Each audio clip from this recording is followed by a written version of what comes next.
Welcome everybody to the broadcast. Man, it is great to have you all here tonight. Hello everyone.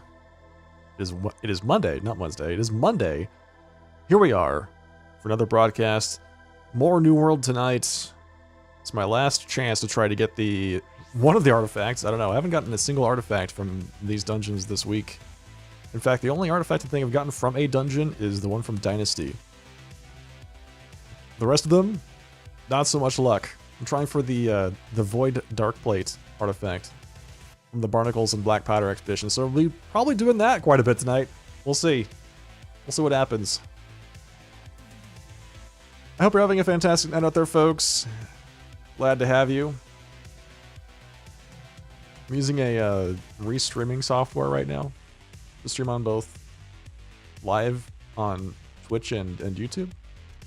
And I don't know. We'll see how this works. Yeah, I guess that's it. I don't have much else to share. We got 2 nights of New World on Monday and Wednesday, and then 2 nights of Baldur's Gate 3 on Thursday and Saturday this week. So, yeah, looking forward to that. I think we might be, maybe more than halfway through Baldur's Gate 3 at this point. Shocking. I know, but there you go. Alright, let's get started. We're gonna just fire up the game and dive right into it tonight. Alright.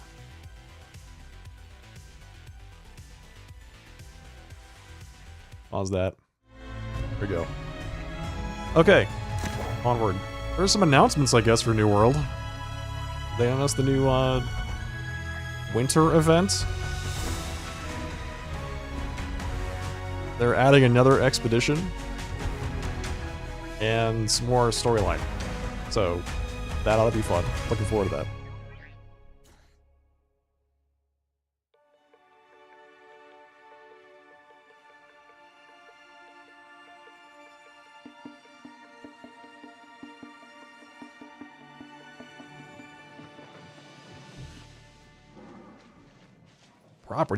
Property upkeep due in Eden Grove in 50 minutes. I could actually pay that right now since I'm right here.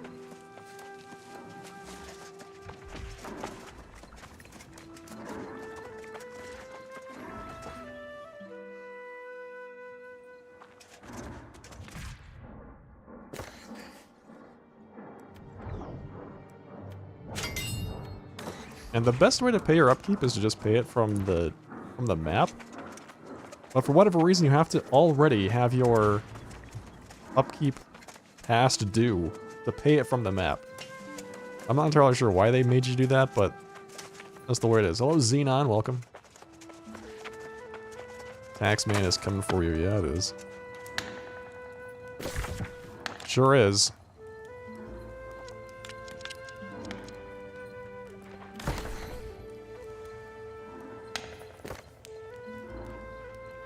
Weapon link? Okay.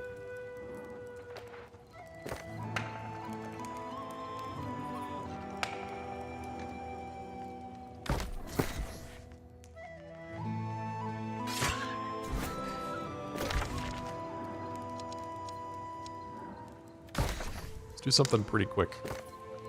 Let's do a nice old Barnacles M1. Start the night. I think I've done this expedition many times this week. How many times have I done it? Let's see. How many do I have left? So I've done 13 expeditions this week. I would say at least 11 of those are Barnacles and Black Powder.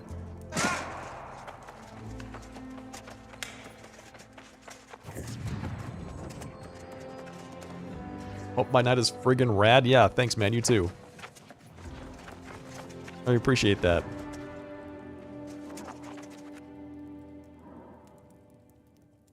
I'm live on Mixer. Oh, man.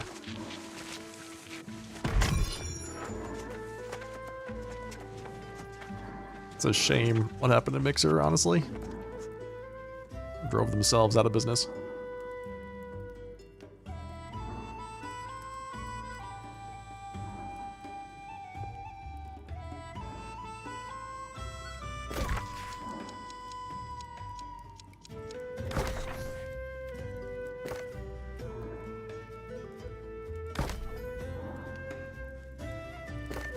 So it says there are 2 expeditions, but there's actually 0 expeditions.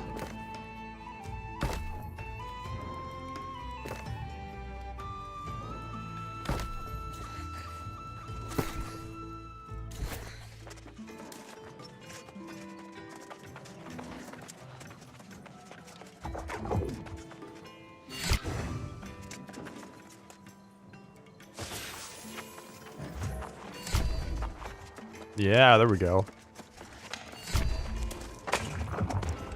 Let's get this thing started right. Oh, I need to respec. Guess I should do that before we actually do this.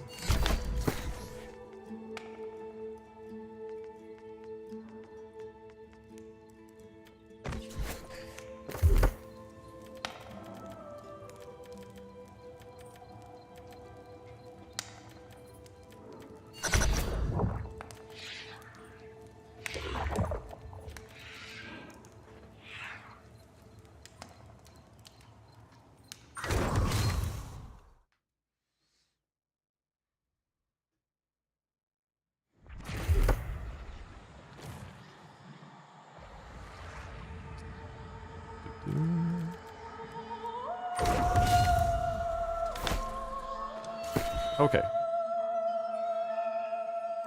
This is just an M1, so hopefully it's nice and a quick run. Got my food, got my whetstone, honing stone. Keep saying whetstone.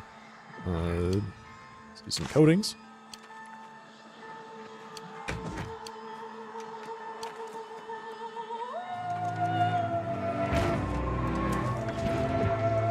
Oh, we're already going. I like this. 0 wasted time.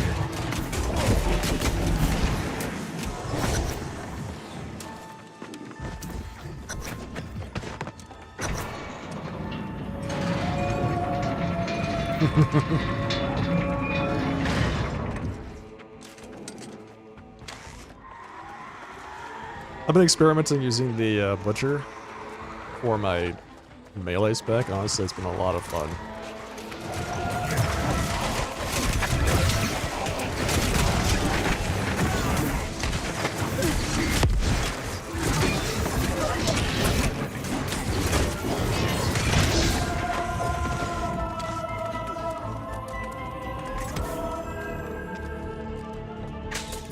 The funny thing is that, like, I want to say 90% of the dungeons I've been running have been full melee.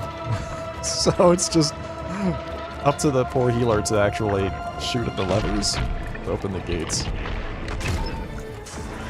half the time they're not even aware what you need to do.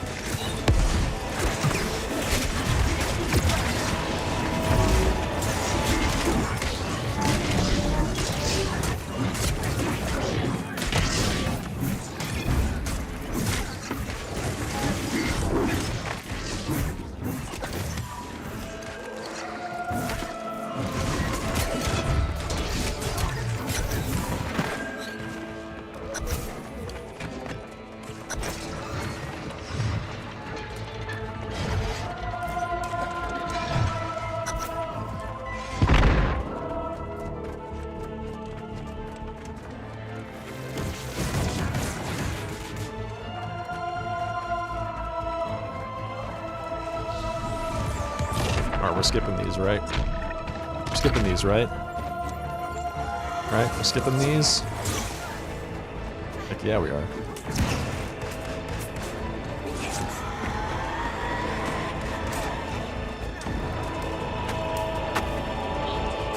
I don't like how I can't move through them, but they can just shove their way past me.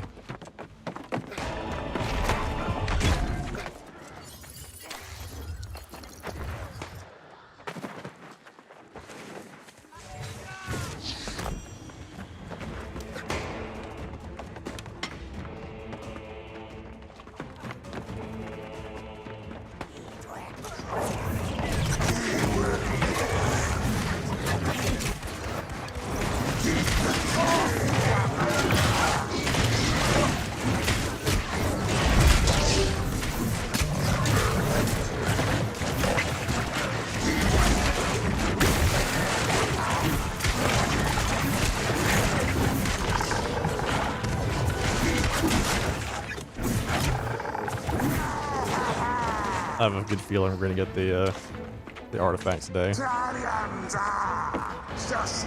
happen.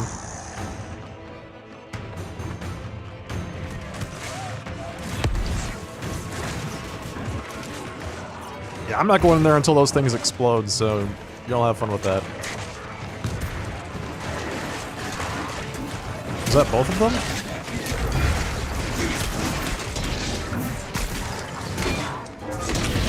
Nope, one of them is still alive.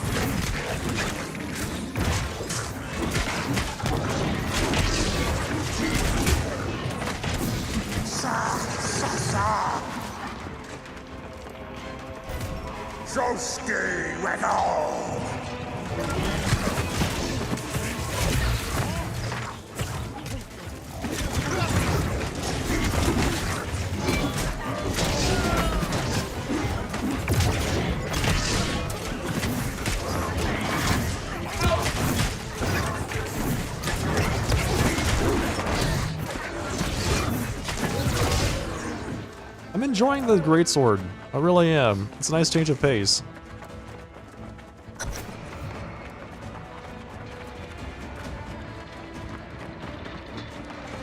I don't know how well this is gonna scale up to like M2 and beyond, but for M1s, it's been really fun to just blow everything up.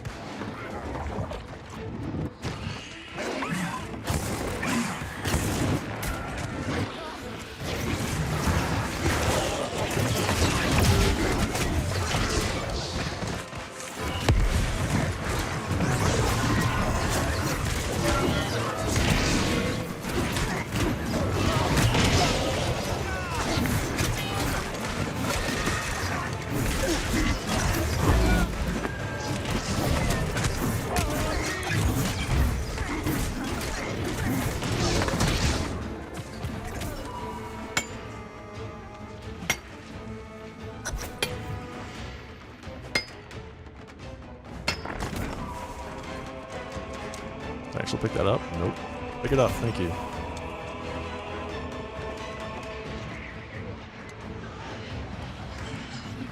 Oh, we're skipping this thing? Are we sure that's wise?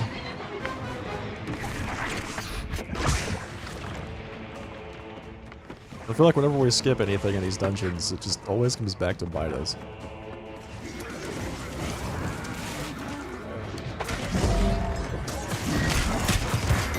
Oh boy, okay, nice.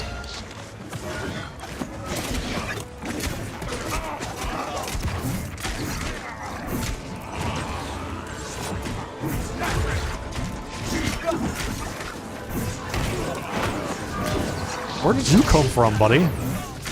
How did I have aggro on you when you were in the other room?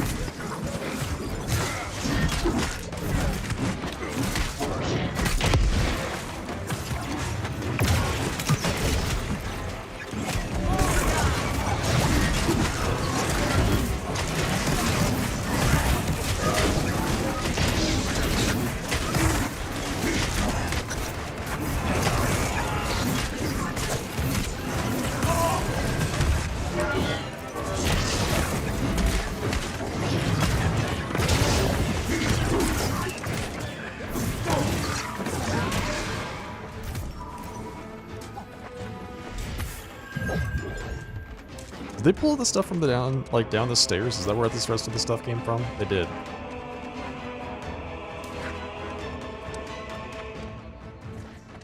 They just grabbed that whole room, pulled them back upstairs.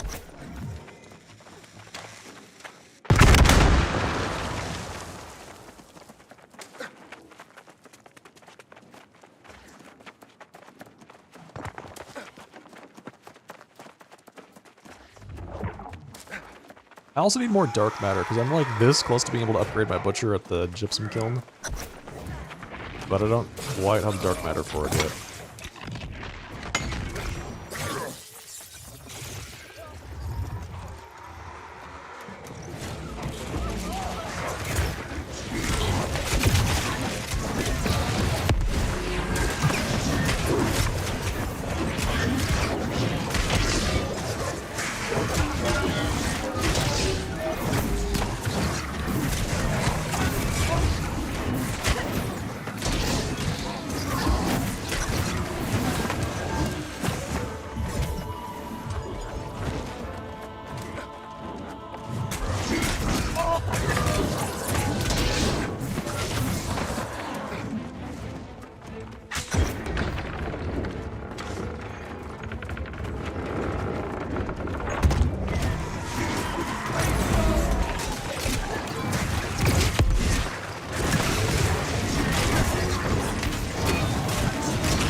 Cannot summon mounts in the expedition. It's honestly too bad. Dude. What are you doing? Stop grabbing the, stop getting on top of the cannonball.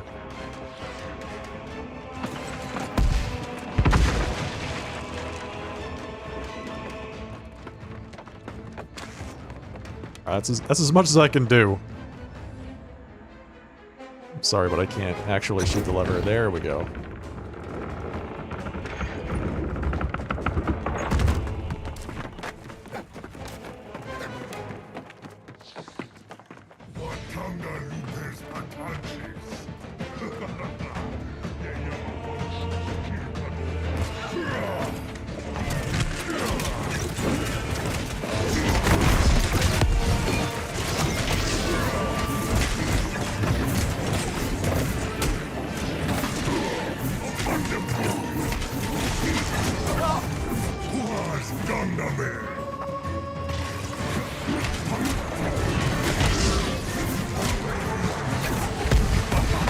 That was fast.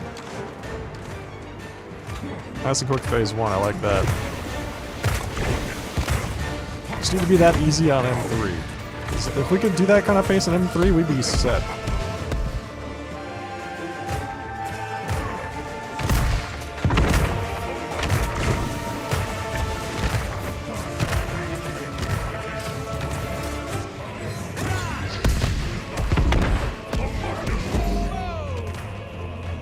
This boss is so much fun.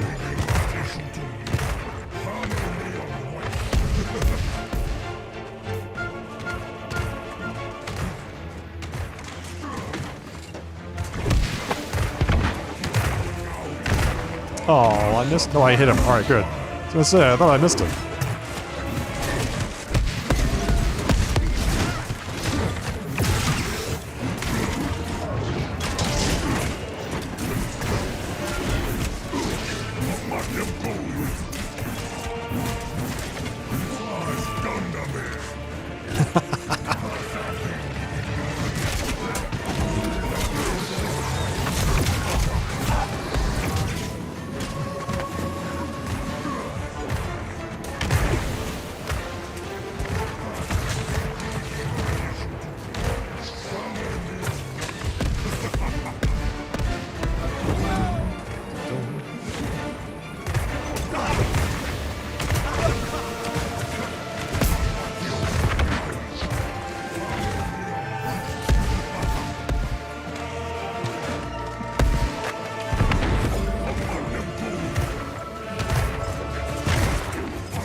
Still one more to go.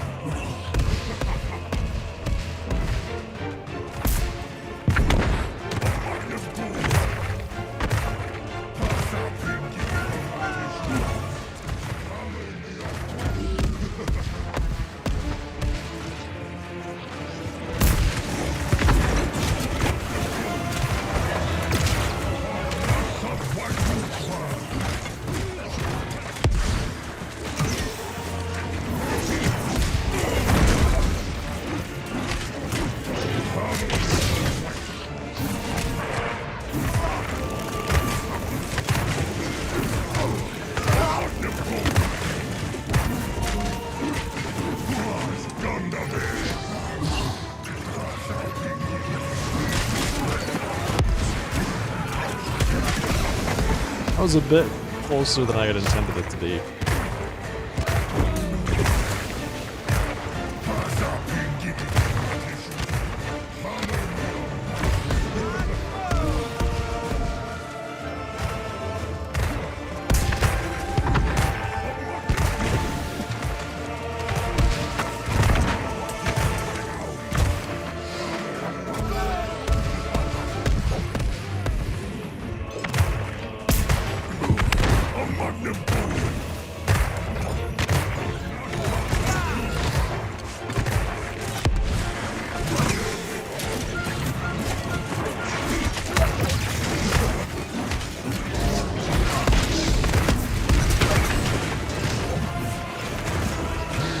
Not bad. I think it's just M1, but still, it's fun to just dominate some content every now and then.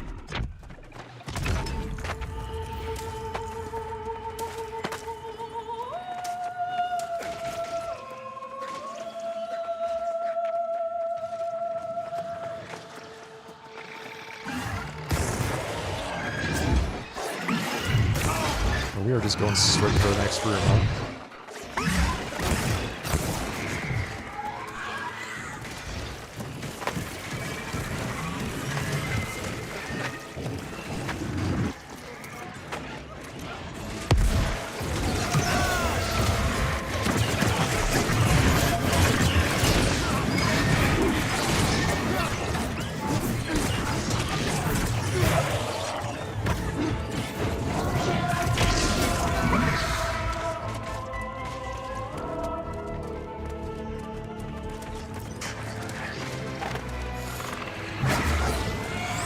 Even on lower mutations, this pull here is really problematic, I feel like.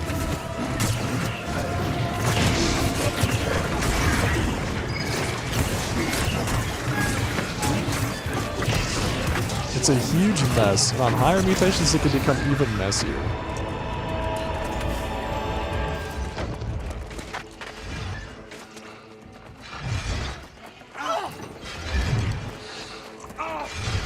Running through. Just hit me with all of it. Give me all the damage. 3 great swords. Great sword, warhammer, great sword, bow, and great sword, sword and shield.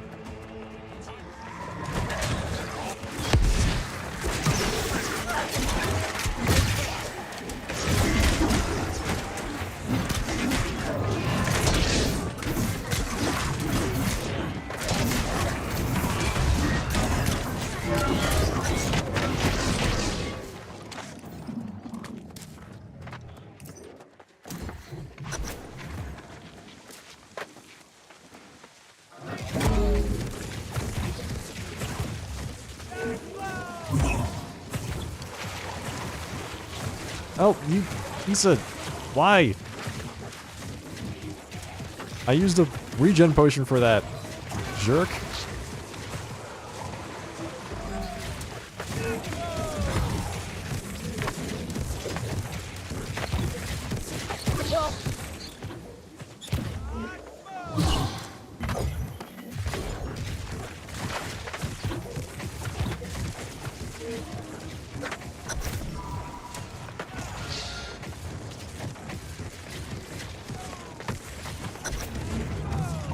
Survive the sunken depths. No, I don't think that's going to be an issue.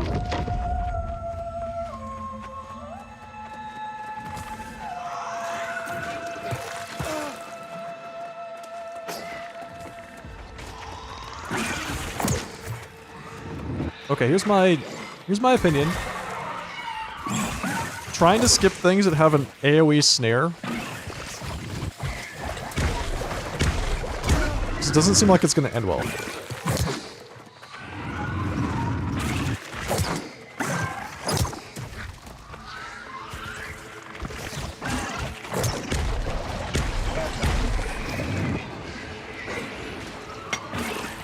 I'm glad the tank was able to get past them and was able to run up ahead, but still, it's...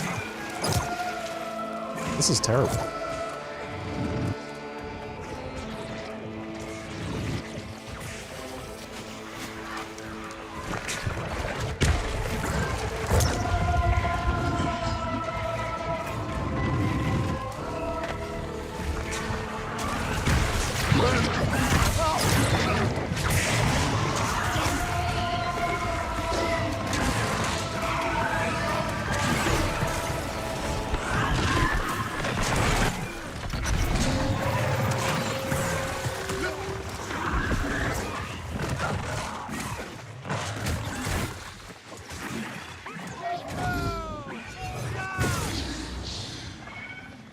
One of you guys can do it.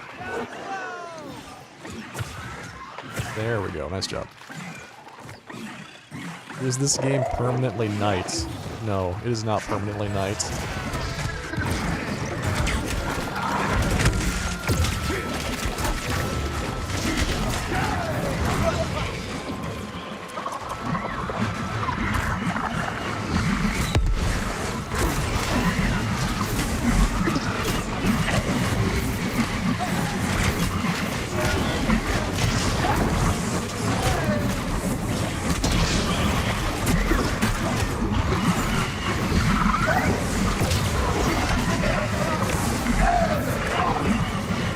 Oh, that was the phase. That was the first phase transition.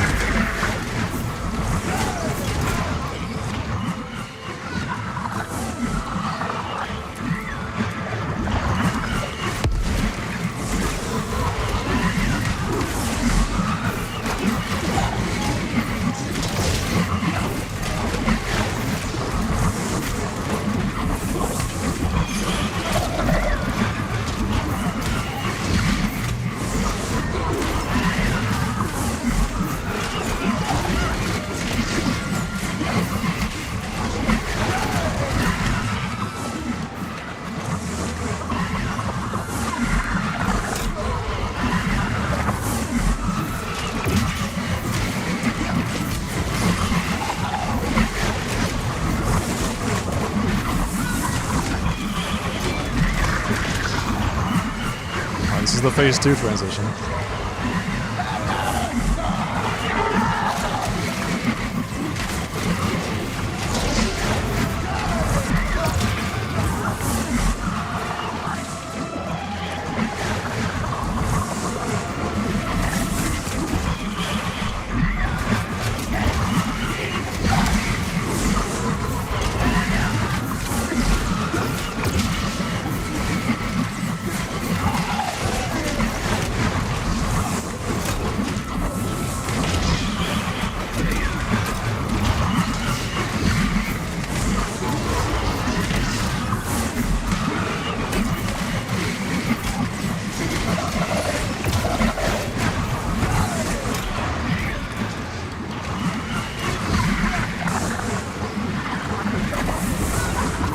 Just die.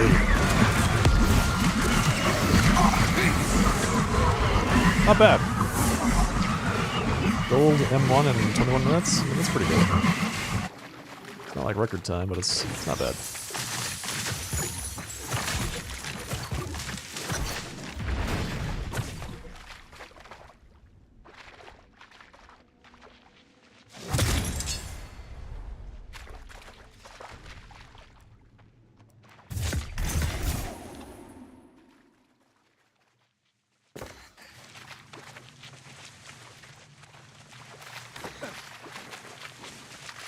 Oh, we got the Void Dark Blade.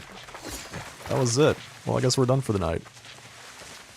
Got everything I wanted, so that's it.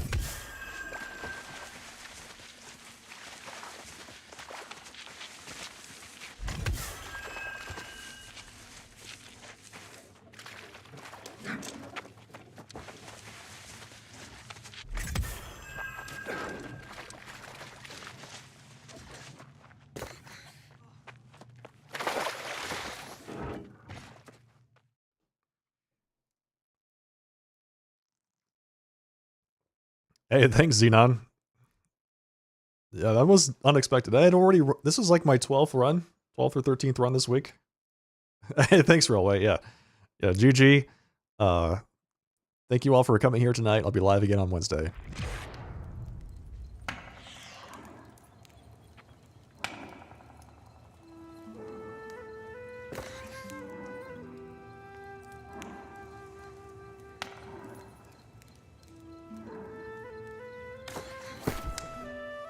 Now I just need to actually do something with it.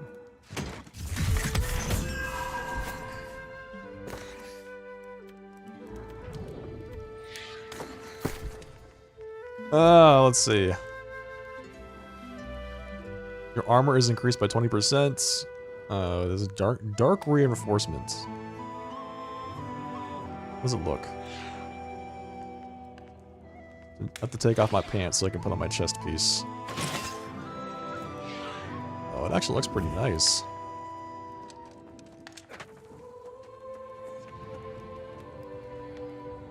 This is terrible lighting.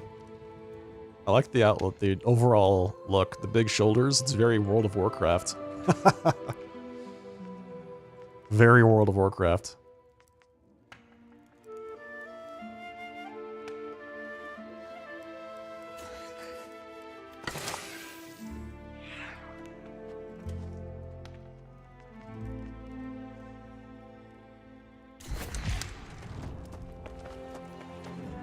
Oh, I need to look and see what I need to do with this thing.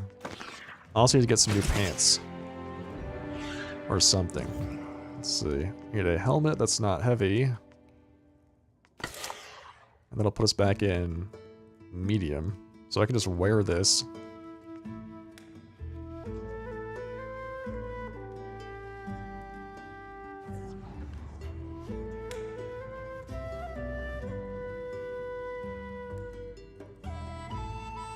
But I need some pants.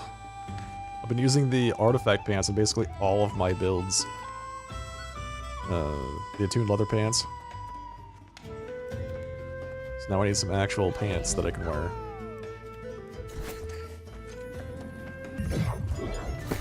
"20% extra armor. Does that actually do anything for me aside from in tank spec? Like, I guess survivability wise, it does make a bit of a difference. What are the highest pants I picked up in that expedition? 659?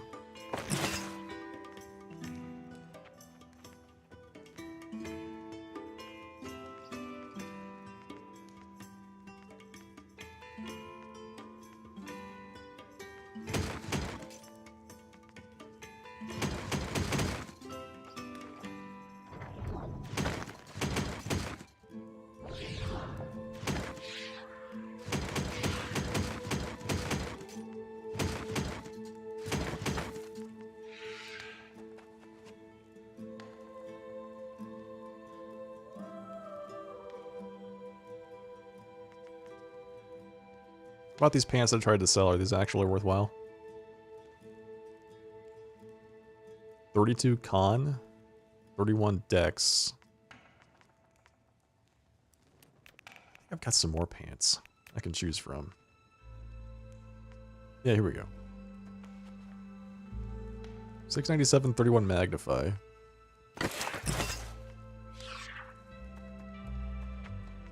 Alright, now I need light gloves.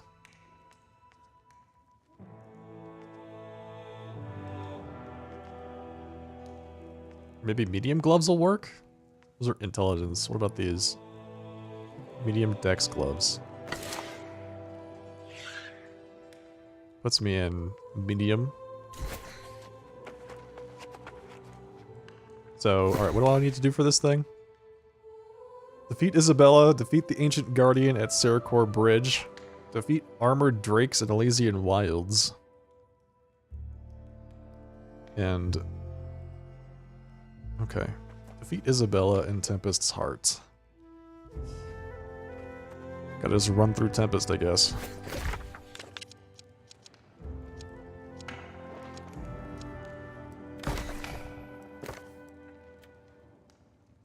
PvP lobby. Why?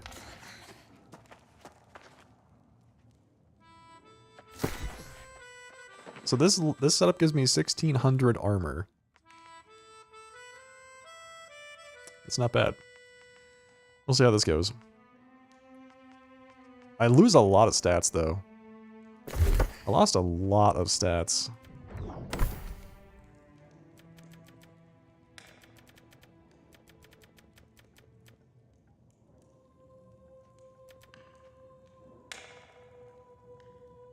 Yeah, those attuned leather pants are really worth it.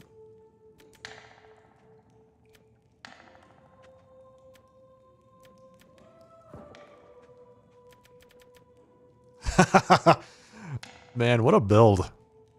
I guess you get a lot of damage, but you don't get anything else. You don't get the extra crit damage. You don't get the damage to targets afflicted with the damage over time. I'm already using dex food, so you don't get any extra constitution. Feels bad.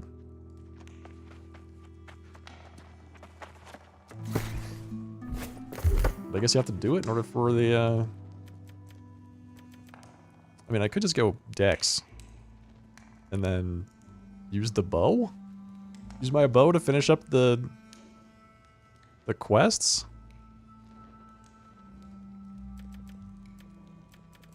Just really missed the extra stats. You know what I'm saying? Alright, let's assume that we do that. Let's put on this outfit. And we have to take the pants off. Put these on. Put this on.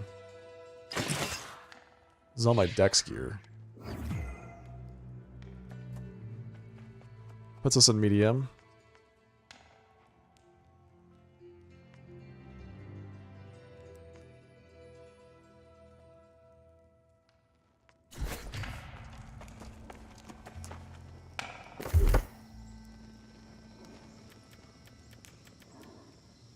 So you 100 strength, some dex. I think you want, yeah, you want 50 ints.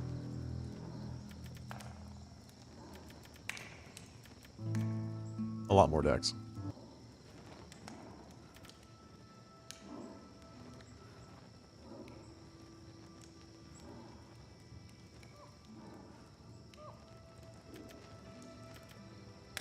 Do 440 just because I like round numbers. Okay, so you have to go fight armored drakes and a whole bunch of other stuff with this outfit on. I'm gonna keep an eye on the Tempest lobby just to see if that pops up at some point tonight.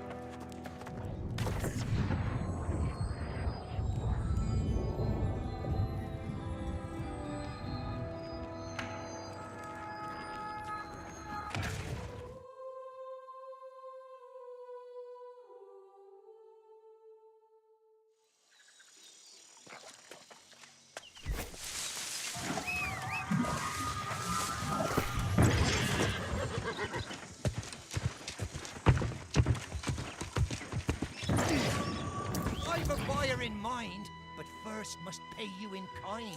Take your reward. Of course, you silly whore. Thanks, man.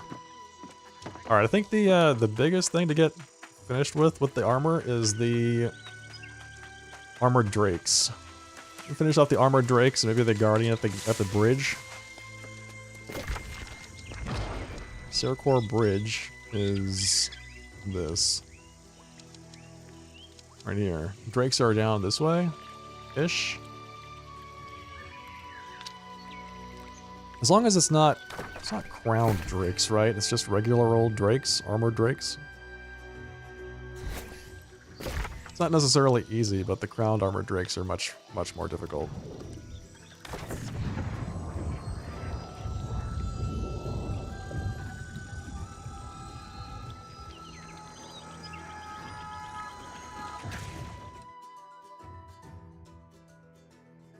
Okay, what should I go for next in terms of artifacts? We've got a lot of choices. I don't have any of the rest of them. I guess the other two are technically also tanking items. Alright, you've got the wall from the Ennead. You have the Blood Drinker from Starstone Barrows. Both, like, solidly tanking gear. And you have the Freya's Francisca from the Garden of Genesis, which I'm not even sure where that sits. It doesn't feel like a very strong artifact to me. It's like it's a hatchet, but it buffs a bunch of the throwing axe things. Is the Guardian the guy that usually stands right here? Is this where the Guardian is? I see a bunch of other people standing here in the armor, so I'm guessing yes. What is going on? Oh yeah. Oh yeah. So we're all just standing here waiting for the Guardian to spawn so that we can kill it.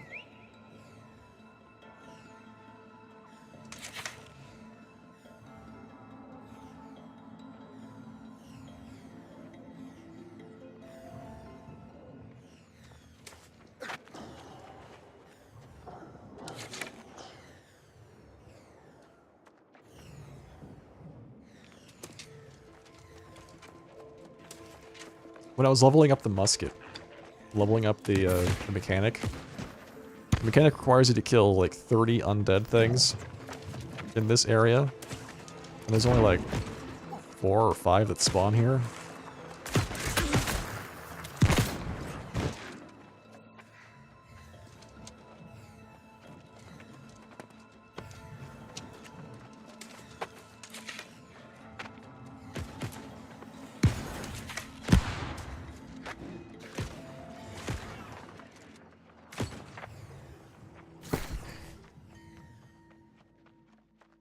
Oh. You have to kill 30 of these guys. It's the same thing. I thought there was one guy, but you have to kill 30 of them. That's what I was worried about.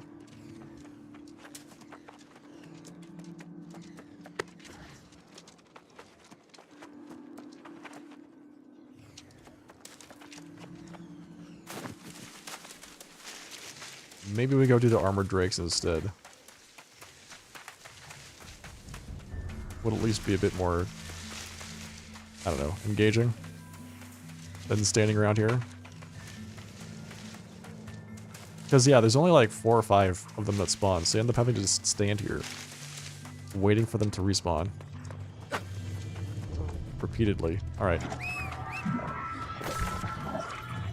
Let's see, so I guess the best place to go would be Cave of the Full Moon?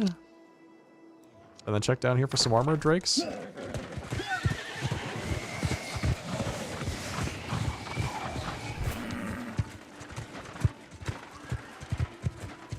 There's some right there. I'll have to come back here at some point to get the Ancient Guardians. I'm not super keen on just camping those guys for the entire night.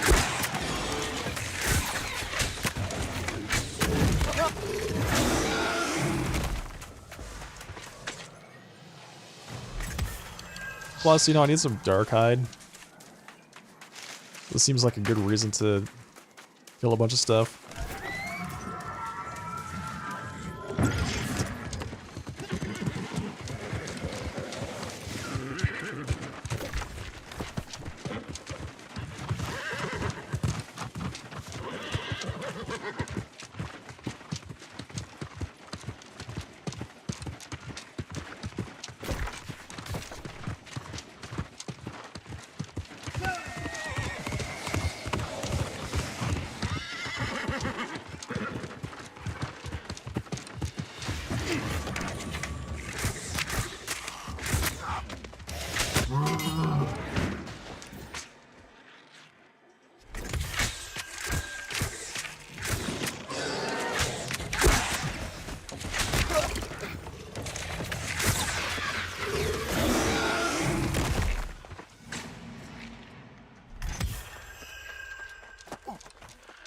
Okay, let's see if we can get a root for Starstone Barrows.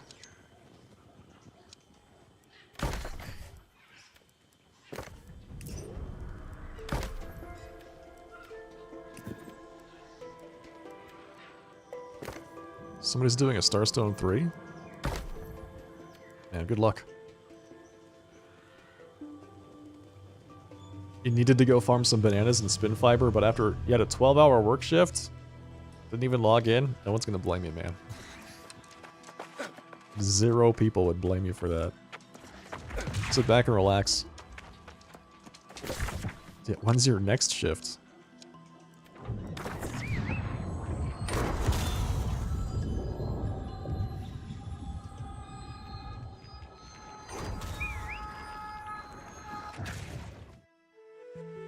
$7 a.m. tomorrow, wow.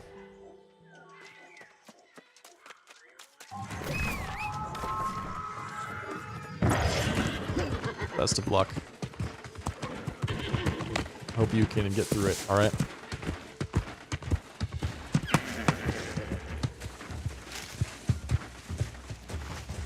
So at least I thought there were armored drakes in this area.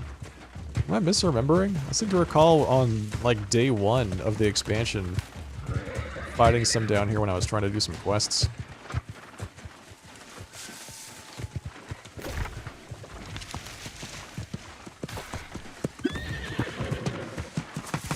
Defeat Mosnatar? Mosnatar. The Earth Eater. Who's that? Where's Mosnatar? Oh, that guy. Now we have to defeat him.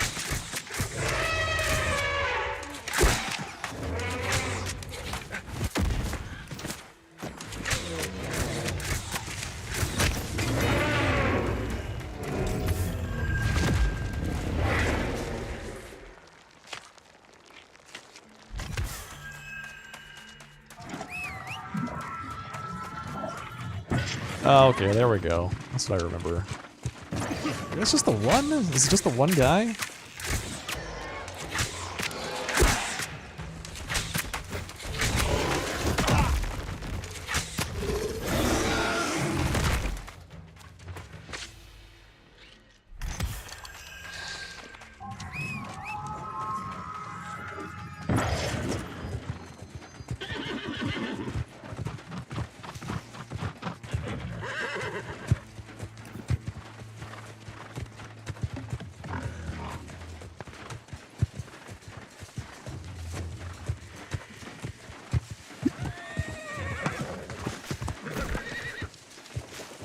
Okay, where's the fishing spot?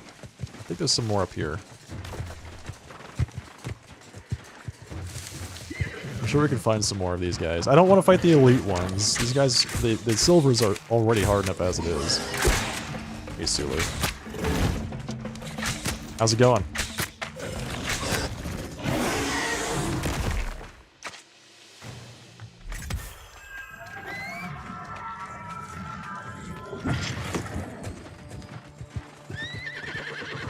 Welcome to the broadcast.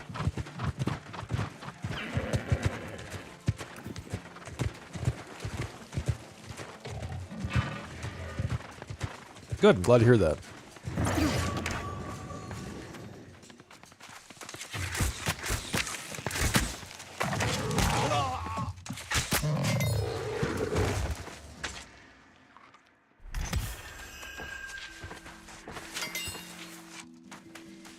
So yeah, I was farming the Void Dark Plate. I was able to get that tonight.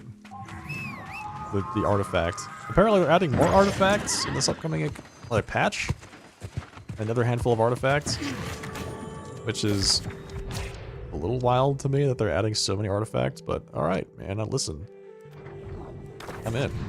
Maybe they'll add a bow artifact. Maybe they'll add a life staff artifact. Who knows?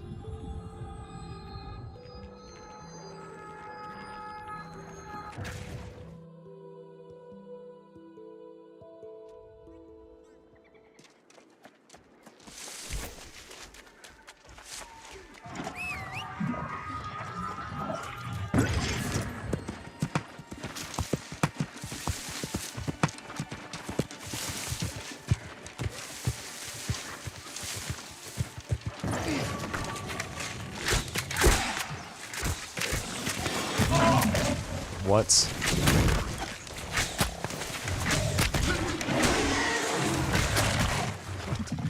Where'd this alligator come from?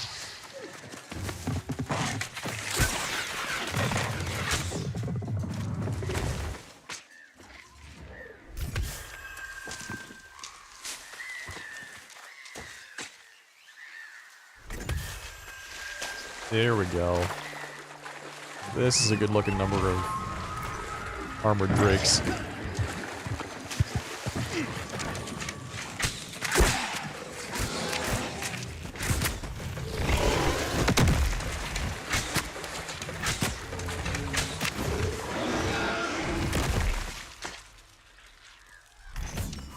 They're adding bow and life staff. Great.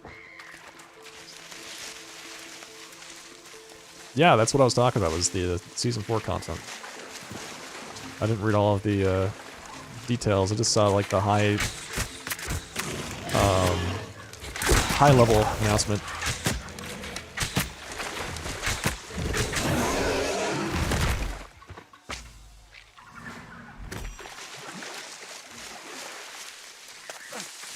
It's hard to believe Season 4 is already being announced. Feels like Season 3 was just here.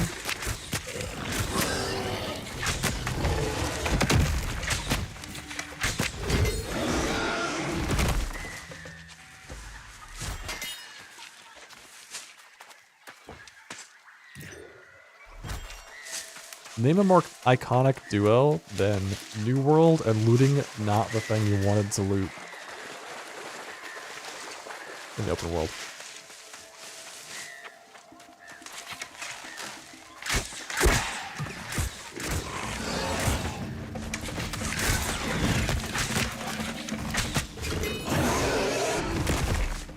You still have 14 more levels to go. You better get started, man. Season 4 is right around the corner. That means I need to start doing my, not trials. I guess it is a trial? I don't know. I think I'm still missing one cape.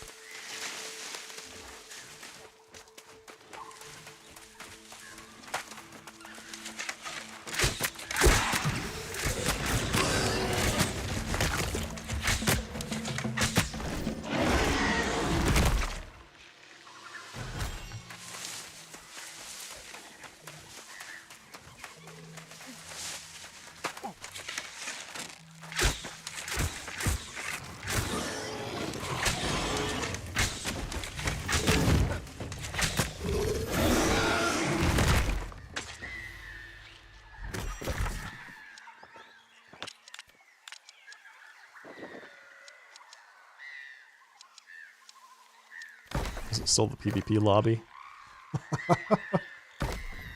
Like, do they realize they're PvP flagged?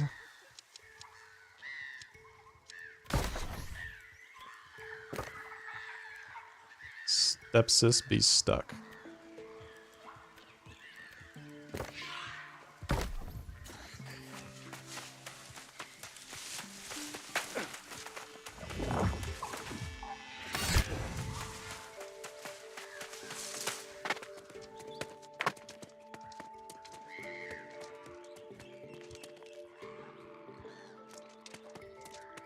Did I kill all of the drakes?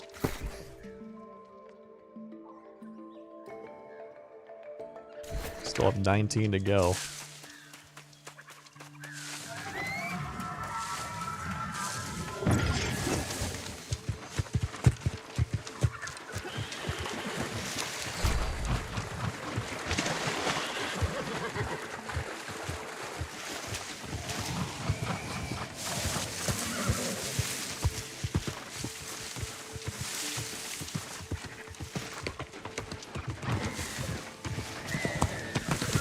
I think I'm gonna respec back to melee for the dungeon. I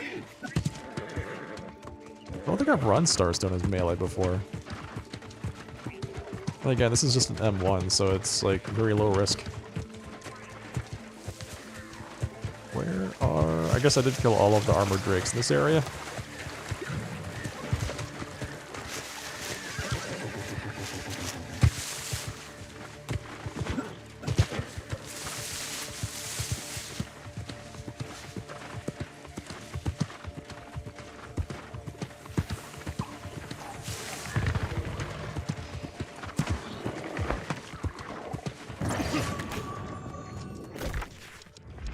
M2 Ennead. Ennead does sound like fun. Oh, they don't put the armored drakes on the map? They level a few of them, right? Alligators here, lions here, elephants here, gorillas. I guess armored drakes are just everywhere, so they don't bother to put them on the map. I know there's a few down here, too.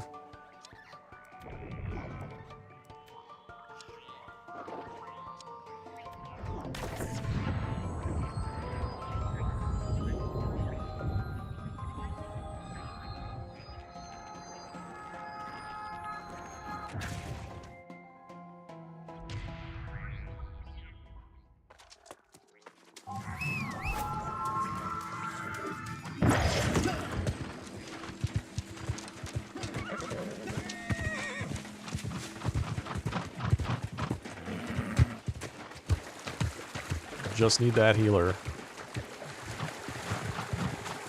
It would be nice to get more than one artifact this week, but I'm not going to be heartbroken. The Void Darkblade was really what I was looking for.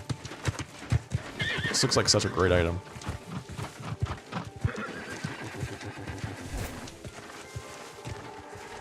I guess the Blood Drinker would be the next one I would want, just because I can wear it with the Void Darkblade, whereas the wall I can't. For some reason, even though the wall counts as a weapon, for artifact purposes, it is a piece of armor.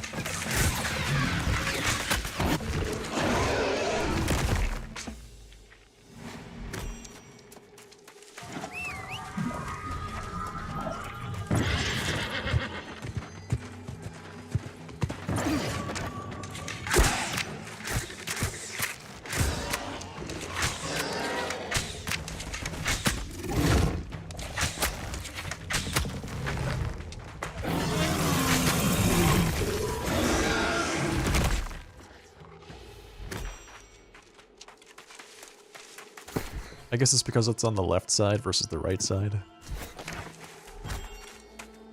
But still, it'd be nice if they were at least consistent with their categorization of items. Because it's like... Oh, now I remember what's missing. My events are missing. That's... okay. I wonder why that happened. Information, transitions... Alright, I guess I'm gonna have to just go old school with that. And look at my, my Streamlabs events. I knew there was an element missing on my OBS, but I couldn't put my finger on it. It's my event. My event log's missing.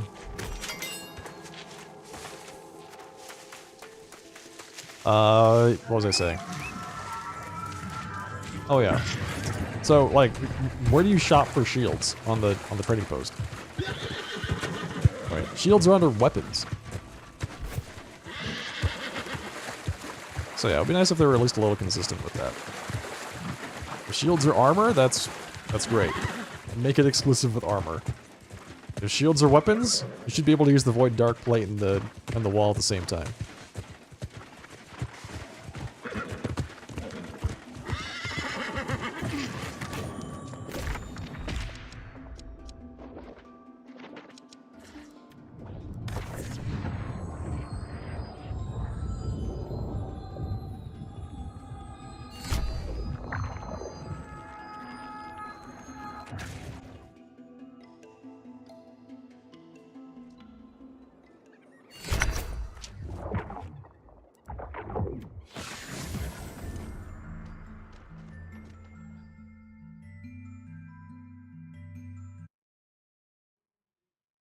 Okay, here we go. This is going to be a Starstone Barrows M1.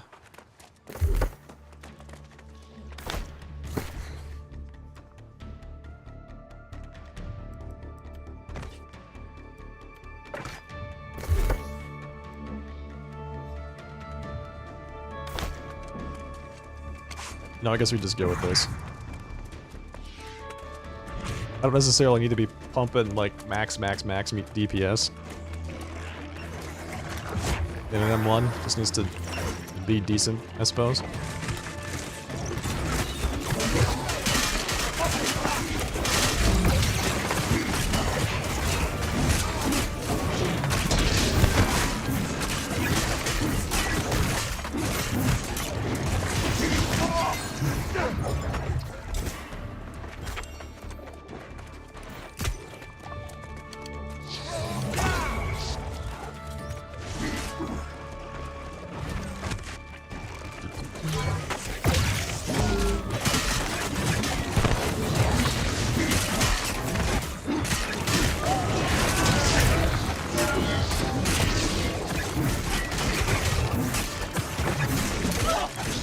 To be fair though, it's not like we're missing a lot of DPS.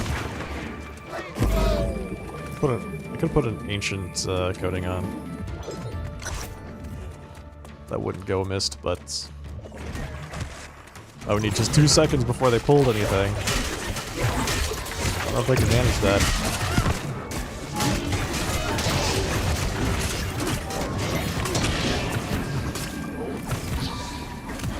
Just have to find my ancient. Oh, here we go.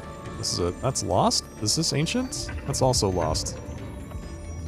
I have 18 lost. I didn't realize I had so many.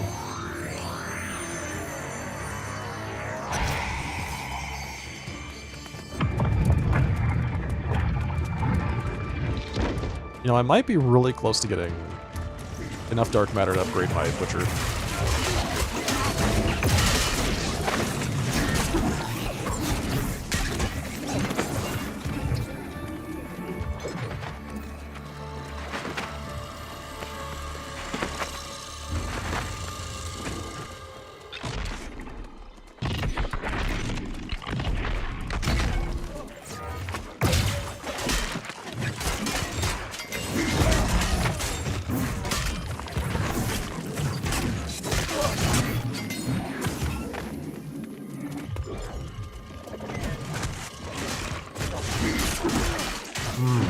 My favorite part of the instance right here. Ow. Wow. Alright. Like I was just swinging for the fences, huh?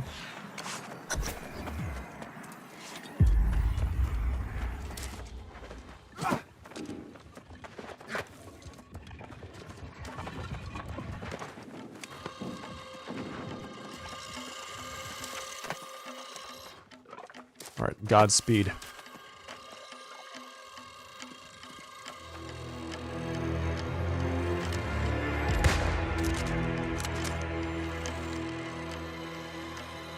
At least we've got one person using a ranged weapon, so that on the last boss, we can do the trick.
Those laser beams always give me anxiety.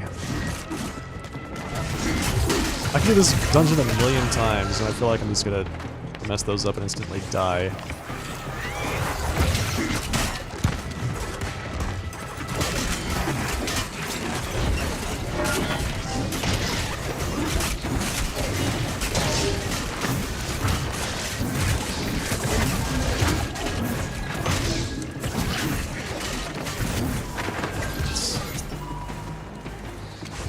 Sometimes getting used to the aim with the greatsword takes a little bit of work. Alright, run up this way, right around the corner here.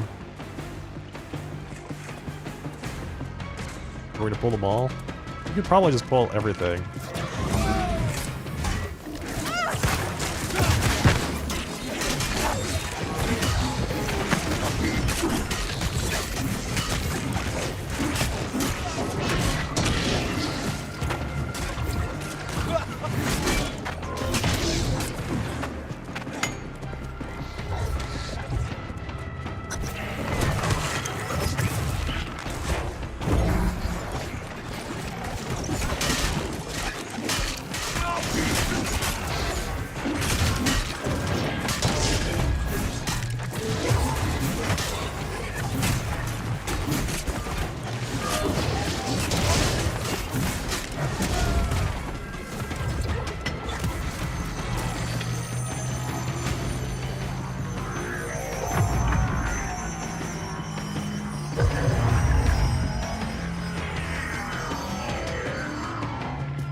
Okay.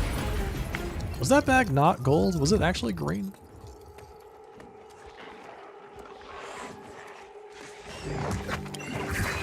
What is he? Oh, we're fighting over in this corner. Oh, that's clever. Just breaks line of sight with archers.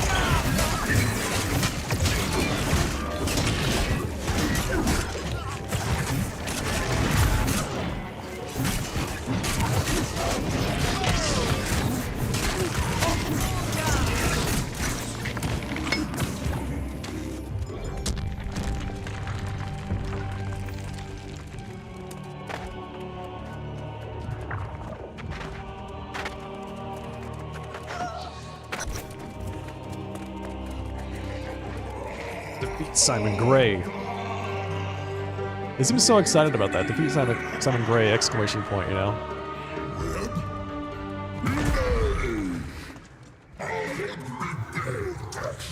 This fight is great in that it just blows up melee DPS. Like, he just randomly smashes melee DPS for like all of our HP and damage. It's great. Absolutely perfect.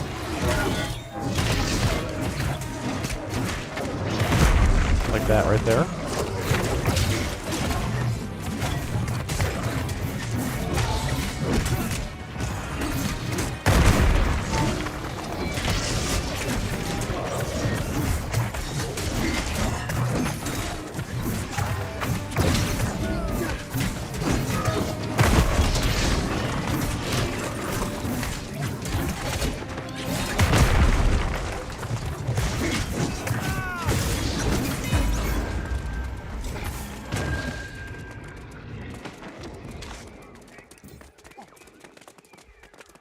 That was super fast.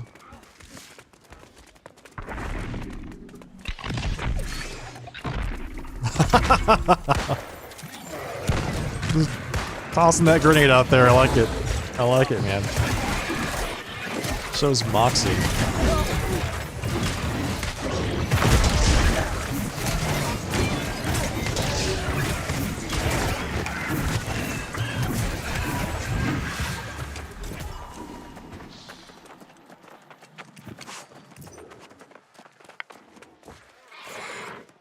Don't worry, I'll grab it.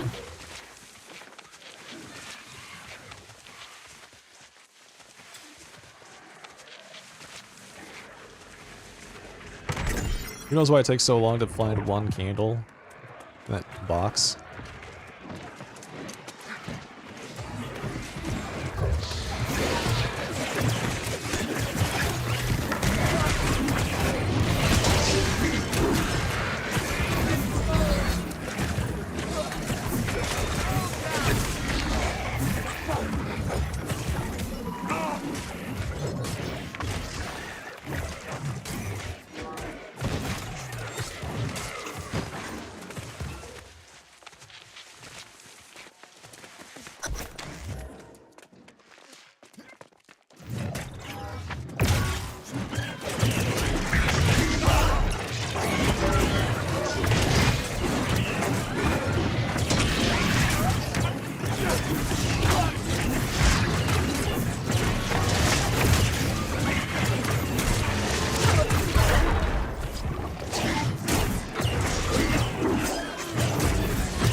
Where'd that pterodactyl come from? Was he actually just there the entire time?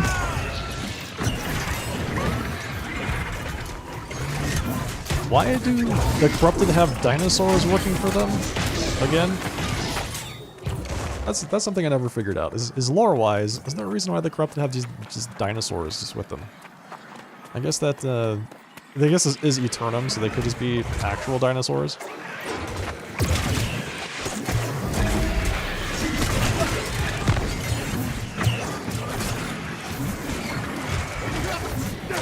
Where are my T-Rexes?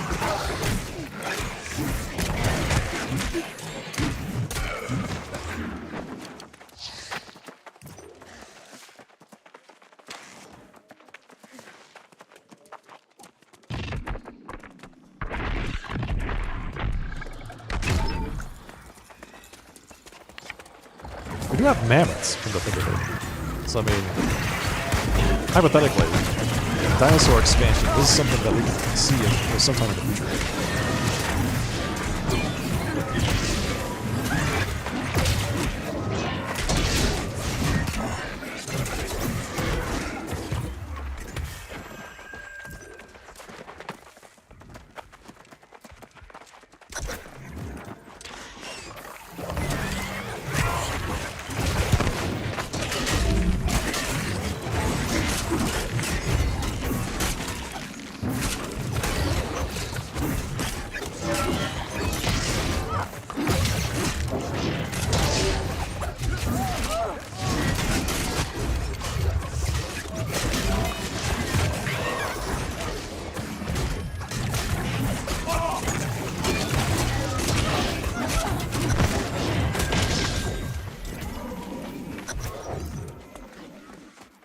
Disconnect the power lock on Ancient Shrine to disable the arcane barriers. Alright, someone else is gonna grab that, right? Fantastic.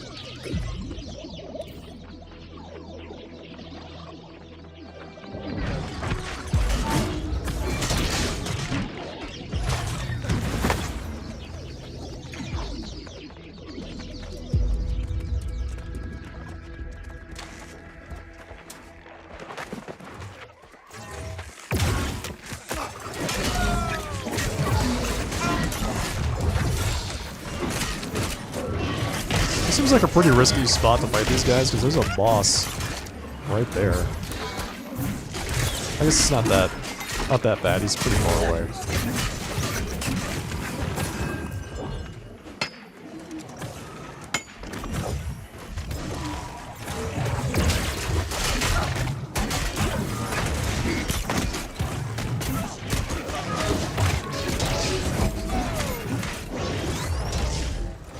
That attack right there on M2 or higher would have just one-shot me. That scream attack does so much damage. Unbelievable amounts. And this is the guy we would normally skip.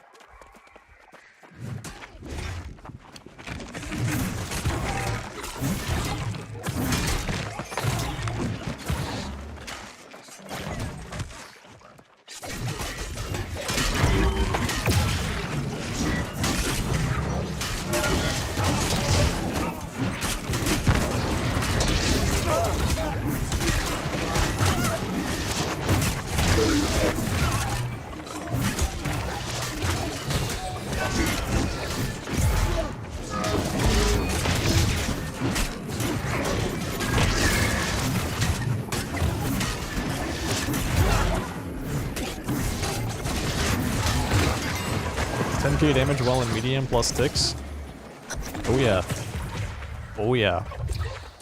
I'm not even like... I'm not even buffed. I don't have all of my buffs. Well, yes I do. I don't have all of my stats. Let's just say that. I'm not statted the way I normally would stat myself for this build.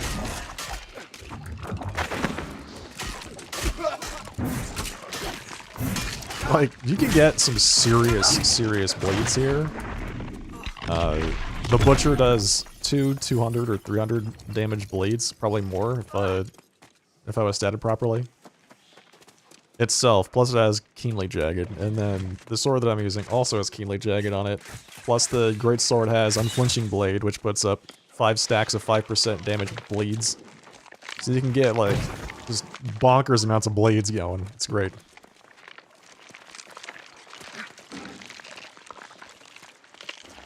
And then, of course, the Great Sword swings are ridiculous.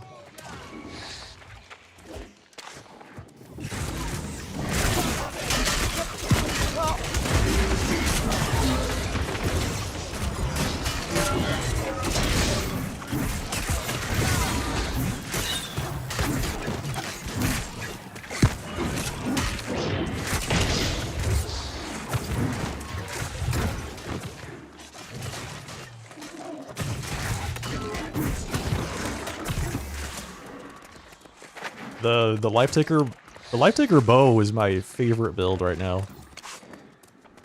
I really enjoy it, but you know, you need I feel like you need a good melee backup for the months, or the weeks that they've got what's the name of that? Phalanx? The one where they put up the wall that you can't shoot through? Super annoying. Plus it's really expensive to run bow.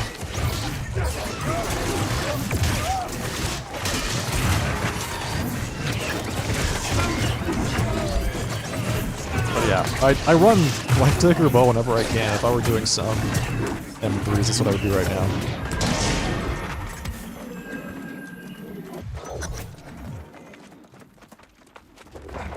I wanted to get more melee under my belt, because I've seen some really strong strength DPS players, and it is such a huge difference when you've got a good strength DPS player in your group, in terms of the amount of damage and utility.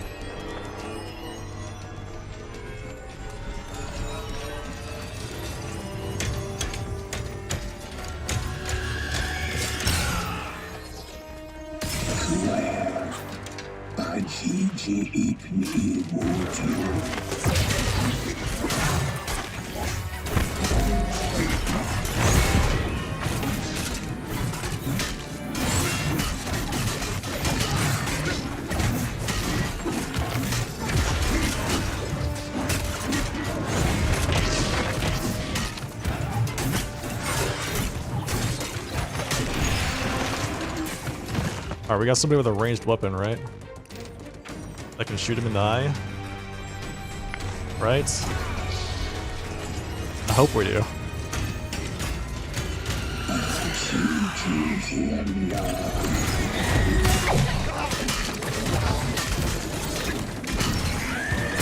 Looks like we do not.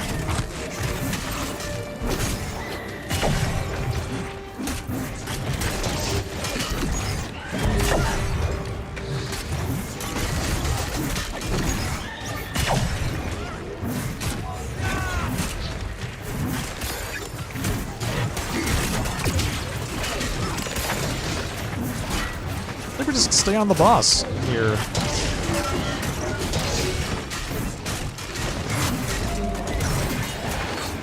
Nice. I mean, not bad.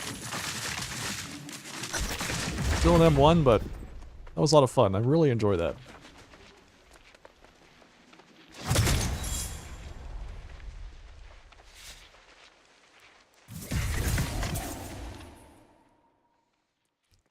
Thanks.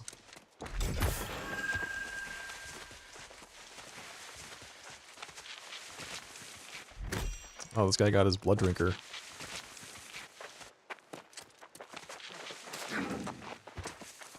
I wonder what determines whether or not you get 3 chests or 4 chests, or more chests at the end of these dungeons. Is it really just like certain dungeons just have more chests?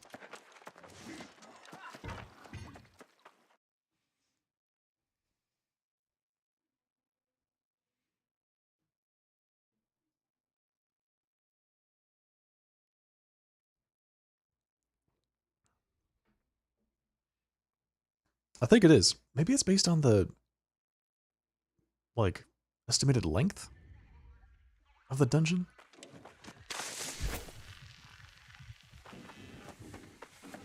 This guy wants to do an M2.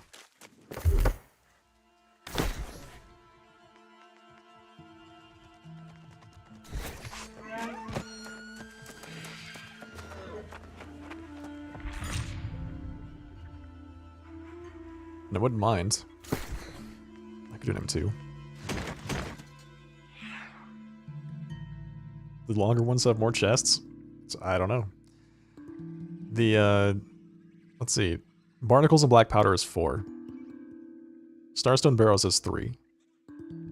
I think... I think Tempest has 3 or 4? I think Tempest has 4. So that's my guess, is that it's like the ones that have longer estimated runtime might have more chests at the end.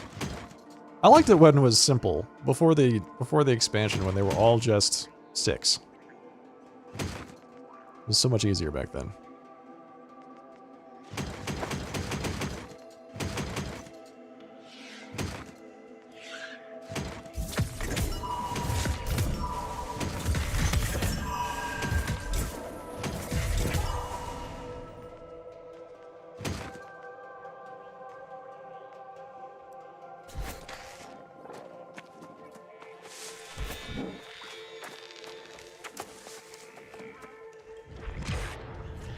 This guy says the M2 is too long. I mean, I don't necessarily disagree with that.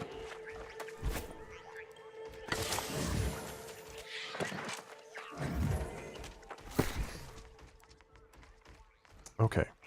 What pants was I wearing? Was it these? Was it these pants? I think it was these pants.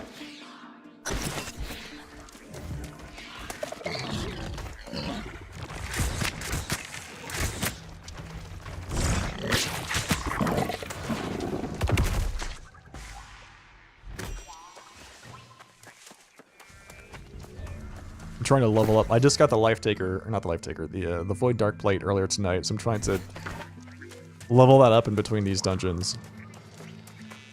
Which means I'm killing just absolute gobs of these armored drakes.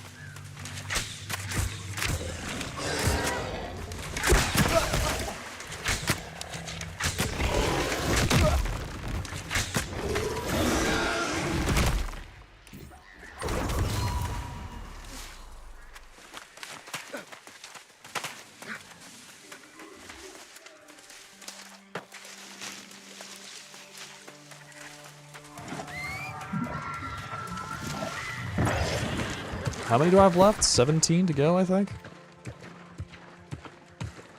16. Yeah, it does exist. It took me 13 runs to get it. Or so. It actually might have been more.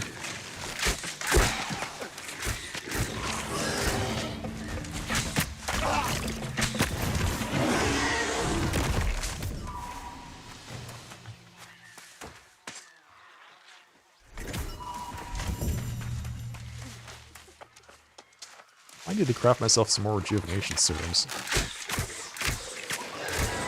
I go through those things remarkably fast.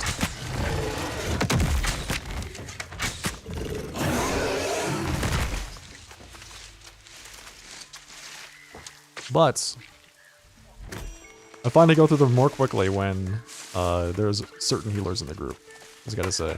I don't know. It feels like I chug them faster in some runs versus others.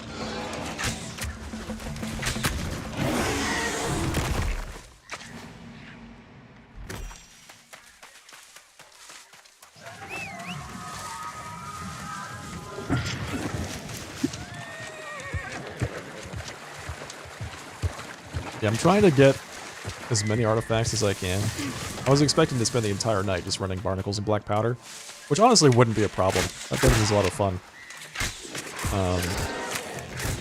But I doubt we're gonna see these dungeons for a while. So if there's anything that I need to get, gotta do it tonight. And I figure Blood Drinker is probably the second. I think that's the number 2 of the artifacts that are here that I would want. Outside of the Void Darkblade.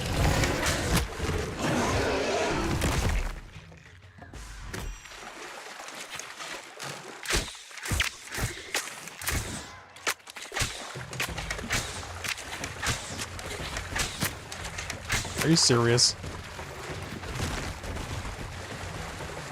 He didn't even get to me and he just decided to reset. Alright, fine, I guess I just gotta stand here and let you hit me or something.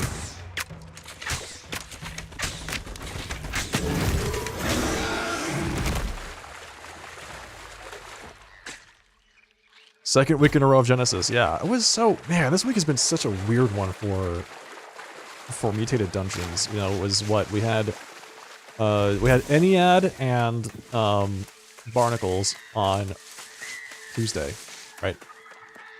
So one day of Ennead and Barnacles. And then they deployed their patch, which broke it, and moved it to Genesis Starstone. For one day. And then they fixed it by opening up 4 mutated dungeons. Ennead, Genesis, Starstone, and Barnacles and Black Powder.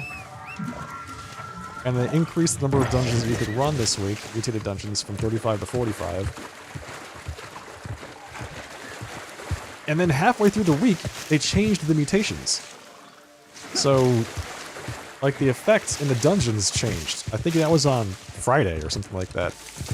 They just decided to make it...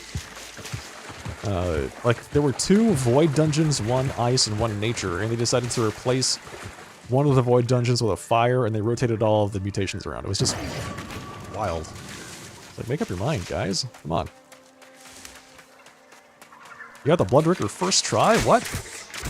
Nice. I am not at all jealous.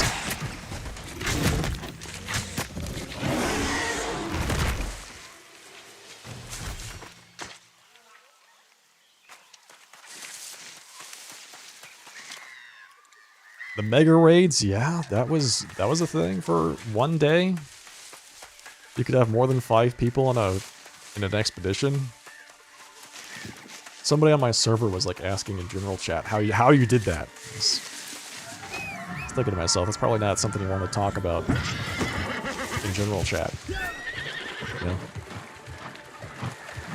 What kind of build uses lifesteal? So in PvE, yes, it would be a tank, right?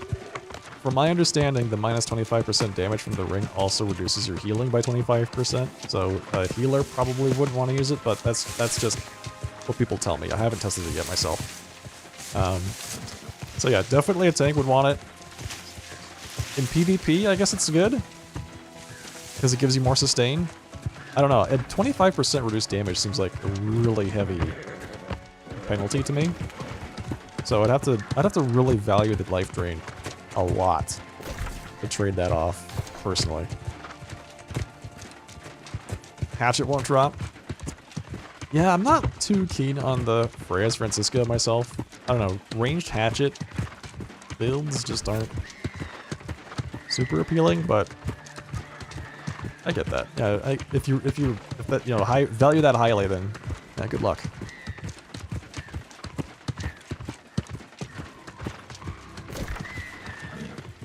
Maybe go kill some ancient guardians.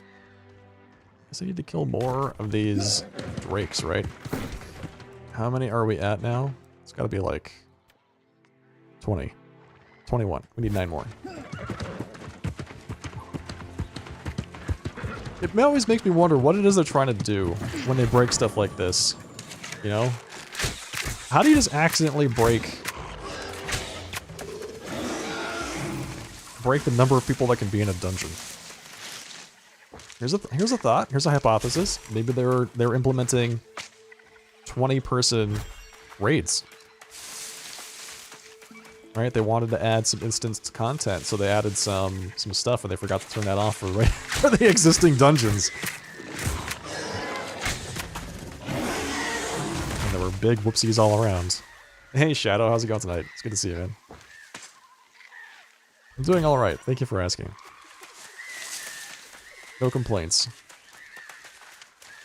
I was just chit-chatting about the brokenness of New World this week. It's been particularly bad.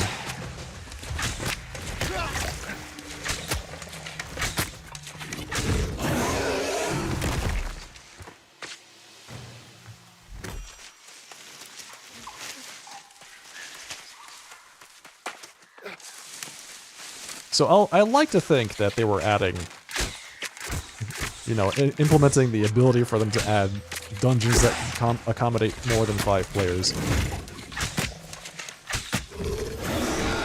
And that's how that happened, but yeah, you never know. If I had to guess, breaking the mutations for the week, the dungeons that were mutated, that was probably just an honest mistake. When they were just doing the patch, like somehow there's like a thing that keeps track of, okay, time to decide on new mutations, and when they deployed the patch, that flag got triggered or something like that.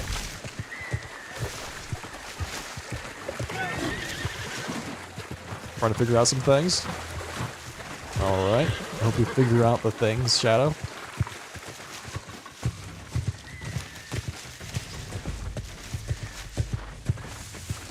What are you going to do with your first and third Wednesdays of every month? Yeah, I think about that a lot too. Usually what I'm doing on Wednesdays is streaming on Twitch. What am I going to do when I'm not streaming on Twitch? That's the real mystery. It's a question to be solved.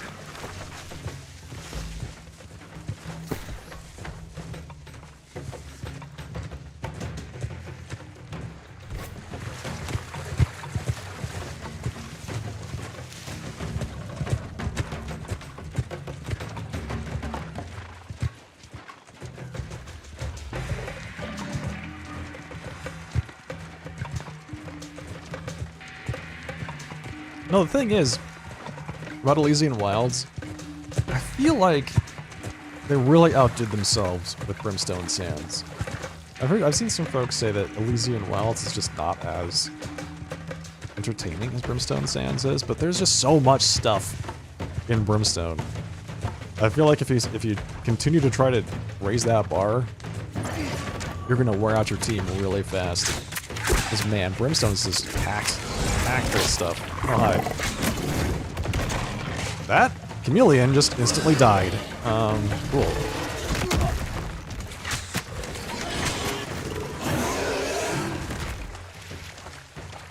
What happened to it? What? Did it have a heart attack?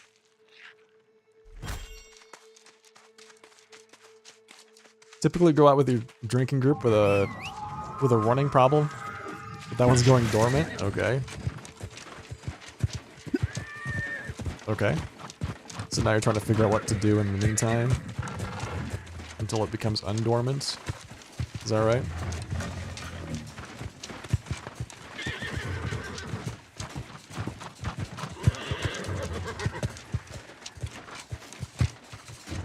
Finished game since the late Mounts intro? Yeah. Yeah. I think you're right. I feel like, here's my hypothesis, is that the Brimstone Sands was actually designed with Mounts in mind. Because it is such a huge, huge zone. That, like, walking from place to place just seems like a real chore. I don't know what happened to that guy. He just died. He just keeled over. That poor thing. Alright, what are we doing? I need to look at my company chat. Just realized I was on group this whole time.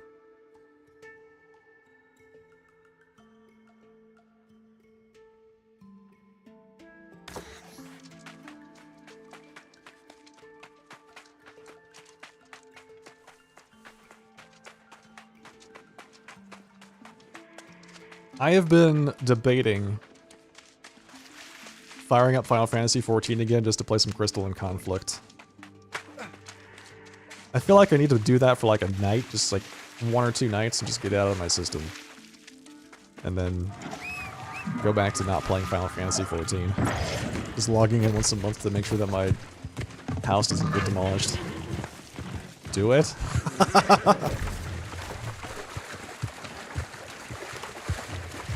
I had fun with Crystalline Conflict. I think it's a really good format. It's just Final Fantasy XIV is just so bad for PvP.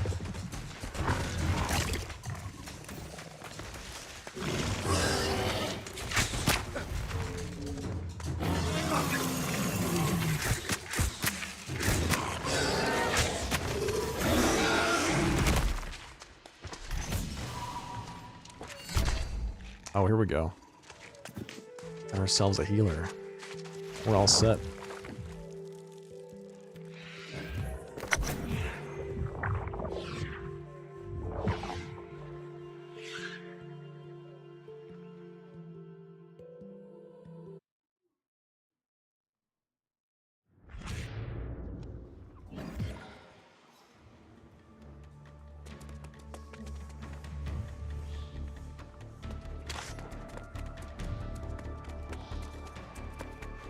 Going through with that M1 again.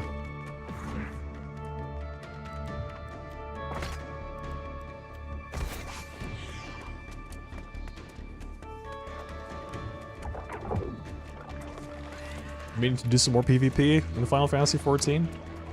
I don't really enjoy the rest of the formats that they have.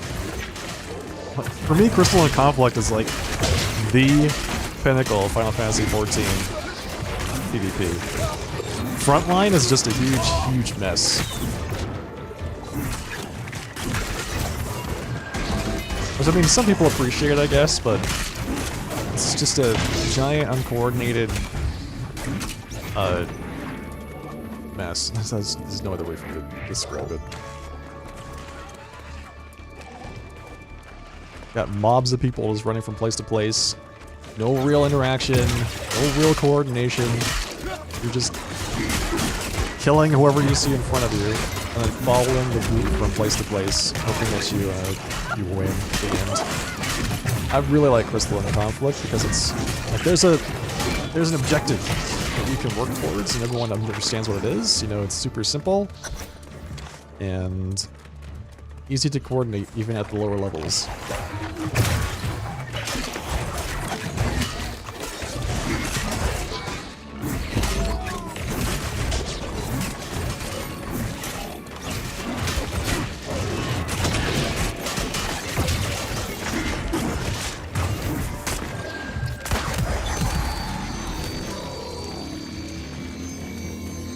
Yeah, FL is uncoordinated. Yep. Front lines are just... Yeah, I don't know how people do them.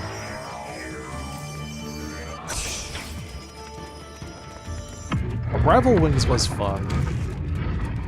I had a good time with Rival Wings, but again, it's really hard for people to just understand what it is they need to do at any given point in time because there's just so much stuff happening. You know? Am I controlling the robots or am I stopping the goblin train? You know, it's like, it sounds like absolute madness to anybody that's not in Final Fantasy XIV. And, yeah, it's just, it's confusing. Bristling conflict is push the points. Right, super simple. Push the points. If you've played Overwatch, you know what that is.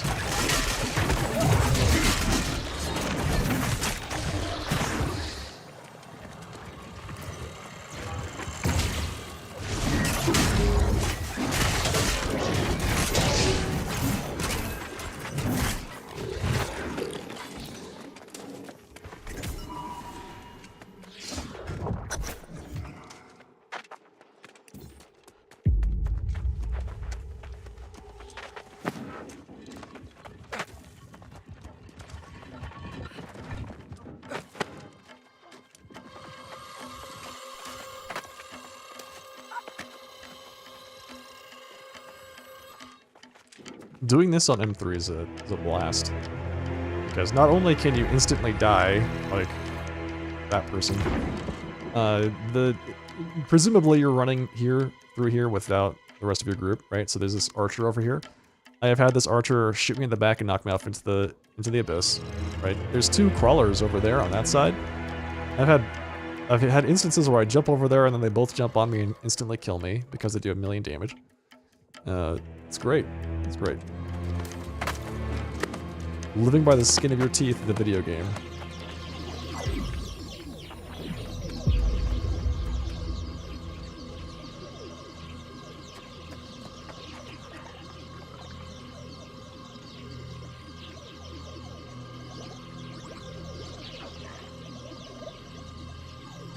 Nobody's picking up the reins that you would do it, but storage is a problem? Storage of booze? Is that what we're talking about?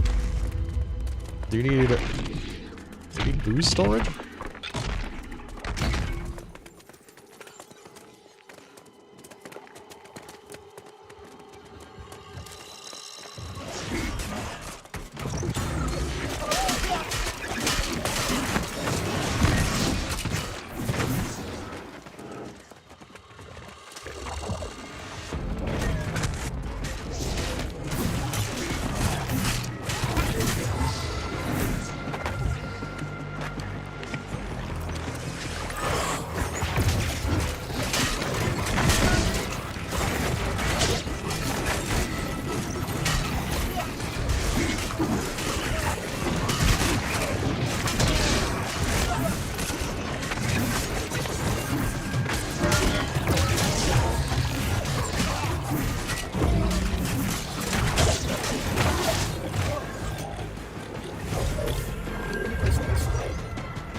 Just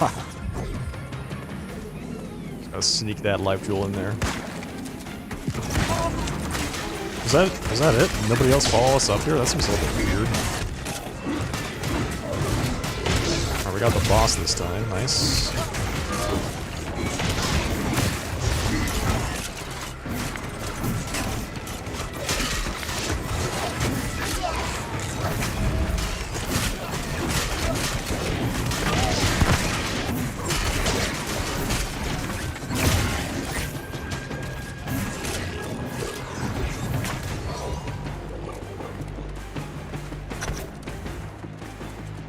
Oh, I'm glad you found it useful. I'm really glad you found that video useful.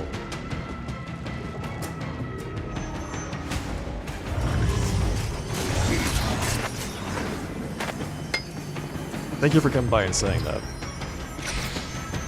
It's my first time doing something like that, so I appreciate the feedback. Yeah, as you can see, I'm experimenting with some melee tonight, so maybe I'll have something new soon-ish. I'm really enjoying the butcher because it's just silly. It's just, you put bleeds on so many things, and you can stack it to... You can stack like 12 bleeds on something if you're using the right computer set. Which honestly is super fun, but I'm not sure how practical it is at higher levels.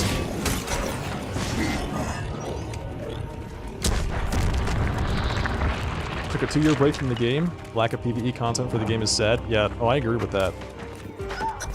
I think there's still a big lack of PvE content in this game. Like, sure, they have a lot of dungeons and mutations, and they kind of keep things fresh, but we're missing, you know, a lot of things you would consider to be pretty standard, like raids.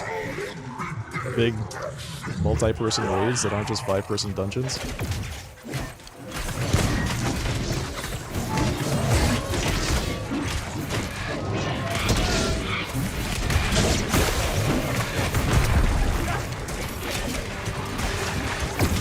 We've never had that.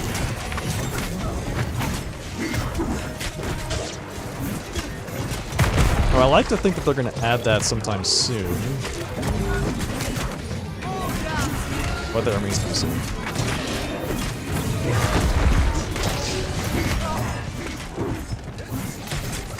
Uh-oh, I've got aggro.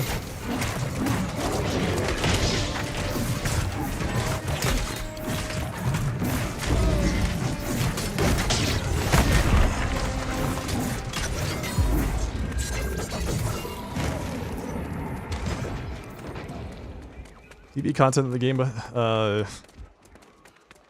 also videos. Yeah. Well, I feel like there's a big focus from content creators that play New World to provide, like, PvP videos, right? There's a huge amount of PvP videos out there. And videos that will give you build guides, but they're, like, PvP focused with a little bit of mention about PvE, maybe? So I figured this was a good opportunity to see how people responded to a PvE-focused video for a while. Oh yeah, dude, the bow Void Gauntlet generates so much threat. It's absolutely insane. I think that there's a, if I had to guess, I think there's a,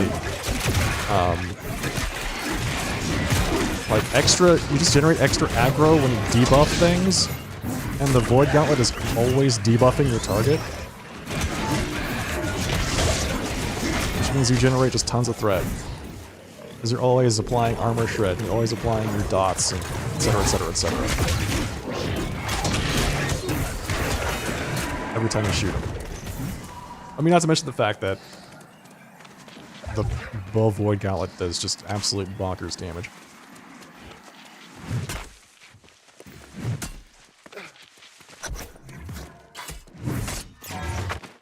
It's more than the healer's staff? Yeah, I think it is. Hey, thanks, man.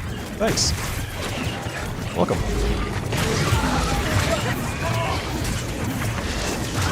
This boss can get out of hand really fast. As long as nobody trips the... I was gonna say trips the stun, it's usually fine.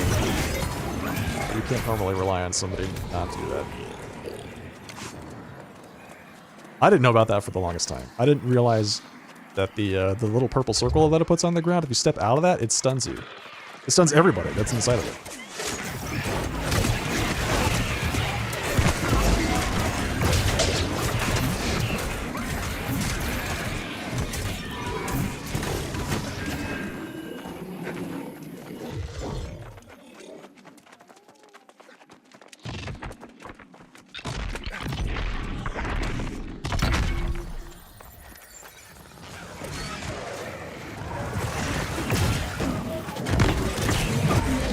I might see if I can do an M2 of this place at some point tonight.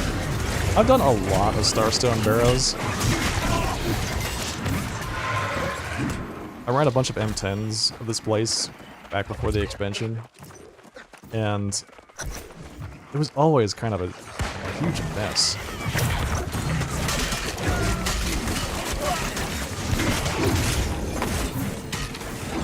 There's a lot of pulls. Like I said, there's a lot of pulls in this dungeon that, if done improperly, your entire team just instantly wipes. Like, the one I can think of just off the top of my head is there's a pull where there's 2 archers, right? There's 2 archers standing on top of some stairs, and there's like a spellcaster and some melee guys standing at the bottom of the stairs, and if you don't... If the melee don't instantly run up there and start like attacking the archers and getting threat on them, they will just one-shot your healer, and then you're done. Everybody else just instantly dies. Buddy of yours got into the game last week. Farmed Odo for 2 kills and got it? What? Well, good for your buddy, man. That's great. That's remarkable luck. I feel like there's just some artifacts that people are just destined to get.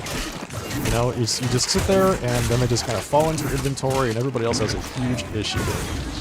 The Life Taker was one that I got. I got it on night 1. I had no idea what it even was when it fell into my inventory. I was just in an ECR in, I guess it was night 2. I was in ECR in the elite area in Elysian Wilds, and I got that. I got the Jinn headdress. So I had no idea who even dropped the Void Gauntlet for a long time. Because all I knew was I just ran up there and looted it at some point.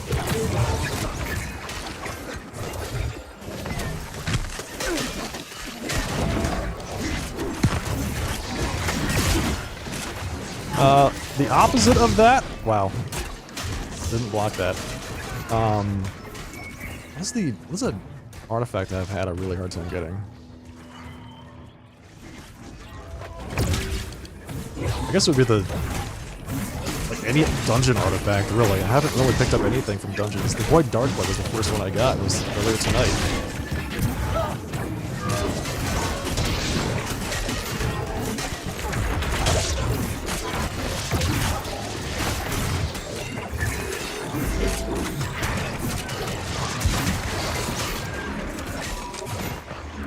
Dodges of iframes. Yeah, they do. They do have iframes, and the number of iframes is different depending what type of dodge it is. And I don't have anything to support this as far as hard evidence, but I'm almost positive that the medium dodge, the little sidestep, has more iframes than the light dodge, the dodge roll.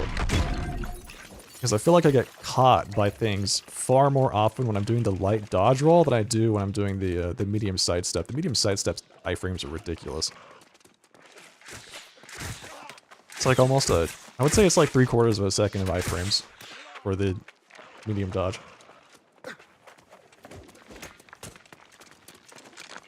It took you 400 kills to get the finisher.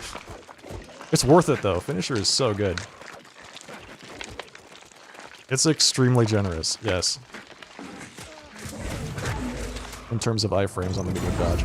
I don't know why it felt like the medium dodge needed that, but yes. It's remarkably generous. I think it took me I didn't get the finisher instantly, but I would say it's a pretty reasonable amount. Maybe like 10 kills to get that. I think it was about the same for the Odo too. About 10 kills.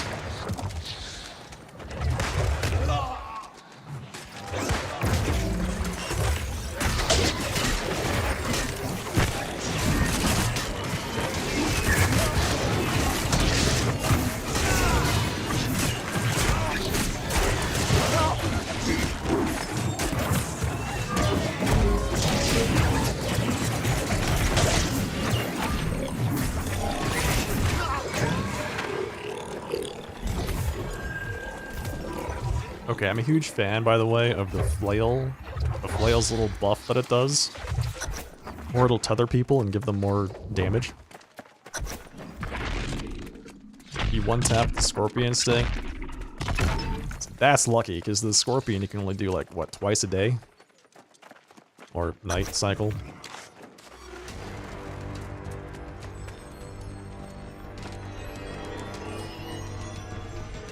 maybe 3 times if we're really lucky. It's has a 15-minute spawn time, and night's 30 minutes. So you could do it at like minute 0, minute 15, and minute 30. I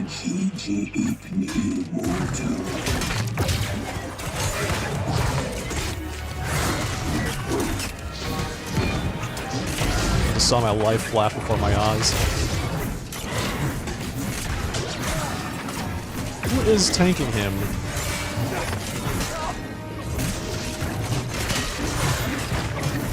I know it's not me.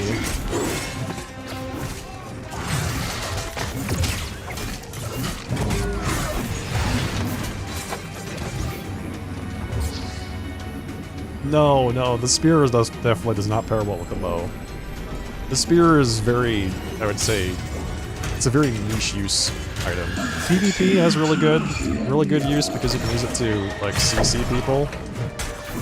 You know, pull people that are far away in. In PvE, the usage is basically like, there's an archer on the other side of the room, and I need to pull him into me so I can continue to hit him. That's basically the PvE use. You definitely have better options as far as spears go. Like, any spear with enfeebling skewer is going to serve you better than the Scorpion Sting in PvE.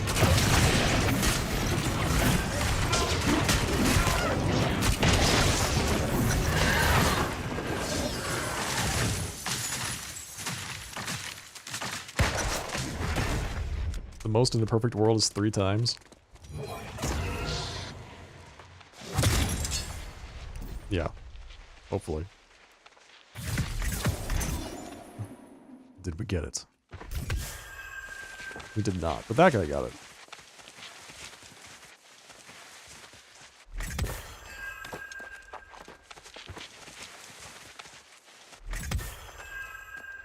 Trying to decide on a second loadout. Do you want it to be melee?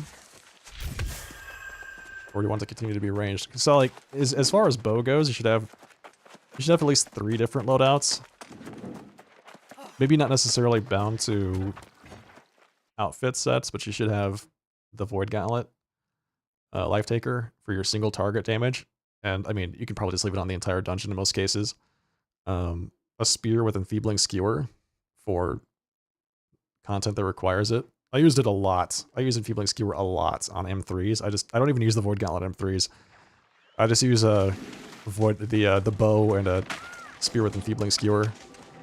And a greatsword is really good for other instances. Like, I think the best example of why you might need a greatsword is Thorpe. Commander Thorpe is a really good example because everybody in the group should have something that breaks stamina as fast as possible, and the greatsword is fantastic for that. So it's like, you can use the bow, and that's fine for the rest of the dungeon, but on the boss, on Thorpe, you really should have something to break stamina like the greatsword.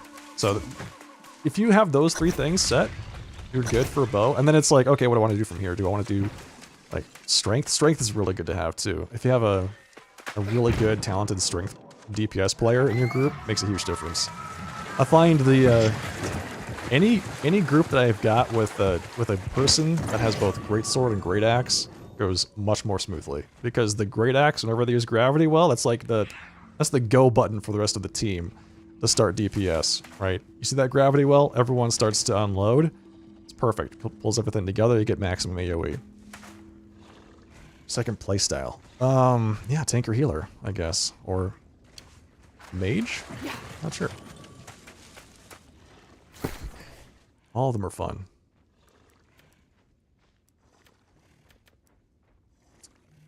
Let's see, what was I doing? I was trying to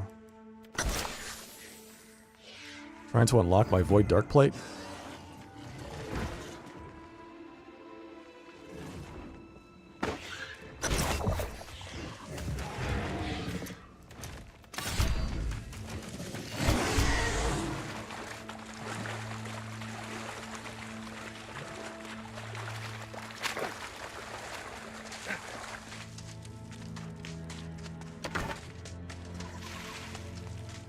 Did this guy just finish killing every Drake on this island?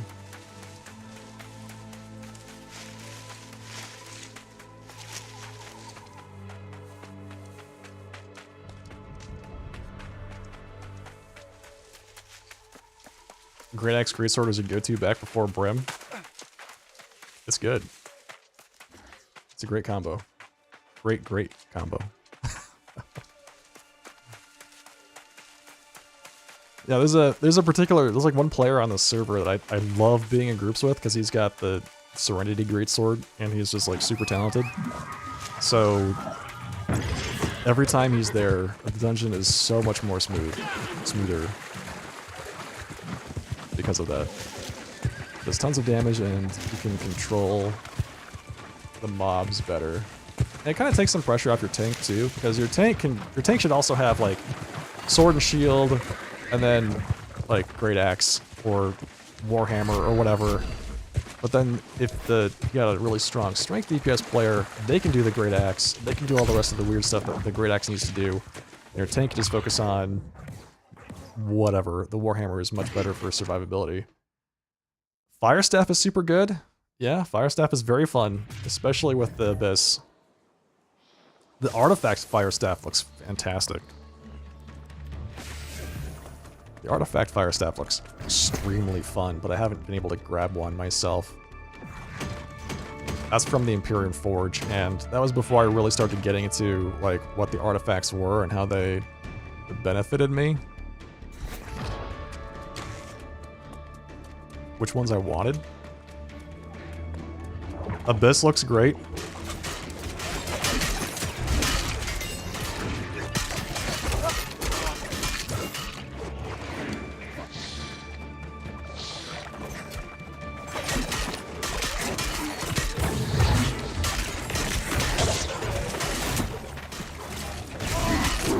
Scales with strength. Yeah, the Fire Staff is interesting because it scales with strength and it does more damage. It does like 20% more damage to targets that are within like 7 or 8 meters of you. So it really wants you to be up close, and it's just like I feel like you would just be casting Meteor Swarm and Flamethrower the entire time, and then using your strength weapons on the like whenever they're off cooldown or whatever. But yeah, it seems really fun. Ow.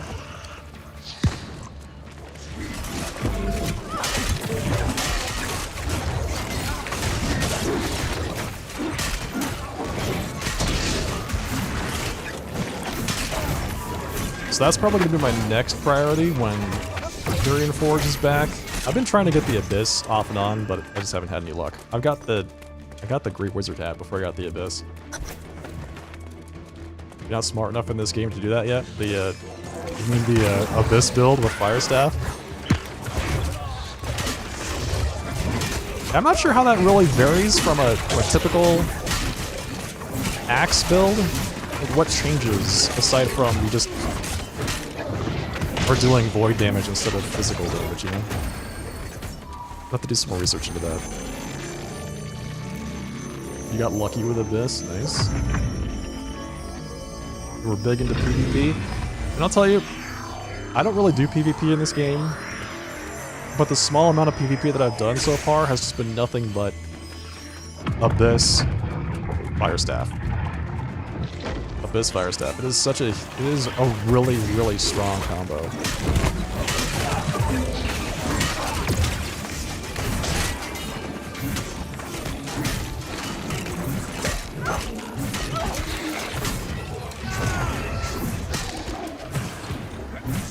Yeah, Voidblade. I have Voidblade in my... Yes, I have Voidblade in my build for my Void Gauntlet. No, I very rarely use it. The only time I've ever found myself using Voidblade in an actual dungeon with my Void Gauntlet is when there's a Phalanx modification and I forgot to put my spear on. If I don't have time, or if I forget to put my spear on, then I have to melee. So then sometimes I pull out the Void Blade then, but it doesn't do much. You know, it's like, you really don't want to have to do that. Yeah, it's mostly for, soloing. When I'm outside of a dungeon and I want to, you know, farm, whatever, and I don't want to use ammunition, I'll just Void Gauntlet it.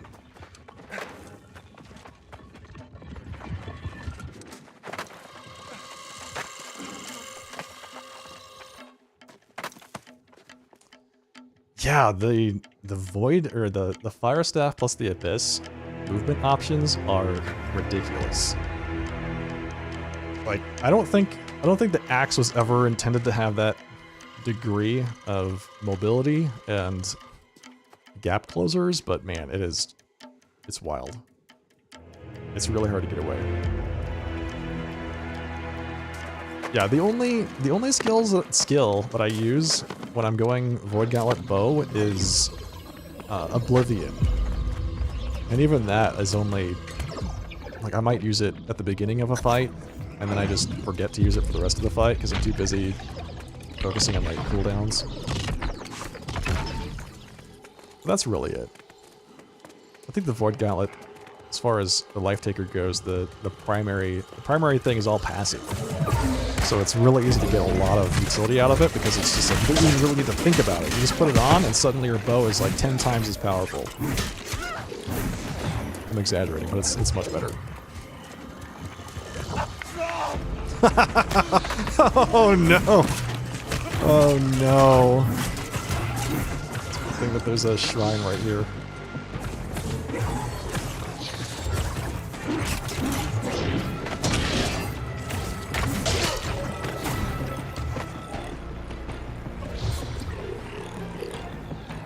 Trying to see alternatives. I feel like there's, if you really wanted a better PvE option, Petrifying Scream is the best way to go. You want to go with Petrifying Scream and the Putrefying Scream upgrade, because there's actual PvE, like, legitimate cases you might want to use that for. You know, the boss of the Aniad comes to mind, where you might want to just throw that on so you can use the disease to prevent them from healing quite as much in their phase transition, but it's like, aside from that, it's just not a lot.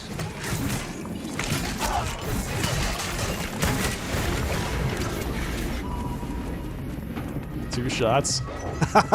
You have a drinking game for this dungeon with the lasers? One shot for every person that dies to a laser? That's actually pretty reasonable, all things considered.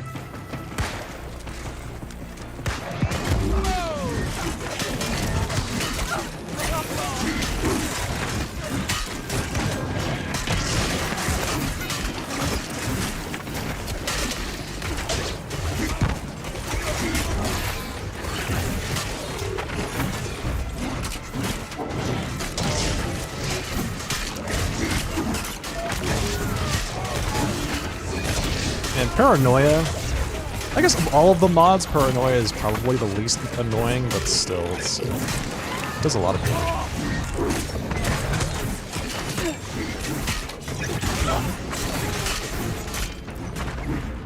For the bow, it's really easy for me to get into this, like, rhythm, where I know exactly when to dodge.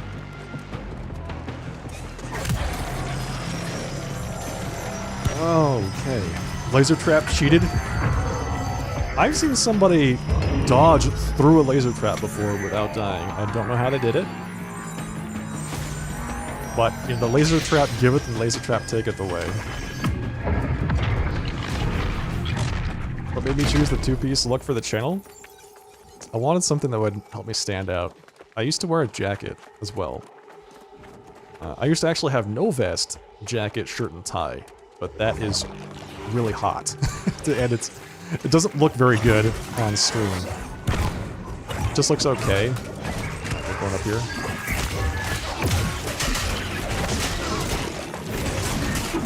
So I've always worn, from stream 1, I've worn the shirt and tie.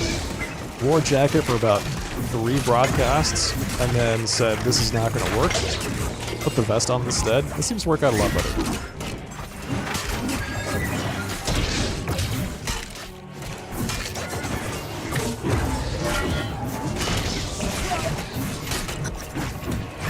The vest and tie has a clean look. Thank you. Yeah, I like to think so. I have a story about that though. When I was so early on, I played a lot of Final Fantasy XIV in like the first couple of years of my broadcast, and I had somebody come into my stream once, and they were mad at me because I guess they were like a greeter, not a greeter, They worked at a restaurant, right? And they're like, well, I don't appreciate you taking my uniform for yourself. Which I gotta say was one of the weirdest interactions I've had. With all the time that I've been on these platforms. Dude. Oh. He's like legitimately aggro to me. I see.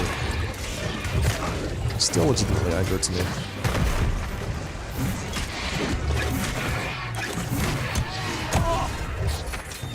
Yeah, that was inevitable. Service industry appropriation. Yeah, it was... That was what happened. He's the only person that has ever come into my channel and complained about it, but... I gotta figure there's other people that feel the same way out there. They just don't talk about it maybe quite as openly as that one guy did.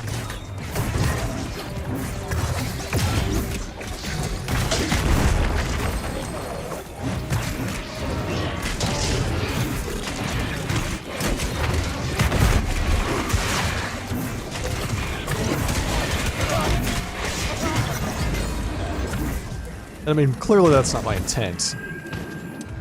I don't want to look like a butler or anything like that. That's not what I'm going for. I'm just going for a guy wearing a nice outfit with the coat off. That's high. That's it. It's my stream schedule. I stream on Mondays, Wednesdays, Thursdays, and Saturdays. I stream New World mostly, but a friend of mine and I are playing through Baldur's Gate 3 right now. And we've been doing that for, I don't know, 100 or so in-game hours. And so I'm doing that 2 times a week on Thursdays and Saturdays. Normally Saturday night would be the only time when I do something that's not my primary content, but for now it's like 2 days a week I do New World and 2 days a week I've got Baldur's Gate 3. How dare I dress well? Yeah, that's right.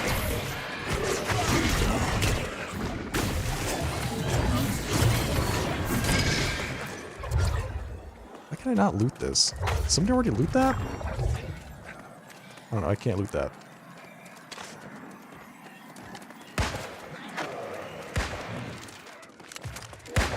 Thinking you want to go back to playing Melee? Just wait until you see me do an M3 with Melee. I feel like M3 with Melee is just constantly taking your life into your own hands.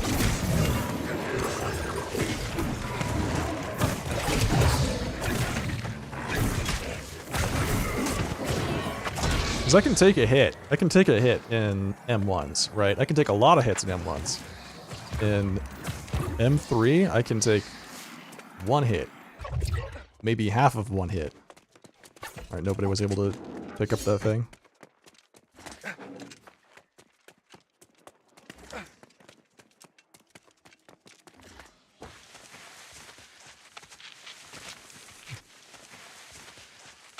Yeah. I mean, there was a period of time where I had a lot of weird people coming into my channel. It was back in 2019. I distinctly remember it because it was right around the time when Shadowbringers was a thing. Right, Shadowbringers was just released and I was getting really into raiding in Shadowbringers. I had a lot of weird people come in to my streams back at that point.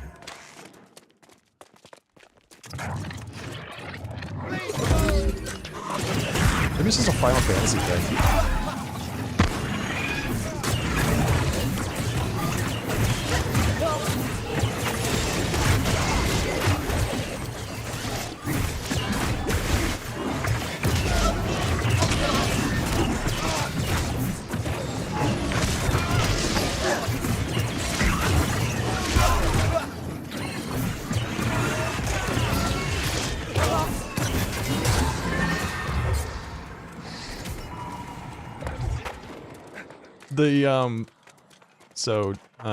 Yeah, Railway, that particular comment, I remember I was running, again in Final Fantasy XIV, I was doing 8S,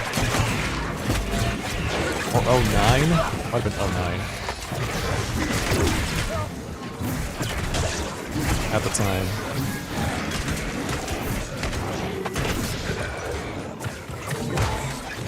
My Shadowbringers Black Mage content was probably my favorite period of of gaming for me. I really had a great time with that.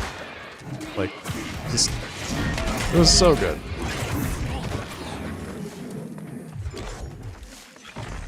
I feel like Butcher with a nice bloodletting ring would be fun. Absolutely.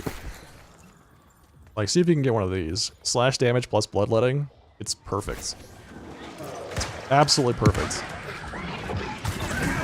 The Butcher also has built-in 30% bleed duration, which stacks with it, so you get 60% extra duration on the bleeds. Which, so, there's a couple things. It's like a double-edged sword. And the reason is, your bleeds already lasted long enough for you to be able to refresh them naturally without having to do that. So it adds a lot of value if you have to you can't attack something for a while, right? And those bleeds can sit there and ticking for a while without you refreshing them manually. But if you already refresh them, like, more often than the duration, it has less value. But still, it's a lot of fun. Hey, Sealer, thank you for the compliment. Much appreciated. I've had that command. I wonder when I added that command. The tie command.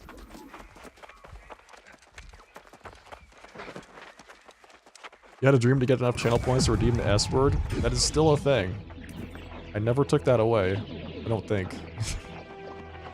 I think you can still redeem 1,000,000 channel points for the S word.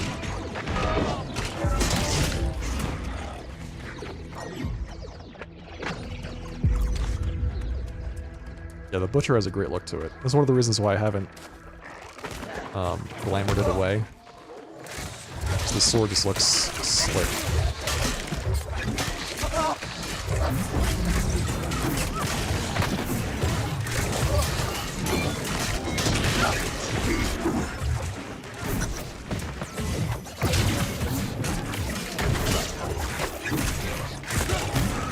Oh, okay, we got a boss here. Nice.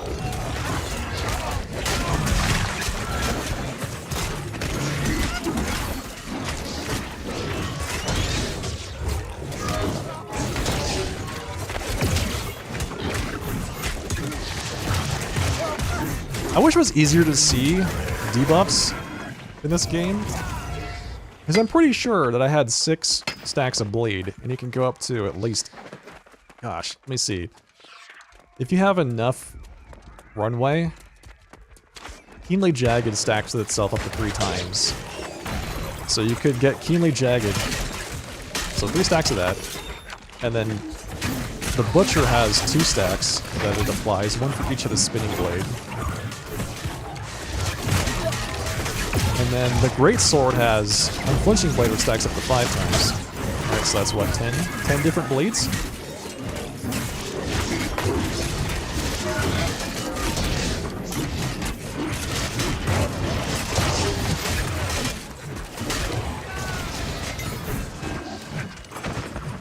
It's so many points. Stick with it. Stick with it. It's 1,000,000 points. So yeah, it's intended not to be. I should say, it's intended to be really hard to get.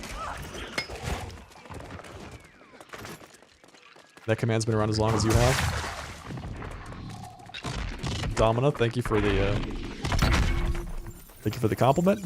Compliments. Appreciate that. Up to 72 uses of the vest command. I wish there was more ways to compound debuffs in this game. Extra damage to bleeding targets, yes. Yeah. That'd be nice too. Well, I feel like they're kind of going that direction because the, what is it, the 50 int perk? You deal 5% more damage to targets that's suffering from debuffs or damage over time effects.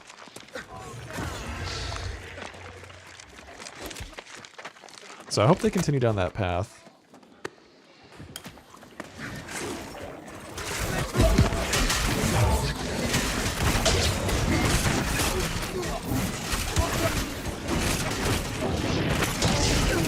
Like, I would have died just there. If this was on any higher mutation level, I would have just been sent to heaven. Would have gotten hit twice by those archers, and that would have been it. Artifact bow coming out. Yep, I heard about that. Alright, Neb Freak. Have a great night. Enjoy your time.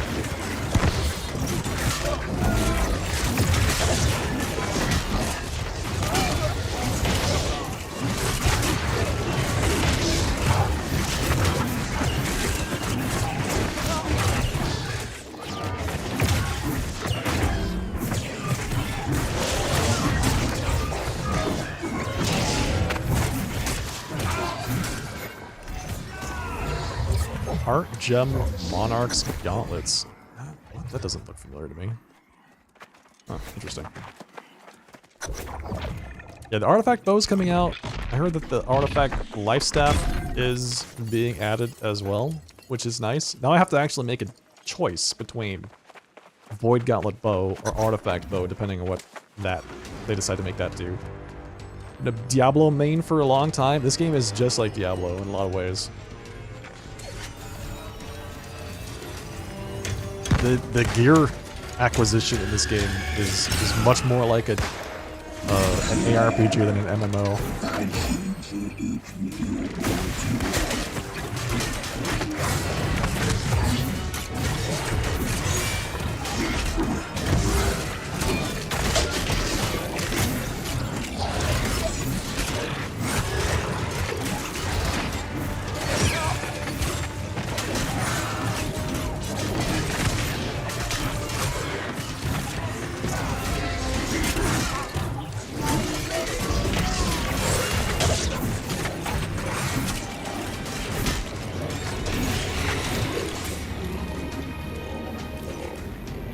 They released the bow special perk already? What is it? I haven't seen that. Which sword build do I use? Left tree. There's a little bit out of the right tree, but not too much.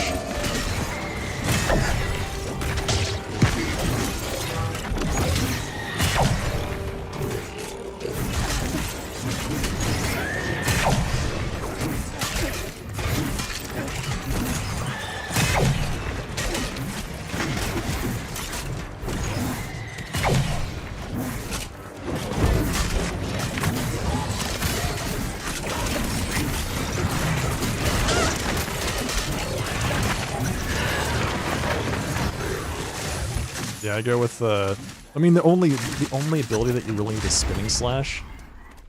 If you're using the Butcher, that's really it. So I just tried to take Spinning Slash and then things that buff Spinning Slash. So I took like, what is it, Reverse Stab, and everything else is just kind of fluff. That was it. I got a Great Sword Shard and a potion off of that boss.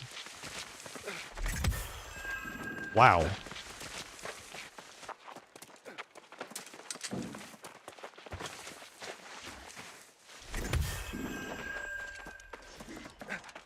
Yeah, the, if you really wanted to maximize damage with the Butcher, I was trying to think about how you would do that, because you get so many stats from the Attuned Leather Pants, it's really hard to say no to those in terms of DPS, but if you want to use the Butcher and stay as a light build, you either have to not use a shield, or you have to use all light gear. So it's a little bit, like, a bit of give and take there. If they added 10 to 20 player raids in this game, you would never get off of it. Same. Same. That's one of the big things I think is missing is larger scale raids.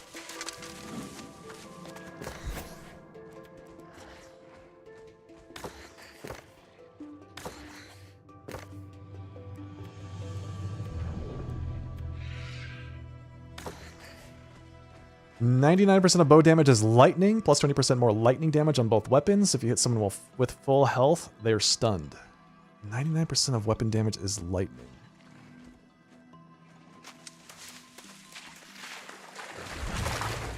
Okay. So I'd probably just elect to use the Void Gauntlet still in that case. Like, unless I'm trying to think of a reason why I would use that. Maybe I've got a whole bunch of lightning damage gear, and I really want to use my lightning damage gear. I would use the bow instead.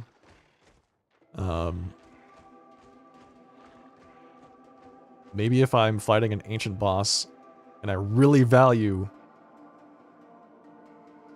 rapid shot, I would use that.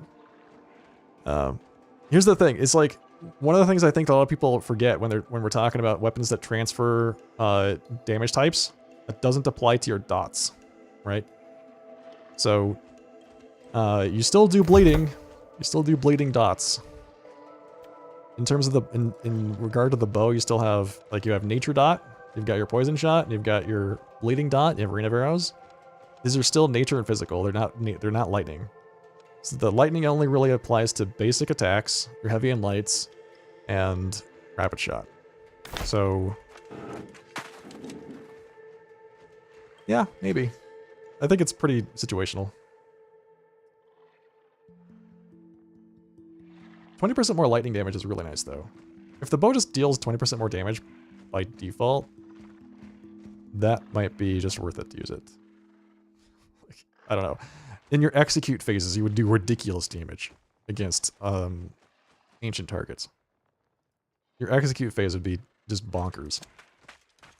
Anything weak to lightning, you would just shred. It's a bow spark of Mjolnir. Yep, exactly right. Light gloves give you immune for 5 seconds after changing weapons. Okay. And a round shield, when you get hit, you inflict a bleed for with a 3-second cooldown.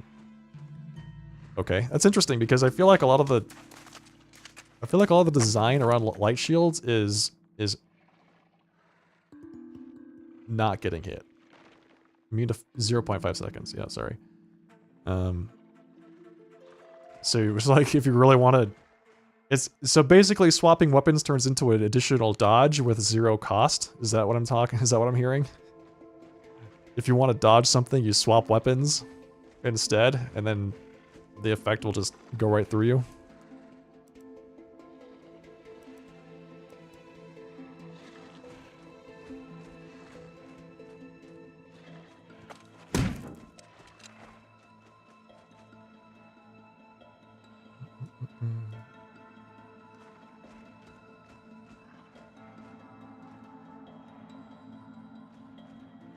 The life staff was you do 1% extra damage when you heal someone, stacking 20%. Lasts 10 seconds. I wonder if that applies to their damage-based healing. Because if it did, if that applied to damage-based healing, that would be basically like what, scaling up to 20% extra healing every time you heal, which would be fantastic. Down the line, if they added modifiers to dungeons that were weak to X element, this could be more fun. Yeah, exactly. Right.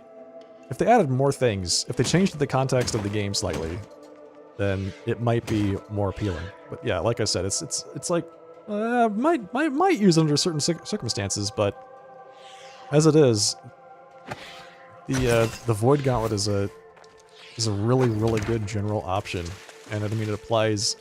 Well, you've got 40%, 30% from the bow itself, 30% armor shred, and then a 15% weapon dot, refreshed forever.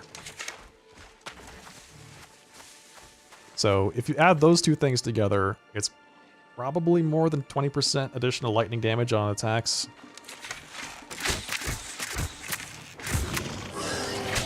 But I'm sure you can get some really big numbers.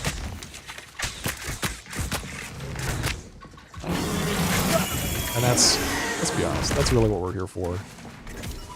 Is the big numbers.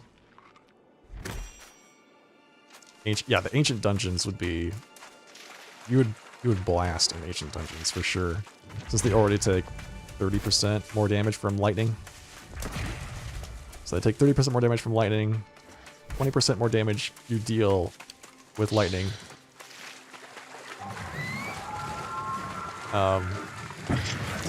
And as long as you're okay with, you have to understand it doesn't apply to. Actually, it might apply to the impact of Rain of Arrows.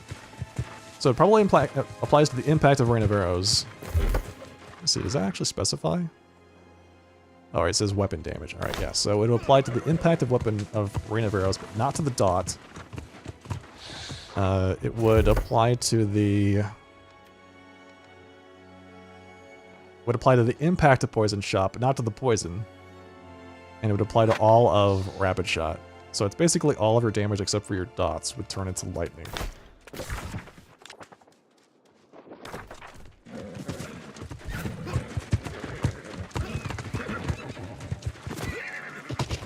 But the rest of your team would be dealing less damage too, because you would lose a 30% armor shred.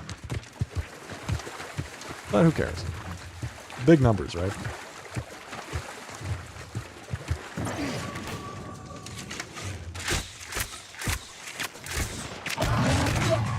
Again? I feel like this happened last time.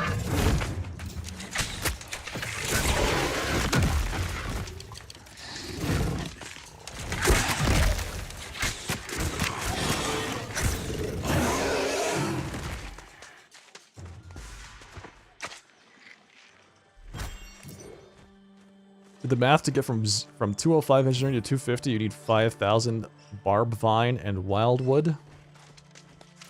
Wait, why do you need that much barb vine and wildwood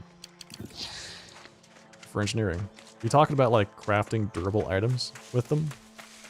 Using that instead of, say, ironwood? You just did 250 engineering today? Congrats. That's, I think engineering is one of the ones I'm kind of lagging on. Let's see. Yeah, I'm at 218. I haven't really been pushing my crafting exceptionally hard. I've been considering doing engineering because I want to make a was it honing acid?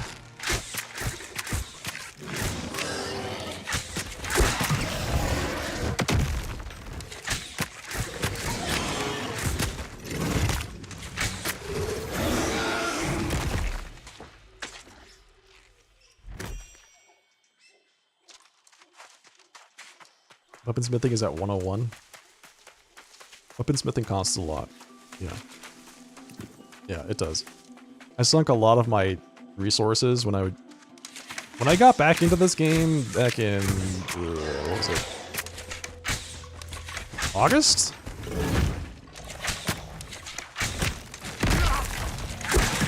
I spent a lot of my time just leveling that up.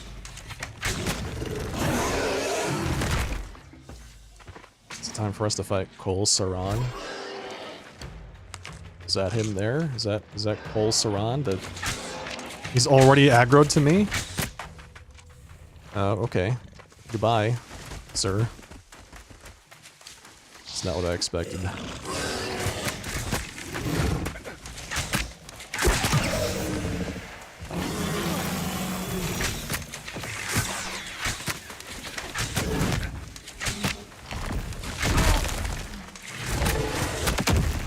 Ow.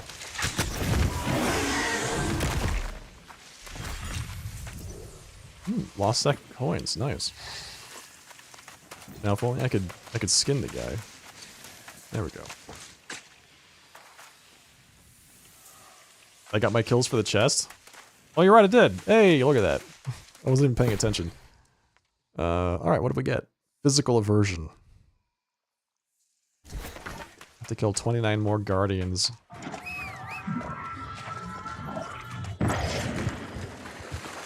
Hey, Islude, feels like they tightened up the graphics a bit. I mean, the graphics look great, but then again, New World's always looked great. I feel like the thing that's been holding New World back is less the graphics and more the performance. And I solved that by just getting a whole new PC, right? So I'd be really surprised if the game didn't look good. I'm running it at max settings.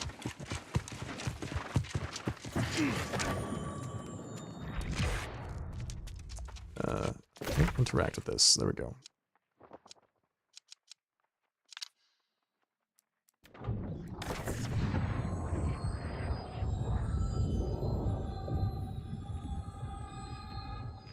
You got the chest, but you're 5 of 5 for artifact quests. Yep. I think that the cap on artifact quests is a bit much. I don't think there's a need for it. Honestly, I'm trying to figure out what the gameplay reason is for them to add a cap for artifact quests. I mean, why not just have somebody just do all of them? Like 20 quests. I mean, it makes you have to make a choice. You have to commit to it, and you have to buy a matrix.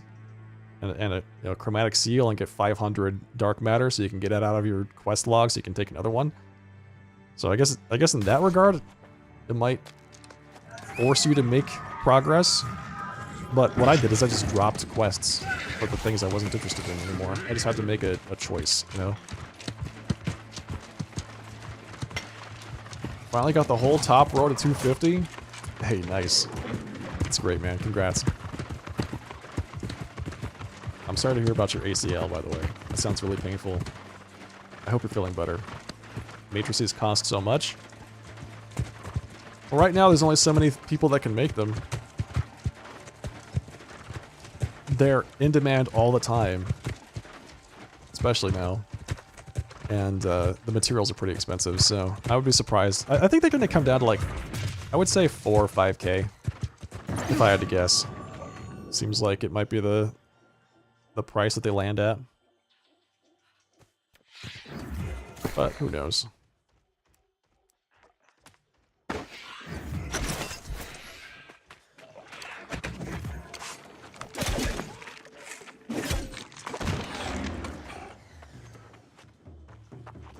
You don't want to refarm the elites? Yeah, okay, yes, that makes sense.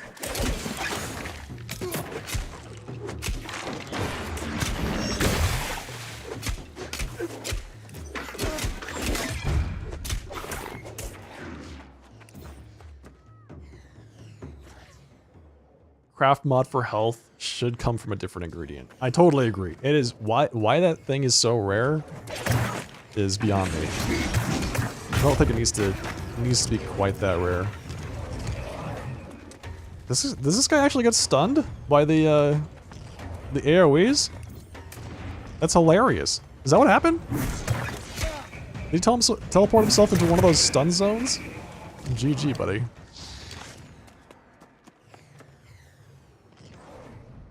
You can make the armor ones, but the cost of the items to make it just equals the cost of the matrix. They're 5.8k-ish. Yeah. Yeah, okay, so that makes sense. But it requires prismatic blocks, right? Prismatic blocks are... Yeah, forget that. If I could never craft the prismatic block again, I would do that.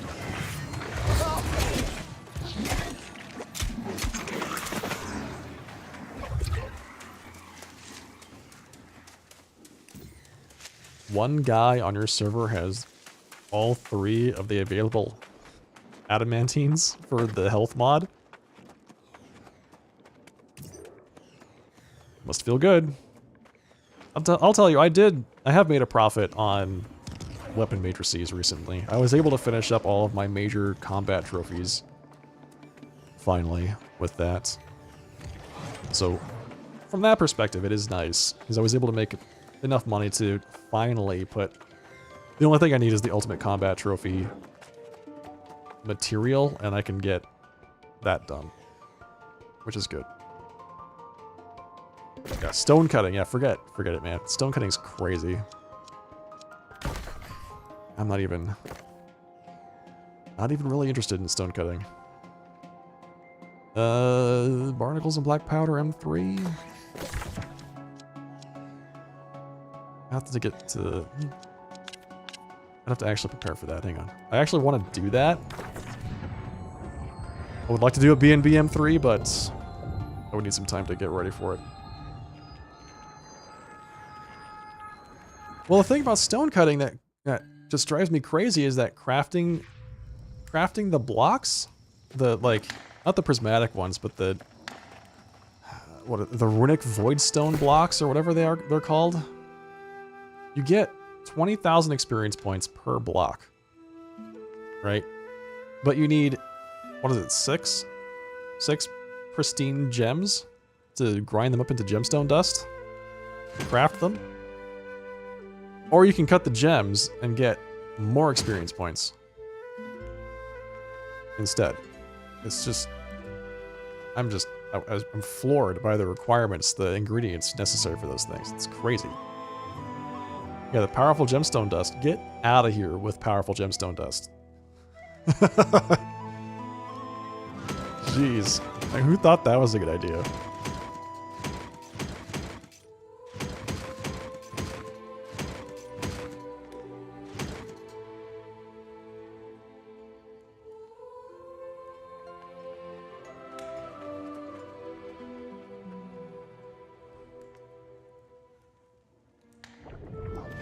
I mean, I suppose if you have infinite mithril veins to mine, you do end up with a lot of gems, but... Good luck. Good luck. Alright, I'll stop. I'll stop talking about that. It's just... It's a sticking point for me, because I haven't been able to get to... max stone cutting yet. I'm just jealous of all the people that have.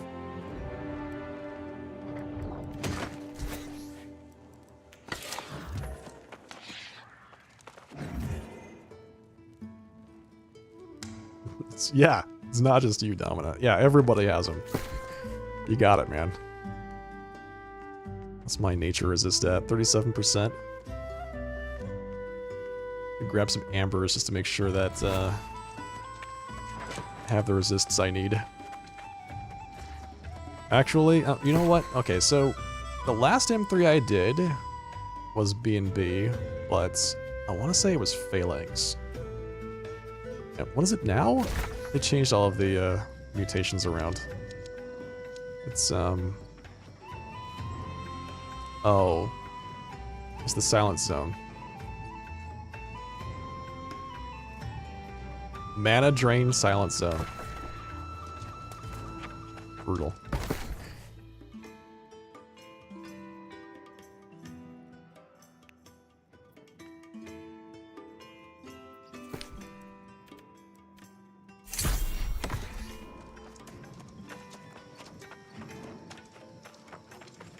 I've got so many pristine gems, man. Let me tell you what. Powerful gemstone dust all day.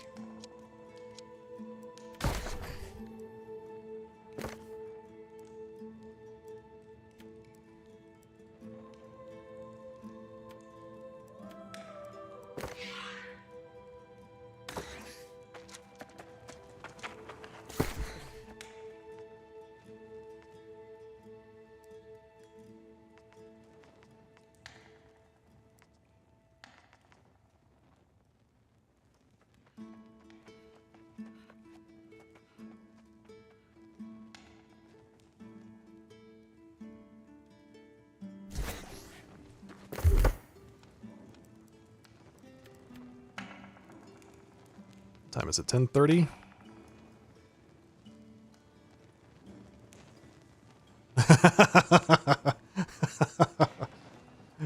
Alright, I'm done. I'm done talking about that. So I just need to respec. I think I'm gonna go back to Dex for the time being.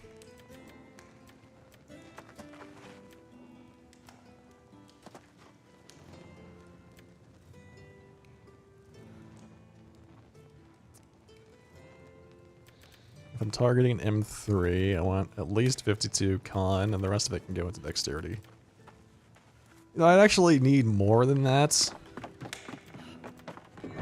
Probably gonna do... If I did this, would this get me up to 15? Yeah, so if I did 100 con, there we go, 100, 370, 50, 100.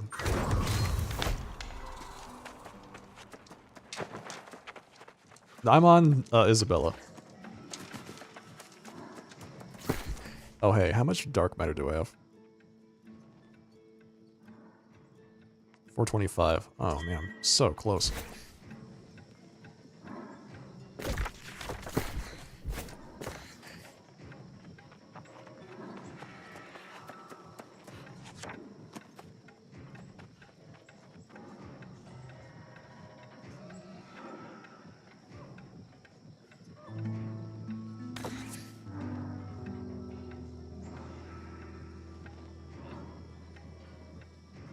Getting Arcana to 250 wasn't too bad. Oh yeah, the regeneration serums are the way to go. 100%. I use them all the time.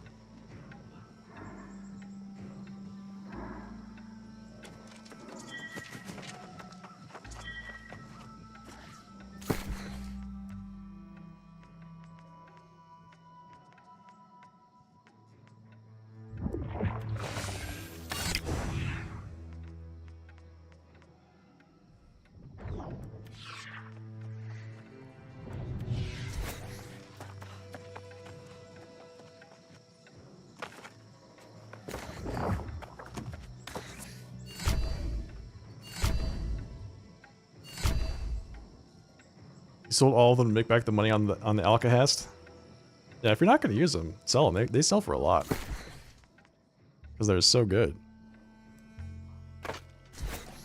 I end up making my own supply, but yeah, they're definitely good for selling. Yeah, they're expensive. They are expensive, for sure. Alright, so I've got 14,000 HP. I'm going to use con food for this. M3s are absolutely brutal, so I definitely want to make sure that I've got enough con to make sure I can take at least a couple hits.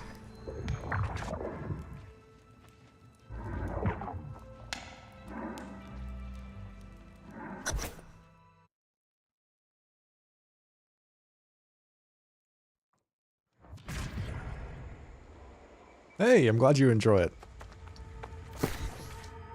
Alright, honing stone. Which is where? Gone food. Lost. Resistance potion.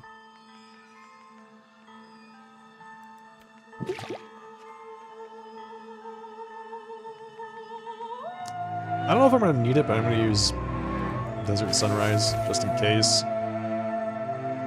The more buffs I can give myself, the better.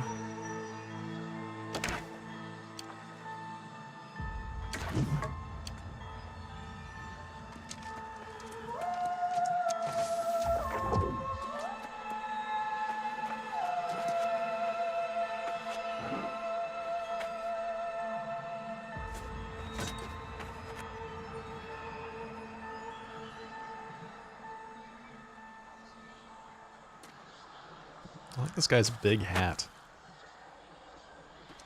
That's great.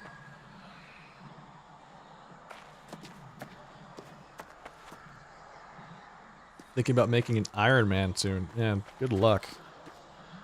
That's more hardcore than I can do.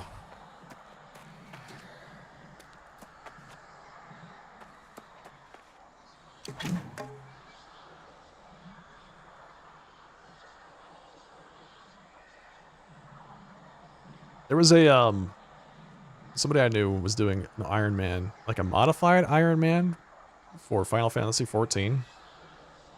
It's like Iron Man plus hardcore, right? You couldn't use anything off the marketplace. You couldn't. You could only use things that you found in dungeons, and if you died, you had to delete your character.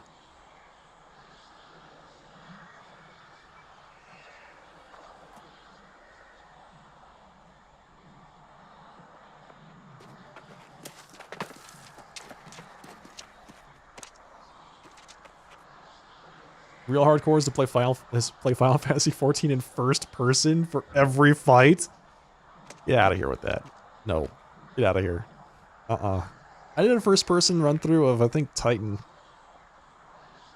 Not Titan. 07? No. 09. 09S.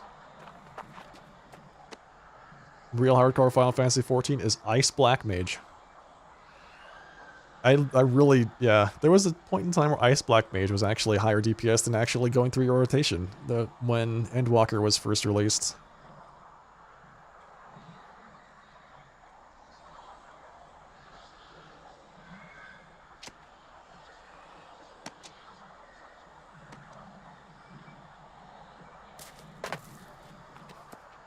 Every time you see my name, you sing the ZZ Top song in your head. Yeah, I get that a lot.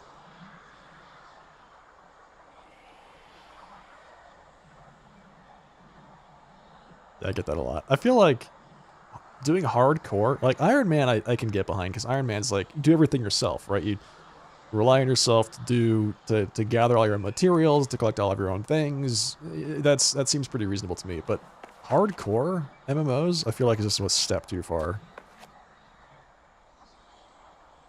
For me, personally. Because I think a lot of the difficulty comes from doing dungeons. And if I had to play dungeons so safe that nobody died ever, it would drive me crazy. Alright, Domina, enjoy your lurk. You went for 38 runs and never got the Dark Plate? Sorry, man. Sorry to hear that.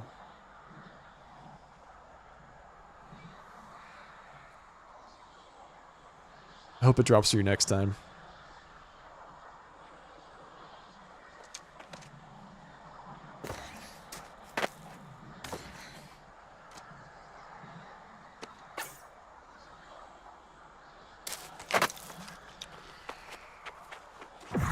Alright, here we go. This is a Barnacles and Black Powder M3.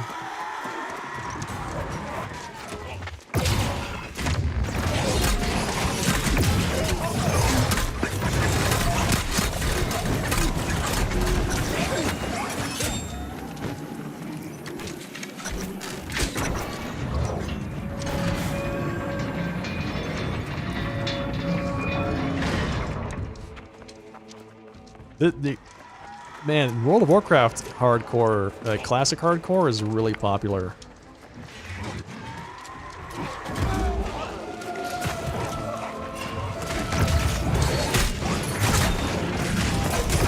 Like, far more popular than I would have expected.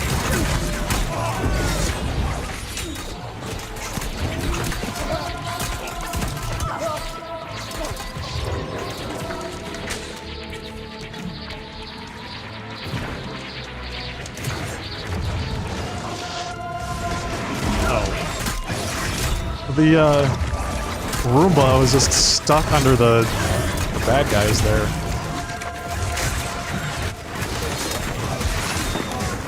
Oh, that's bad.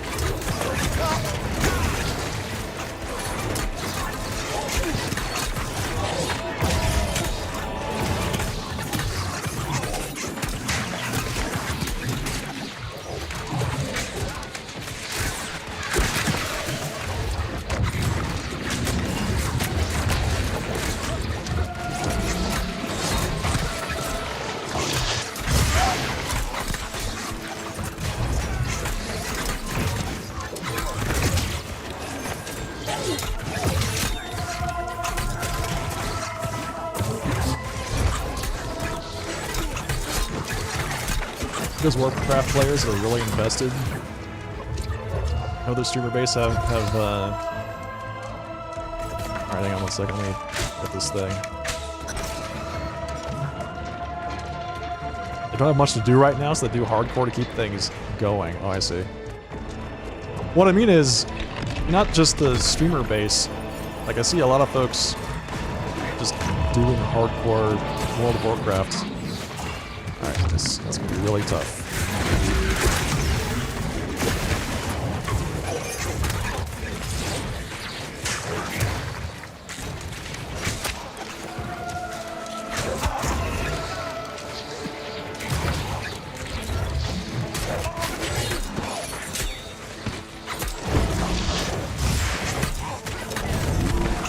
Why am I getting shot by...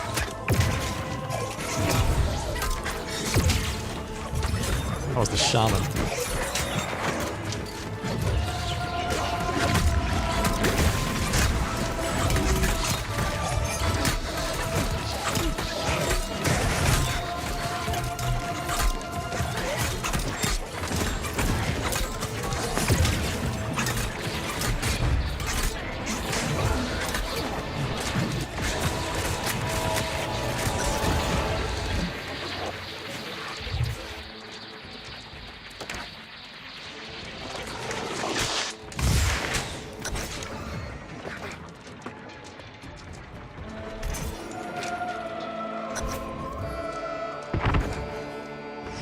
WoW is an acquired taste. It's an acquired taste.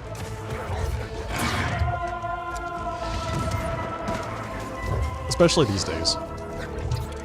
Like, it just feels dated to play, in my opinion. They've done a great job trying to keep the graphics and the presentation up and all that stuff, but the gameplay just feels real dated.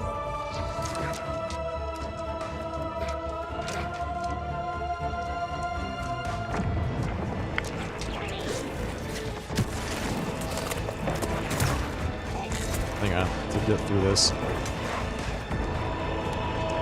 We're able to get that guy up. I don't know if we can.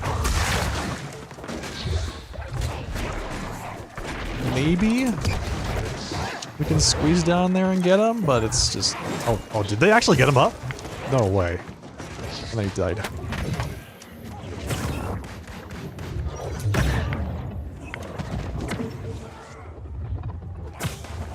He just said to go, so... Here we are. Final Fantasy 11? Yeah, what exactly? I think you had to kind of be there for the whole thing. And it's totally okay if you never play it, I think at this point, if you're new to MMOs. It's totally fine. I think they haven't done a really great job of keeping up with World of Warcraft's storytelling potential.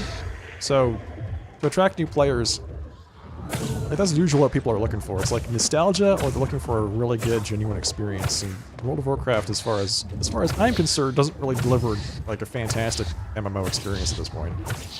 They're better out there, so that's rely on other things. I hope that guy can make it. Final Fantasy XI was just like EverQuest. It had a lot in common with EverQuest.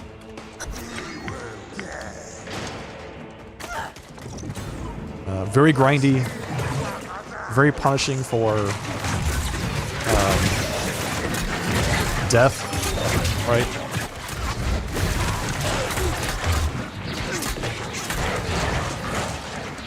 You had to have groups to do everything, which, don't get me wrong, isn't bad.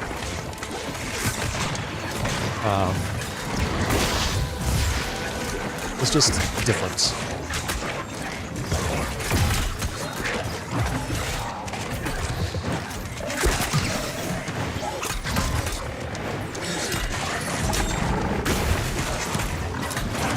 And it's I feel like it's a gameplay style that doesn't appeal to everybody, and definitely doesn't appeal, I think, to a lot of the modern MMO crowd.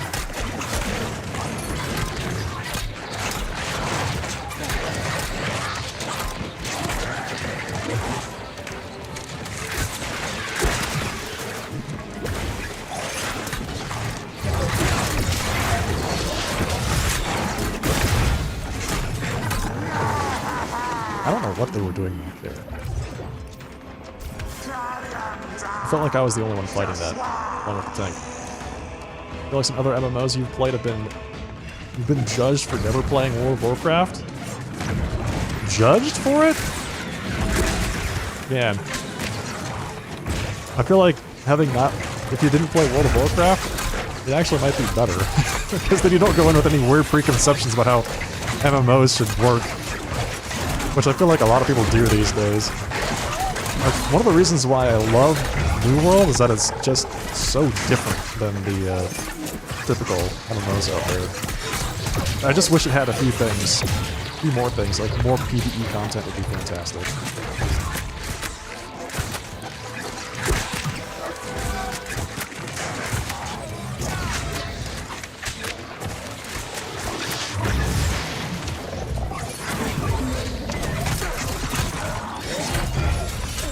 But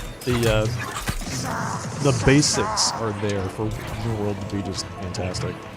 I'm missing some chat. I'm talking to both Twitch and YouTube right now. Hey, Gagolian. Welcome. How's it going tonight, man?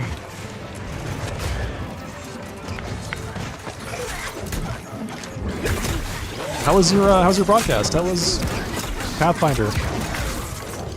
Wrath of the Righteous. Still going alright?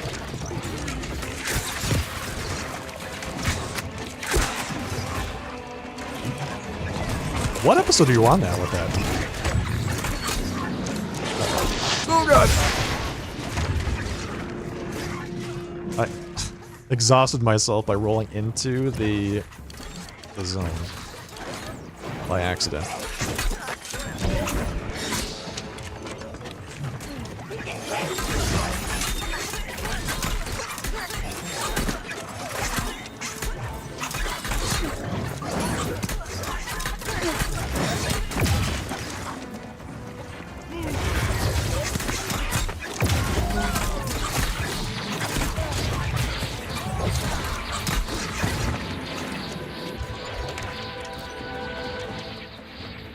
Episode 27, 153 hours. That's awesome, man. Glad you're enjoying it.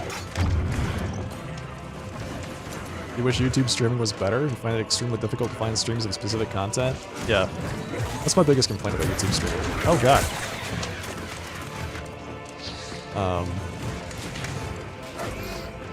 Is that the content's hard to find.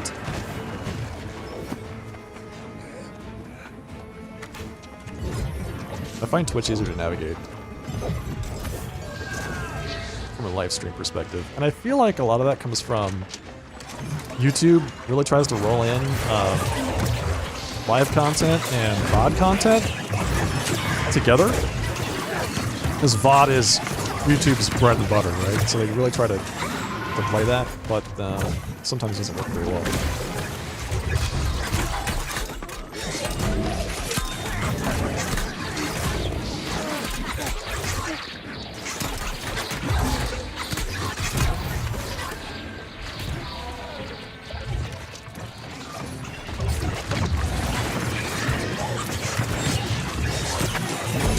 Yeah, streaming, live streaming on Twitch or YouTube is not something that they. Oh gosh. Okay. I've already died once. I want to make sure I don't go down with these explodey boys.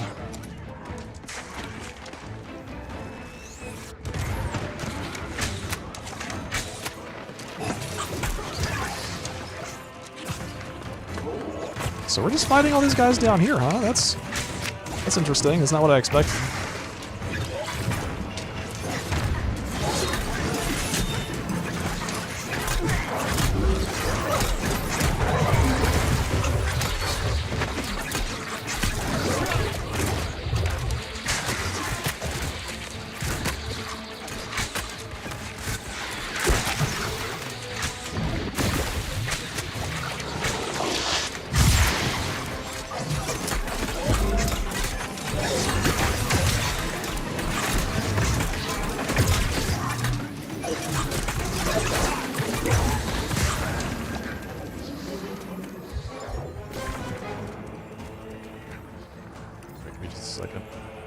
Thank you very much for that raid, Gigolian, by the way. Appreciate that.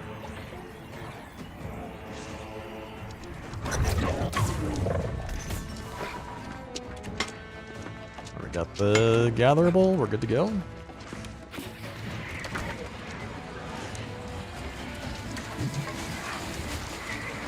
Heavy attacks on this guy. Or we're just gonna skip it? Okay, that's fine too.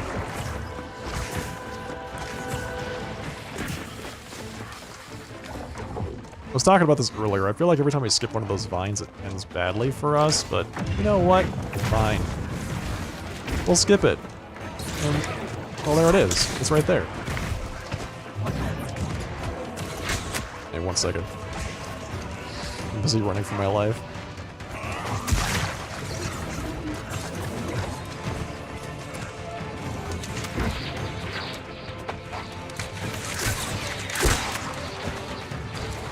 There's like one guy trying to kill me.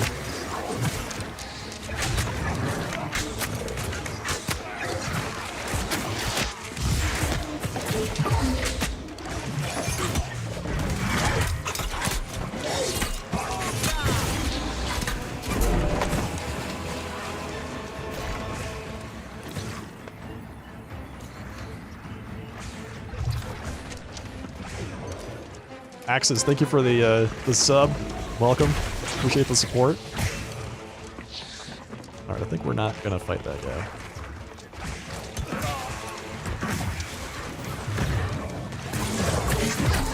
Welcome to the aficionados, Axis.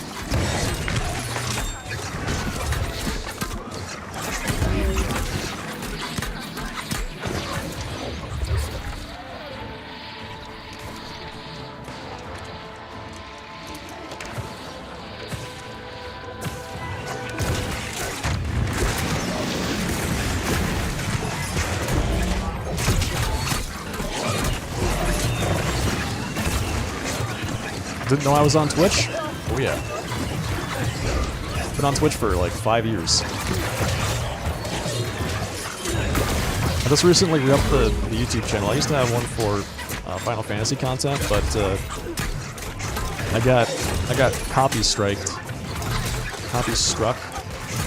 and my channel got removed. From which there is no recovery, I learned. Once your channel is gone, it's gone forever. So, just recently got that back up with the New World content, which seems to be doing all right. It's good to see. There are sporty boys down there. Boom! Oh, you'll love to see that. Oh, that's so nice.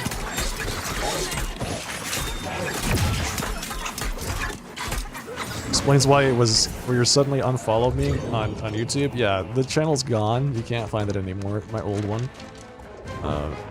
But I did start a new one. Oh wait, did we miss something? We did.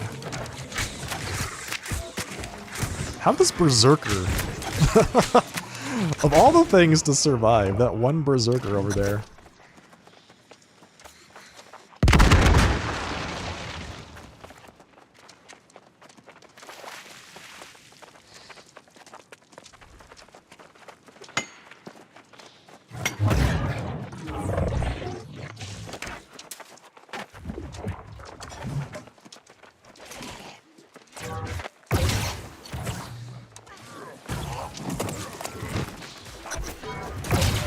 Oh, good.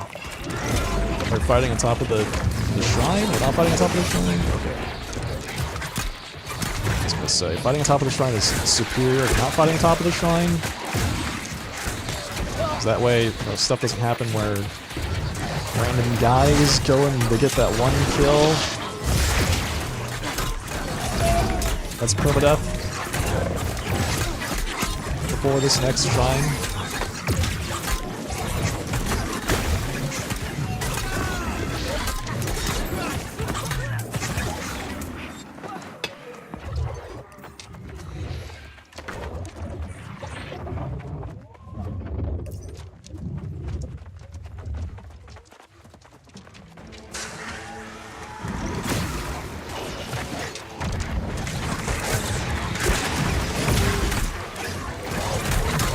Yeah, I'm glad you found me too.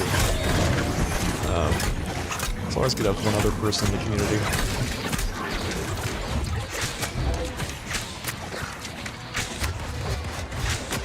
Oh, okay, the boss is confirming, nice.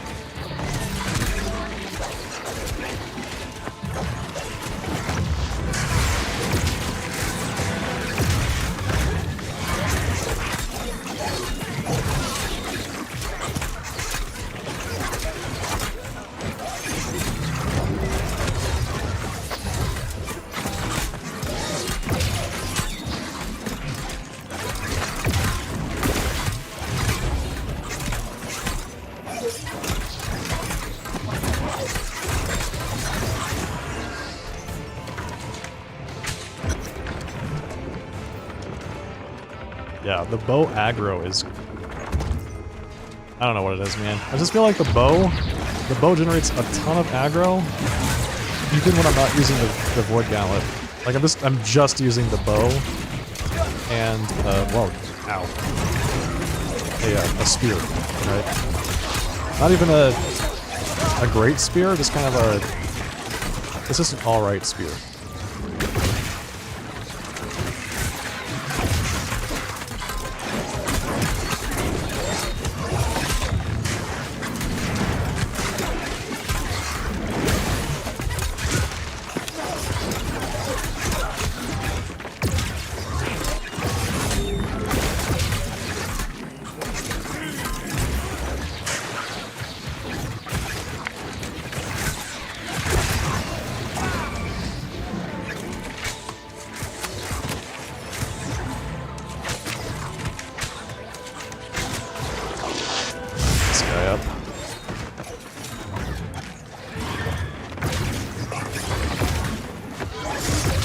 Ooh, okay. Yeah, that'll do it. Enfeeble Skewer? It's not Enfeebling Skewer. Like I said, it's not a very good spear. It is a 700 spear, but it is not what I would consider to be a great spear. Alright. Can't even get close to this guy.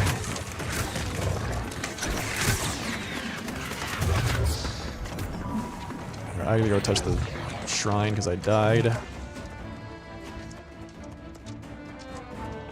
You need a spear with the perk on it that's nice for M3s. Yeah, Enfeebling Skewer is the one you want.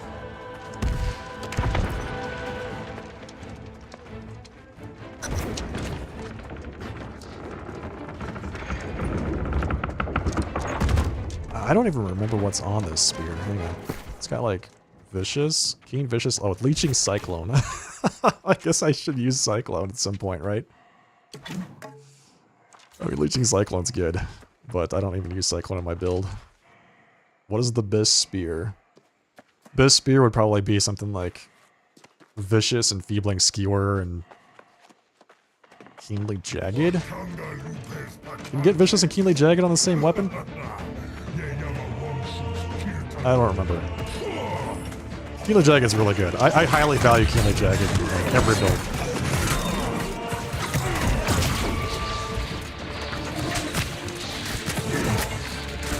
You can get it. Okay, good. Yeah, then you want that. Something like that. You definitely want Enfeebling Skewer. Basically, anything with Enfeebling Skewer is going to be pretty close to this.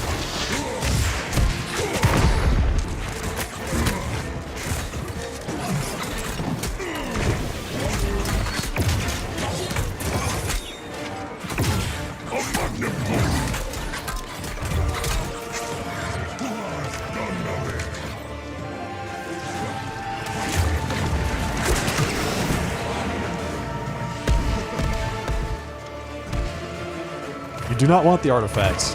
No. The artifact spear is not for... I mean, it's useful in very niche PvE instances. It's more of a PvP thing.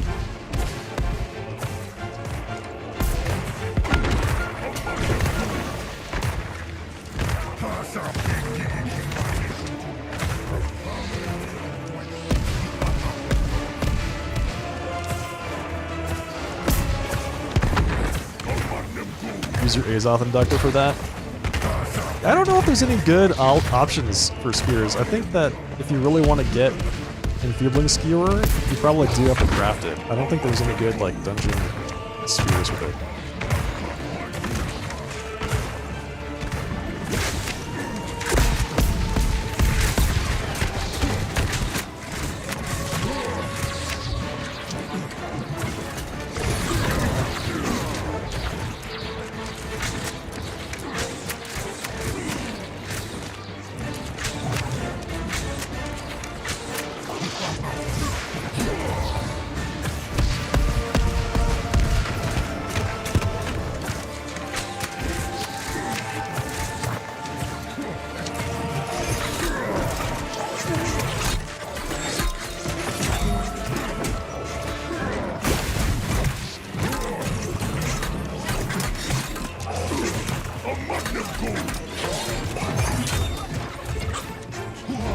Oil Jar Bow, drop with Keenly Jagged. Oh, that's good. That's good. Yeah. If it drops at 700 with Keenly Jagged, you're done.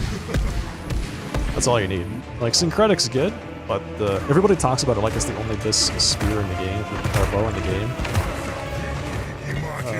There's a lot of... Like, Oil Jar is a really good option. The only thing that the Syncretic gets you is the option to choose what kind of attunement you want.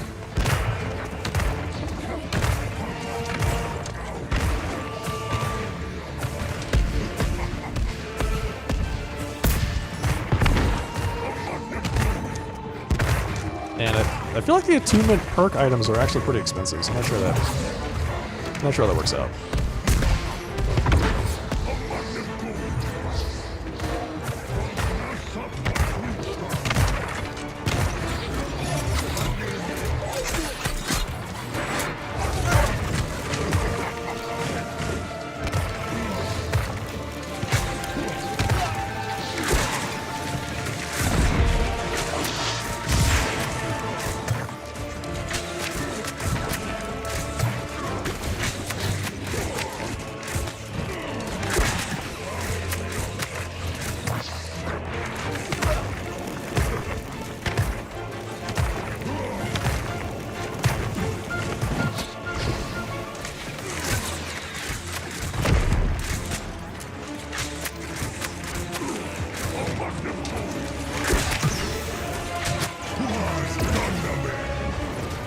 added crossbow that scales with strength. I would love to see something like that. I think they need a lot more variety when it comes to ranged weapons, for sure. Oh, weapons in general. I would love to see more weapons. They did a really good job with the flail. I love the flail. It's very fun. It's just not a weapon that I'm really inclined to use because it's for healing and tanking builds.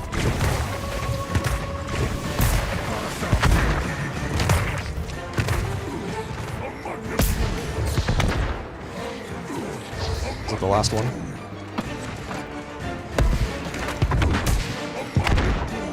Nice.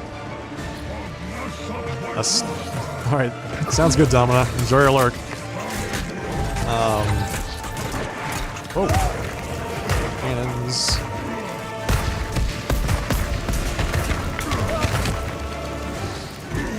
Yeah, I feel like you always lose somebody at this phase of the battle. Because he just goes crazy with the cannon fire.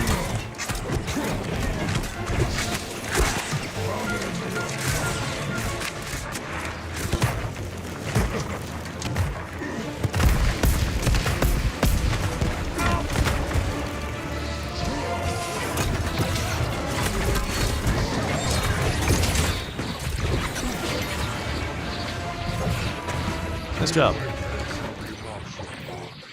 I would love to see a thunder-based weapon, or lightning damage-based weapon, I should say. Something that deals lightning damage. So that we have more use for all the things in the game that increase lightning damage.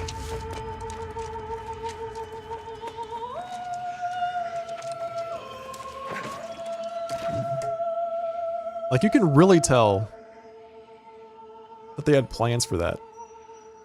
Because they have the lightning damage modifiers on jewelry, right? But they have never added anything that... I mean, now you've got the Mjolnir, and you're going to have the lightning bow. I guess I should re-up my coatings while I'm at it. But I would like to see a weapon that just does lightning damage. I would also like to see more crushing weapons. The fact that there's only 2 in the game is a little bit weird. Dual blades? Yeah. Something fun like that would be really cool, I think.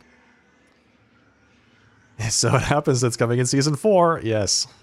Yeah, they're adding a lightning bow artifact in Season 4, which is nice. Feeling another magic item, probably.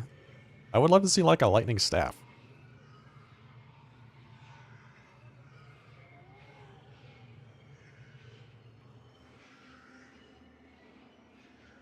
People have been asking for daggers since launch. Yep.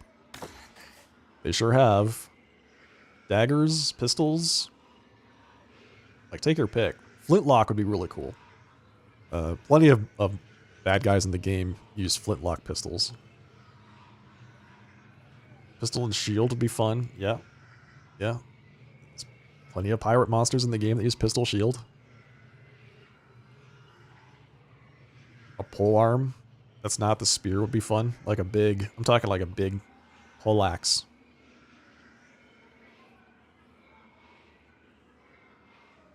Think big, wide, slow attacks.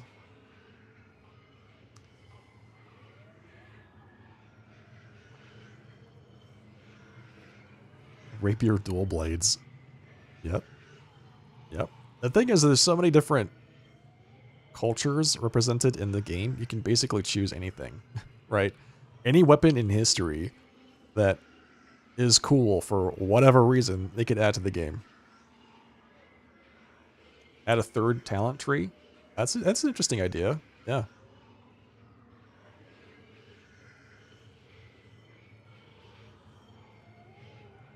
Yeah, they have the Warhammer in the game, but it's slow and it lacks finesse, right? And it's not a great... I mean, to me, it's just not a great damage-dealing weapon. The sustained DPS doesn't seem that high. They would need to do a lot with that to make it better. Oh, well, tank's dead. Didn't even get to start attacking the things. The tank's already down. Okay, now up. This This zone right here is just so bad. I hate it. These ghosts are crazy. Grouping them up, keeping them under control, DPSing them so you can get them down. They're just real slippery. You know, there's real slippery monsters, and they deal lots of damage. But I should probably go back and touch the shrine. We're running a little bit behind on time. We have 15 minutes left to finish the raid. Instance? This point to the end? Yeah. This room is god-awful. I hate this room.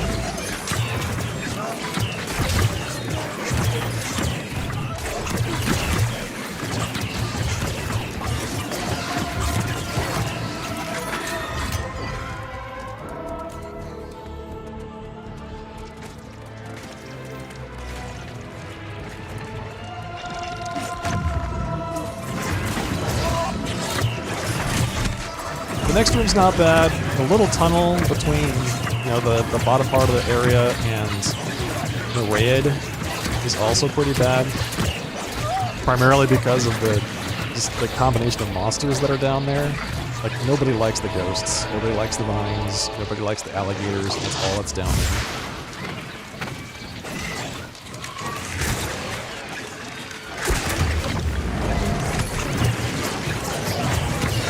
All three of those things are attacking me. Great.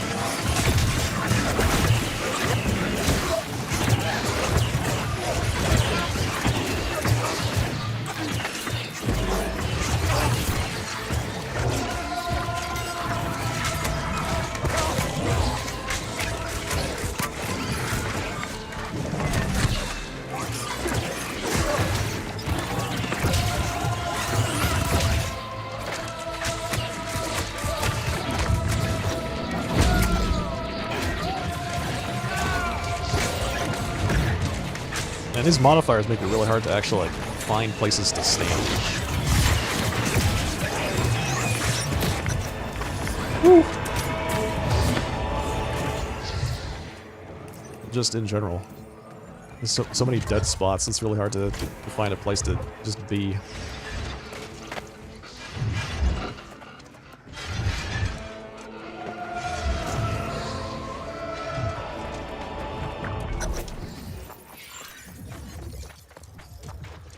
What are some of the systems you would like to see AGS add? Oh, if we're talking about just systems in general, yeah, the music system's really fun. I wish that was more meaningful. Because, man, I really enjoy playing the music. It's just beyond just doing what gathering buffs and things like that, you know, some territory experience points. It's just not a whole lot of meat to it. I wouldn't be sad if they added something like farming. You know, just something stupid and simple like Final Fantasy XIV has a little thing where you can like build up your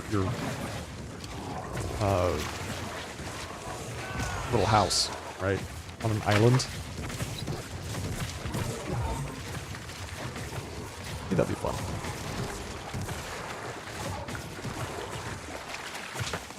But I mean, for me, the big thing is, oh god, I can't interact with this, is PvE.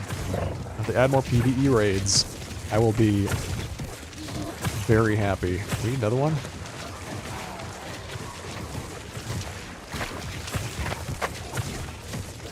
If they add 15 to 20 person raids, like actual raids, with the big bosses and large areas to explore, that would be sad. I'd like to see better filter for perks and attributes. Yep. I don't know why you can't filter perks and attributes the same way you do on the trading post in your story. Right? So I've got tons of stuff that I need to sort through. I don't want to have to, like, script. The way that you do searching right now is you have to do like a little bit of scripting in order for you to be able to search for your perks and weapons and stuff like that in your story. Why not just have it set up the same way as the trading post? Trading post does a really good job of it. It's not just you. Nope.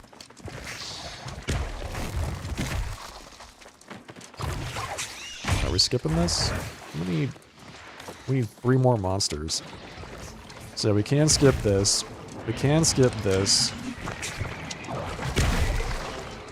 We can skip the ghost even, but we probably want to kill it. Because it snares us. The tank is not tanking that, so I'm not going to fight it. The tank's not tanking this either.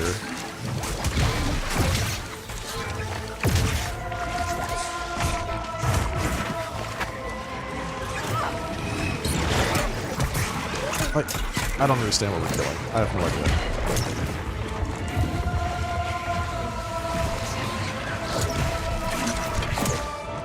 Are we just skipping to the end? We still need 3 things to kill to get max points. Maybe we just don't care.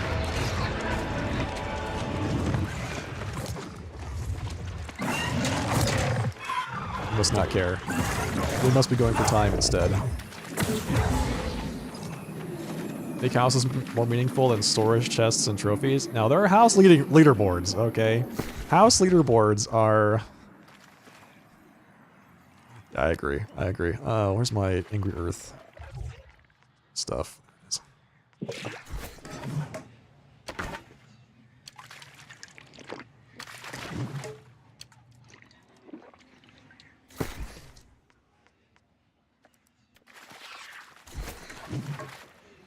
I guess I'm in combat.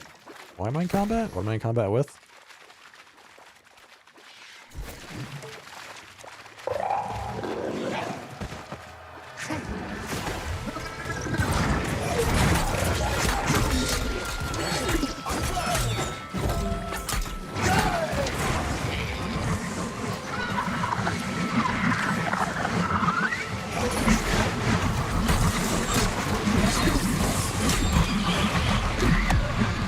Are you serious?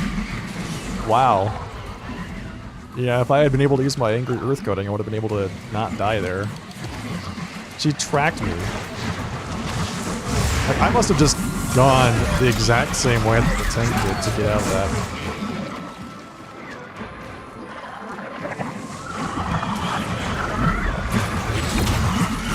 Yeah, unlucky. Yeah, it'd be cool if the stoves and stuff that you can craft as furniture for your house did something useful. Right? Something practical instead of just being decorative.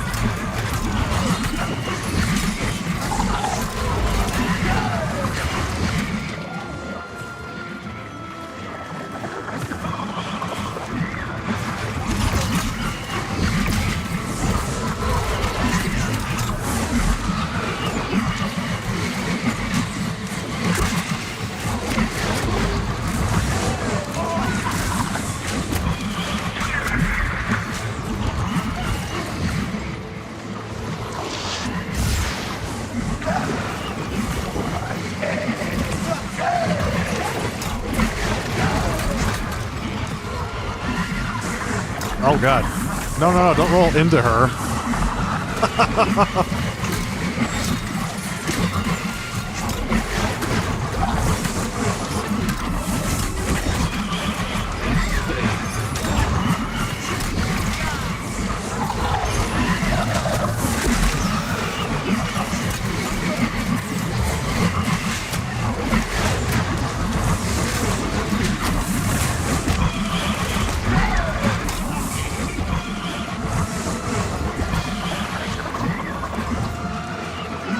I feel like I should have more than 2 stacks of rend right now.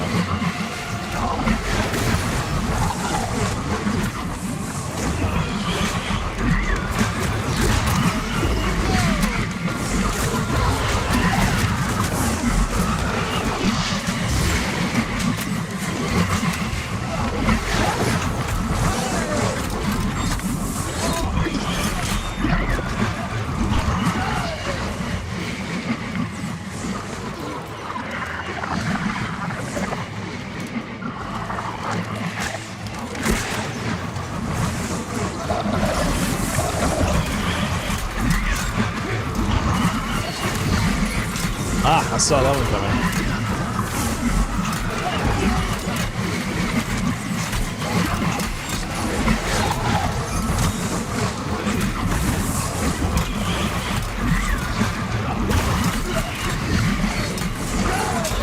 She's doing nothing but the backward stab.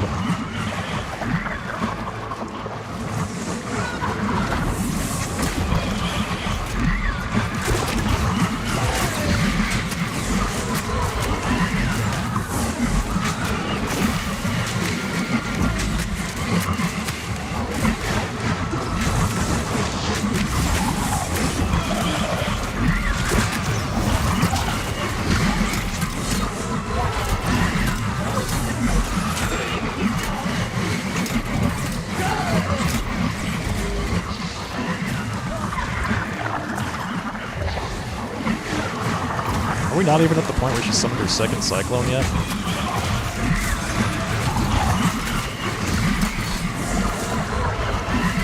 Okay, here it comes. Cyclone number 2.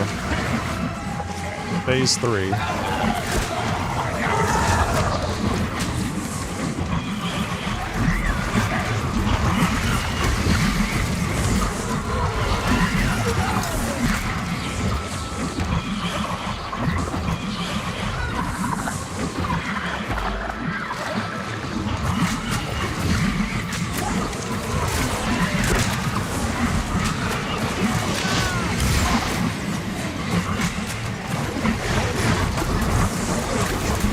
I feel like tanking her there is also kind of problematic.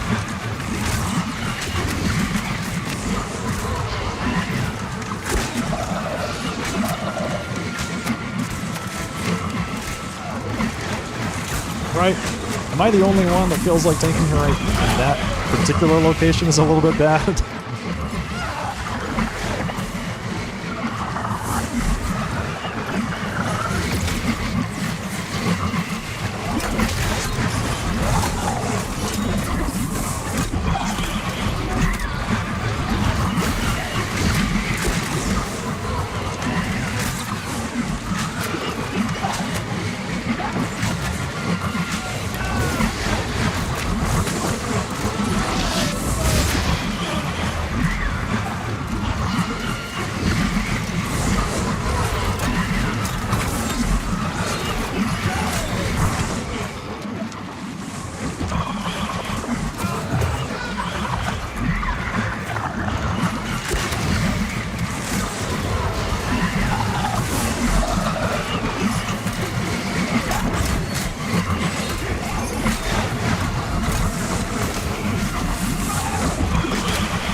Getting that guy back up.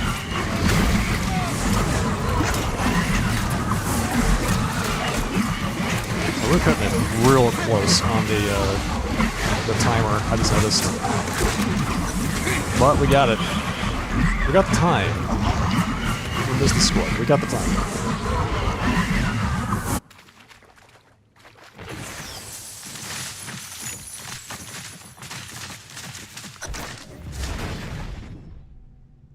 Makes sense why crafting material prices have gone down. No reason to craft a dozen of things if you can just use an item to make it perfect.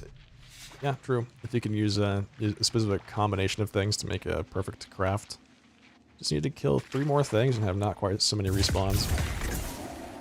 We incurred all of our respawns during that that one skip area. That one area. I think we had like 3 deaths. 3 permadeaths there. Honestly, a silver's still not bad.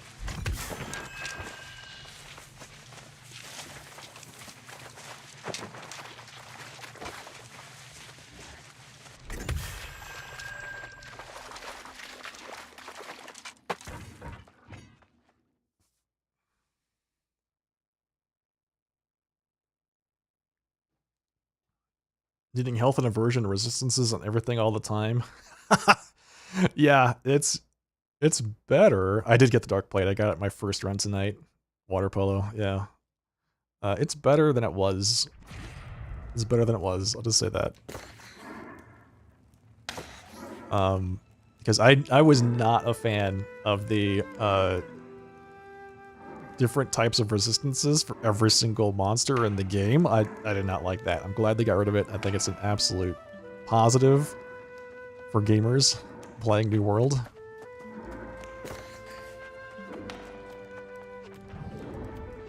Man, it was such a huge roadblock for people just getting into it, right? So it's like you had to pick your spec, and then you had to get max 625 gear for all 6 monster types in every slot for that spec.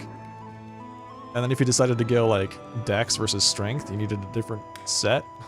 Dex versus Int, not to mention tanking and healing, all of that required completely different sets. It's going in the right direction. I'm glad they did away with Wards and Banes. Yes, 100%. Glad they did away with that. The Banes made weapons really boring, I thought. Because you always needed the Bane as one item, one perk, right? The Bane had to be one of the perks, always. And then the other two you had some flexibility with, but it's like, you had to have the Bane perk, and if you didn't have the Bane perk, the weapon was basically not useful. Except under certain circumstances, like if you had a spear, a solid spear with Enfeebling Skewer, you could still use it, because Enfeebling Skewer is just that good.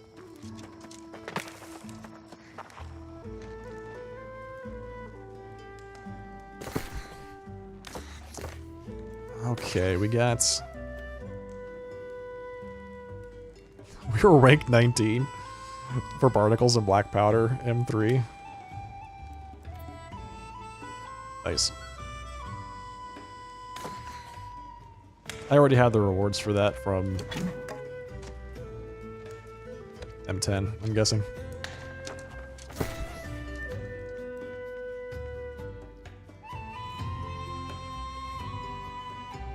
They removed those without a replacement? They replaced it, so yes and no.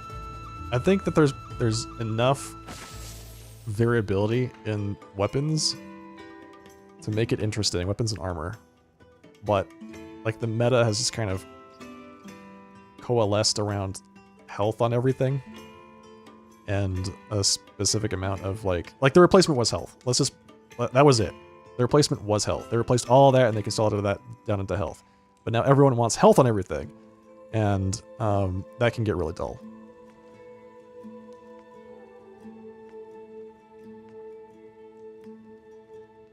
I like the fact that they added more types of damage mitigation, but I still think we have a ways to go. I still think there's improvement that can be made around the damage mitigation things, because it's unclear why you should be using certain damage mitigation types versus others and when. Like I've seen a lot of people tell me, oh, you need Enchanted Ward on everything. But I don't know what attacks Enchanted Ward would help me survive versus others. And why would I take Enchanted Ward when I could just take health? I mean, I could take them both, but I could take something instead of Enchanted Ward, get health, and then do more damage. So it's like, eh.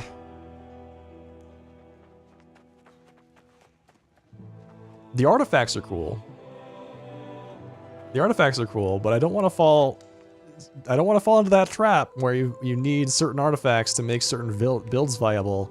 And then you have this like weird state where you've got the haves and the have-nots, the people that got the artifacts versus the people that didn't. Right? And that's a delicate balance to strike. I've seen like World of Warcraft kind of really didn't do a great job of managing legendary items back in the day. Back in like Legion. Oh my god. Yes, yeah, let's not talk about Serenity right now. I'm not a PvPer, so I basically consign myself to the fact that I'll never have that greatsword. Yeah, Legion artifacts were there were two different things. The artifact weapons I thought were really good. I thought those they did a great job with. Because they provided an incentive for players to continue to progress after you reached max level, right? They were fun to, you know, figure out where you wanted to put your points. You can continue to level them up. They like grew over the expansion. I thought that was a pretty fun mechanic. The legendaries, on the other hand, were like, yeah, they were great when you had them, but again, there were certain builds where they were just unusable until you got like the one legendary that made it useful, and then you were just a god. I think rogues fell into that situation. Like certain rogue legendaries you had to have, otherwise you weren't competitive. Mages, I think, were in the same situation. Yeah, it became a chore. It became just like something to tick off. And then if you just didn't have the luck, you could never recover from that. You just didn't have the luck to get the right legendary, you were done. You were toast. And the second half of that is, if you did get a legendary, it kind of dictated what you had to do from then on. So it was useful, but then you had to hyper specialize into whatever that legendary let you do. It was a really weird time. I mean, I'm glad they experimented with it, but man, it was not good. And I hope other games don't do that. Diablo? Yeah. Diablo is a interesting example. I find Diablo 3, I think, was when I first noticed this. Diablo 3 was really carried by sets of gear. Like, you had to have a particular set of gear to make a particular build competitive at the higher levels, right? That is to differentiate from Path of Exile, where you just have to min-max your stats. If you min-max your stats and you have a good build in Path of Exile, you can be successful. In Diablo, you had to have a set, which made an ability hyper powerful, and then you could be successful.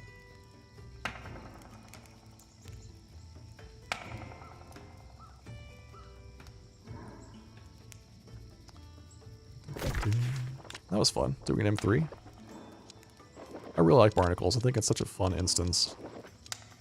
I wonder what the new mutations are going to be. It's probably going to be Empyrean Forge Savage Divide again, if I had to guess. You're a big PoE player, and there are build-enabling items, but the difference is that there are so many builds. Yeah, right, exactly. Exactly. Like, if you don't... Thank you, because I am passingly familiar with PoE, but I'm not like an end-game player in that. I play it every now and then, but I kind of get stuck at the Path of Building stage. You know? Because you didn't really play PoE, you play Path of Building, and then PoE is just kind of the epilogue to that. But you're right. And it's a lot easier to get not easy, but possible to get the items that you need. Like, trading is such a big thing in that game to help facilitate getting the items that you want. How'd the M3 go? We got a silver. We finished it in 44 minutes. So, we had 5 deaths. We missed the number of monsters that we needed by 3. So we had to make a choice. We could either get the monsters we needed, or get the time.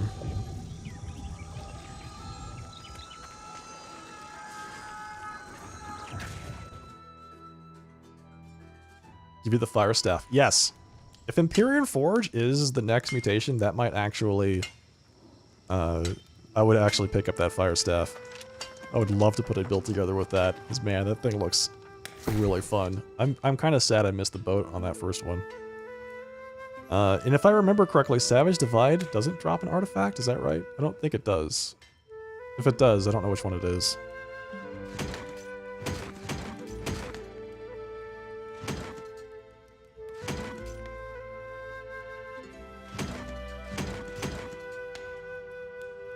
You had a mirror drop? Ooh, nice. It's like a once-in-a-lifetime thing. Congrats.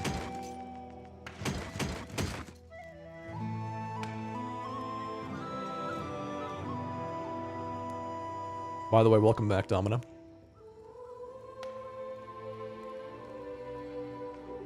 You play SSF? Yeah, that's the way I played PoE too. It makes it really hard to pick a build. Like, you kind of play SSF, you kind of know the direction you want to go, but you may or may not get the items that you want to facilitate the build. Like, really get it off the ground. So either you grind your brains out, or you kind of go with the flow. Which is a really cool way to play the game. Let's see. So we just finished M3 Barnacles. Changes in 6 days, huh? 6 days and 23 hours? That is not true.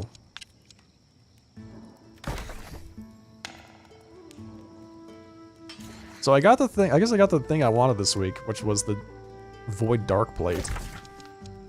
Did a couple runs of Starstone to see if I could get the Blood Drinker, but no luck. It's not gonna break my heart.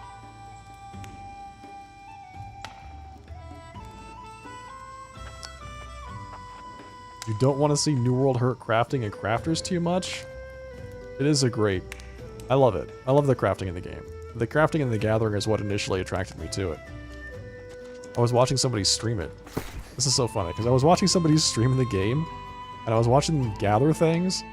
I was like, I love the sounds that the Gathering makes. I want to play this game now because I just love the sound of chopping down wood. And so I did. The sound design is great. It's top notch. Yeah, it really is.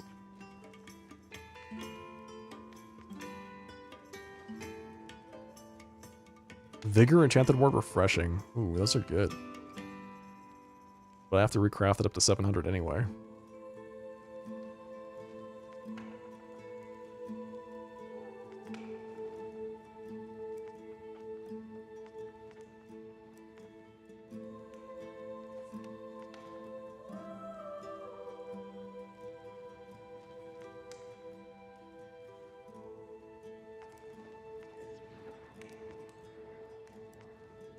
I've only ever made one. Ooh, Arcane Protection. Is Arcane Protection good? I don't have an Arcane Protection amulet, but I'll hang on to this. 700 Protection amulet with Refreshing and Health. Kind of want to hang on to those. That's really nice. It'd be great if it was like a Void Protection or a Ice Protection, but Arcane's okay.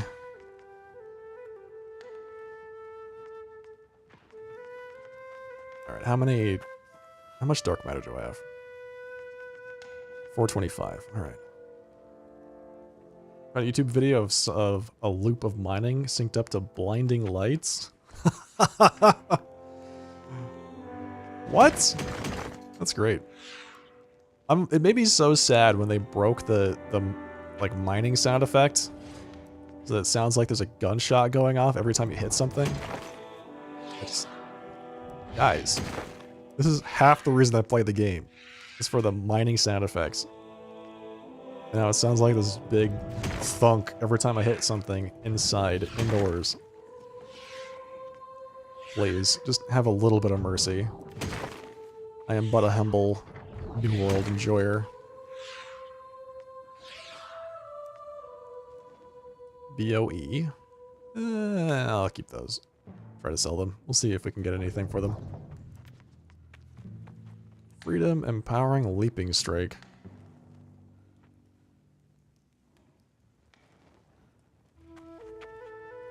Is the mining sound bugged in caves sometimes? Yes, it is. And it's not just sometimes, it's like all the time when I'm hitting things inside of caves or anything. Indoors is the big thing. I think they tried to add an echo, and it just doesn't work right under those circumstances.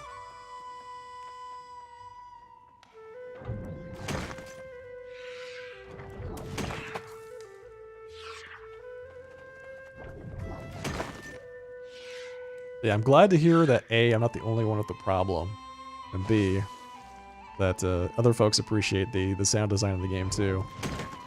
The sound of the trees falling over and the chopping trees when you're doing a like logging are just amazing. I love it.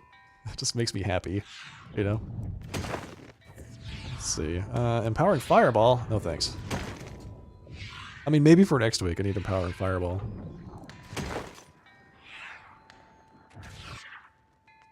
I'll hang on to those just in case I need them. I both love and hate doing M3s because I come out with a lot of gear that I need to actually look at and tell, okay, do I need to hang on to this? Does this facilitate a build that I haven't actually done yet?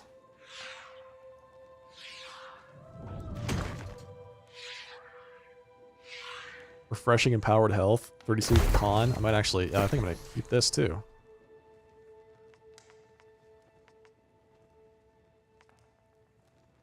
Empowered's really useful, especially for bow, because bow doesn't have great sources of empower for itself.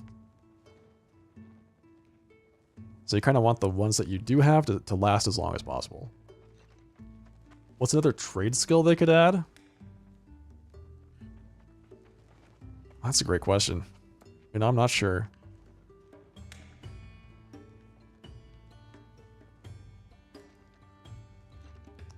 Farming.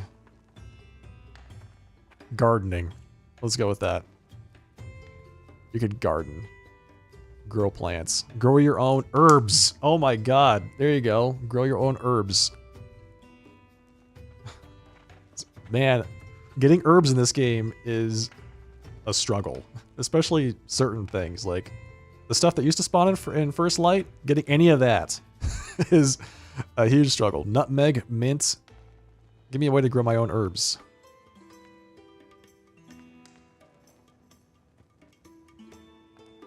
Yeah, I could see that. Would that be another layer on top of what they already do?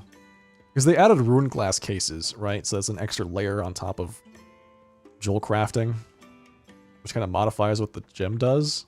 And then it's still like conditionally useful, so you have to make that decision about whether or not you want to use it, which I think is cool. So enchanting would be like, all right, I've got this 700 best in slot item. Do I enchant it to do X or Y? You know, I think that'd be pretty fun.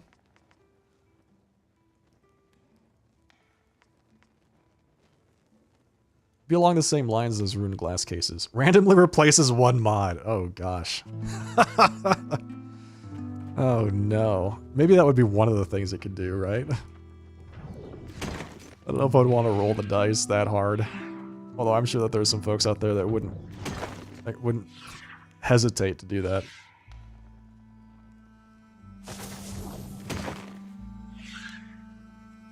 Freedom Enchanted Ward Health.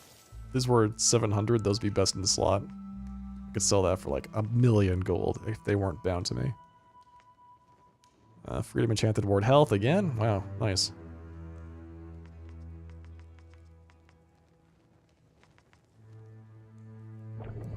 I like to have a good stock of decent items just in case I want to experiment with things someday and I don't have to like refarm everything.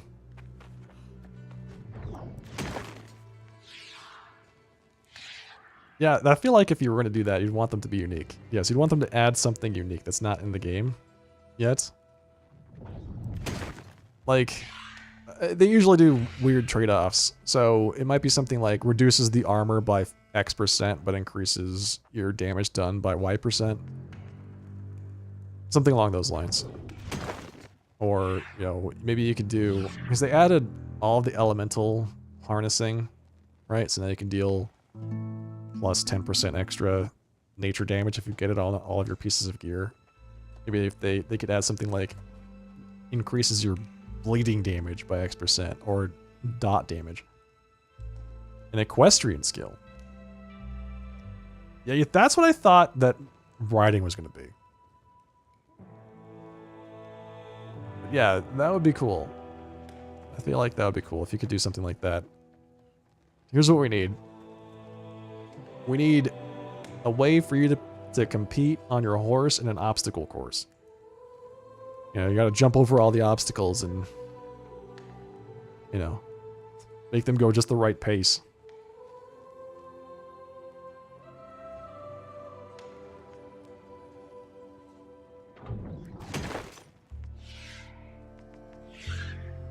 Thick powder, huh? The thickest powder. Yeah, go ahead. What's on your mind? Trenchant Rend. Trenchant anything on spear is not good.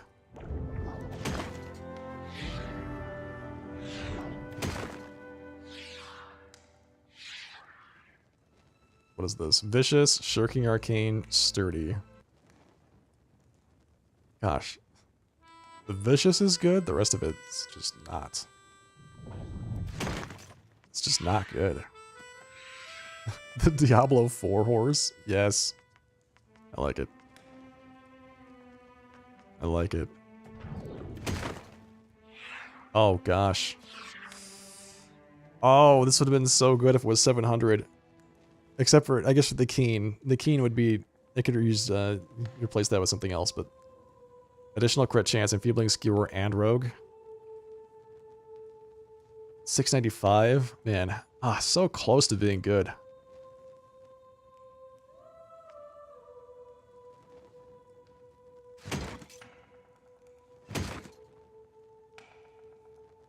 So this isn't bad. This is an interesting bow, right? Keenly Jagged. I love on bows. Actually, I love it on any item. It's not AoE, but it is still really powerful. Empowering Explosive Arrow is... It's an interesting thing because it can be like a build maker, right? If you empower your... If you use it and then you use like... Poison Shot, I'm almost positive that it applies the additional 36% damage to the dot. And the dot is like the biggest thing. It's the largest dot that the bow has. It's crazy. It's like, I think it's like 150 or 200% weapon damage.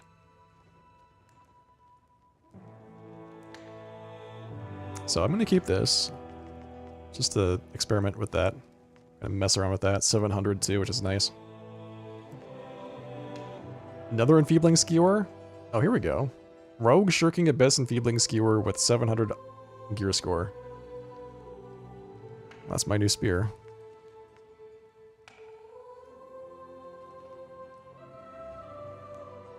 The Shirking Abyss is whatever, but the Enfeebling Skewer and Rogue is good.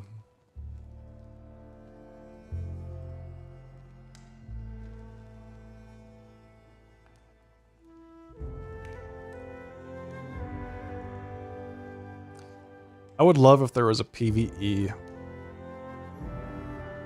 counterpart to the PvP stuff that they do. That kind of sounds like a PvE version of, say, influence races with the forts that you have to capture. I would love if there was something like that. So yeah, that sounds great.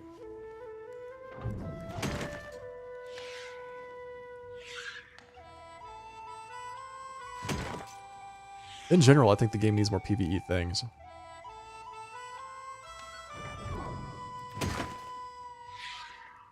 Keen, Keenly Jagged, Desperate Empower.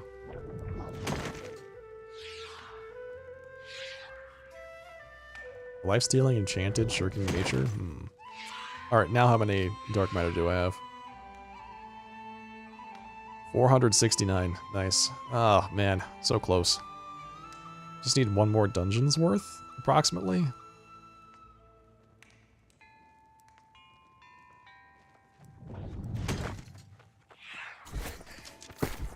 Alright, let me store a lot of this stuff. I'll probably have more things I can disenchant.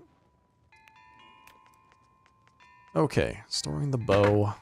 Using the spear. That goes there.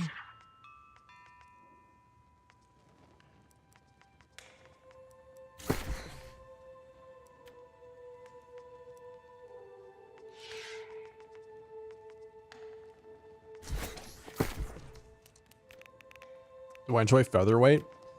I think Featherweight's really good, but the attuned leather pants. So Featherweight's really good if you really need to maintain a light gear level, which would be the case if you're trying to use a shield, right? So if you're trying to use a shield and remain light, I think Featherweight shines in that kind of situation.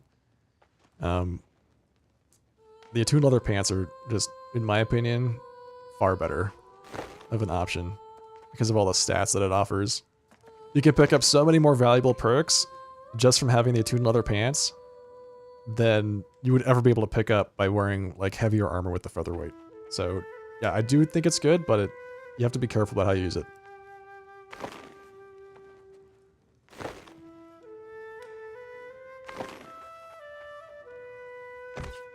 Hang on to this. I don't know when I'm going to need arcane protection, but I've got to figure at some point they're going to add that. They're going to make it necessary someday. Let's see, Keen Vorpal, penetrating rapid shot on the bow. This one's also pretty fun. If you can land headshots regularly, this would be good. Although the Keen is not, it's like counter synergistic with headshots. Keep this one for the enfeebling poison shot just in case I need it. Oh, I can get rid of this one. This was the spear I was using for enfeebling skewer for a long time. It had strength on it. So I can finally get rid of that.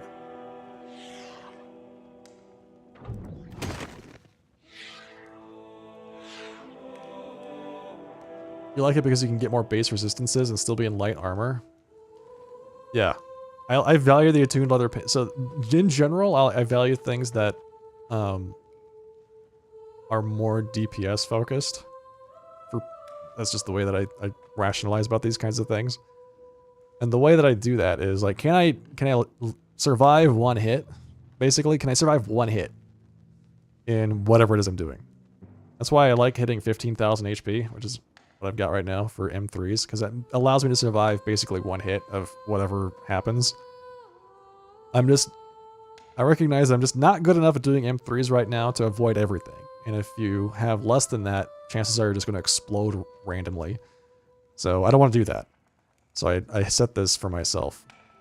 But anything below M3s, like an M2s, I'll drop like all of my con. I'll just have the bare minimum of HP I can possibly have and just crank up all of the rest of my stats. And for those situations, I find the leather pants much better. In terms of raw stats, it gives you what, like, it's 8 more stats just base, right? Everything else is 32, this is 40. And 10 more stats to everything else. And only one set of those stats I don't use, which is focus. I don't use the 10 that goes to focus. I use the 10 that go to everything else. That's like, what, 40 extra stats on top of that?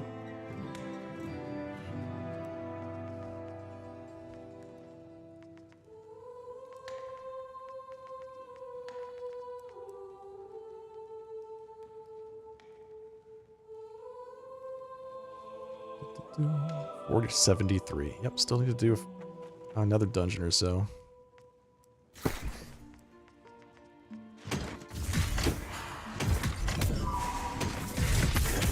Or I can just open up my mutator boxes.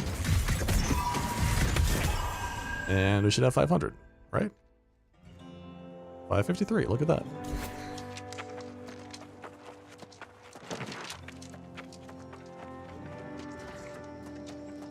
I honestly just forgot. The mutator boxes have dark matter in them.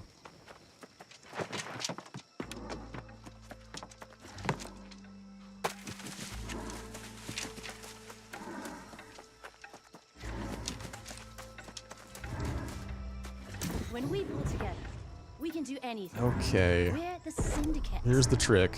Which of these has the gem setting pins?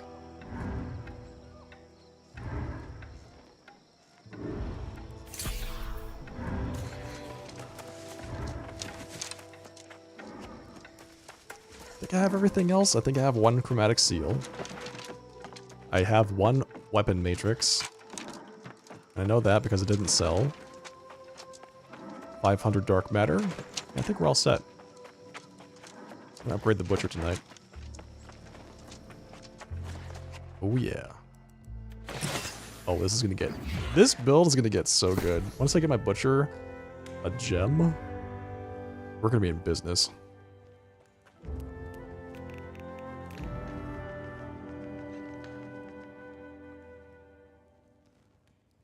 Do I not have a chromatic seal? Oh, it's on me. I have it on me. Okay. Ooh, good. You saw that blunderbuss and musket finally have separate scaling in PvE than PvP? I have not used a musket in PvE. Nor, actually, no, I haven't used either of those in PvE. So, this is just my gut reaction, right? Take it with a grain of salt. Musket does not do enough damage, like, in order for it to be viable. And the reason for that is that it's really, really slow, right? Every shot is like a 1.5 or 2 seconds reloading time. And that is way too much for me to, and in that time, like, you're slowed, right? Because you can only walk while you're reloading. It needs more things to make it the reloading mechanic worthwhile. And I don't really value the AoE for musket. It's really high. It's supposed to be really high single target damage. It does have really strong ways to empower itself. So your personal empowers are really high and it does more damage per shot, but I don't think right now in the state it's in, I would value the musket over the bow in terms of general use. The blunderbuss, it might, I mean, that's basically, for me, it's anybody's guess. It seems like it's really strong. It seems like it's a really good spot, but I don't know. It seems like it's got a lot of, it has pretty decent, I don't want to say a lot, decent AoE damage, good single target damage. The thing with the musket, or the blunderbuss, it's really hard to hit headshots all the time. And that's how you maximize the damage with the blunderbuss. I'm almost positive that's how they balanced it, is around, like, you getting headshots constantly, which I think is pretty unrealistic. But yeah, it's really good if you have like the pestilence and you want to spread debuffs on a lot of things. It has a big, wide cone of attack, so you can hit a lot of stuff, spread those around. So yeah, your mileage might vary. Can I do gem setting pins? I can. Ooh, nice. Yeah, let's do that.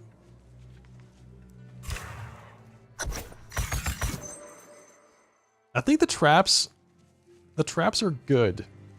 If you have the mechanic, then that's probably the best way.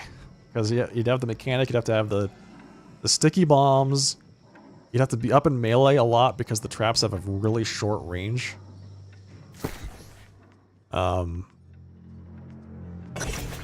That would be, in my mind, the path to making it useful. Like, I have the mechanic. I can show you. I don't know if it's leveled up. It is, okay.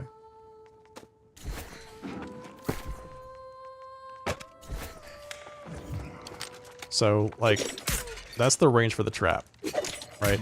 You'd have to be really up in combat. So, I mean, you could do some interesting stuff. While you're reloading, you can't press Q to go into Hunter's stance, which I think is crazy, or Shooter stance. I don't like that at all. There's the sticky bomb. You have to be just, like, really on top of your traps constantly. It's just, it's such a clunky weapon for me.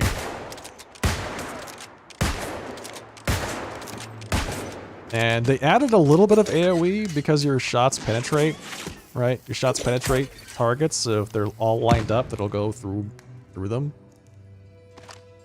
But the instances I've found where that can be really relied on in PvE are just not often enough. Like, I might hit 2 things sometimes, maybe. You hate the throwing arc aiming? Yeah, it's just, it doesn't feel smooth. I like the bow because it feels really smooth, right? The gameplay is just really natural.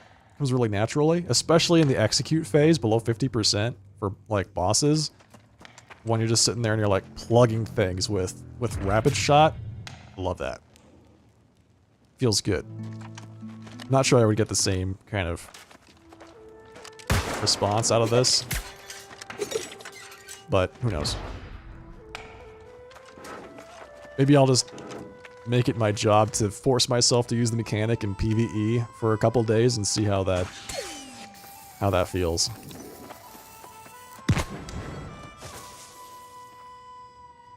What are the best greatsword perks? Greatsword is basically anything on Serenity. Look at Serenity, and you want all the stuff on Serenity. Let's see. It's like Serenity is such a perfectly itemized PvE weapon, and it's on the PvP track for God knows what reason.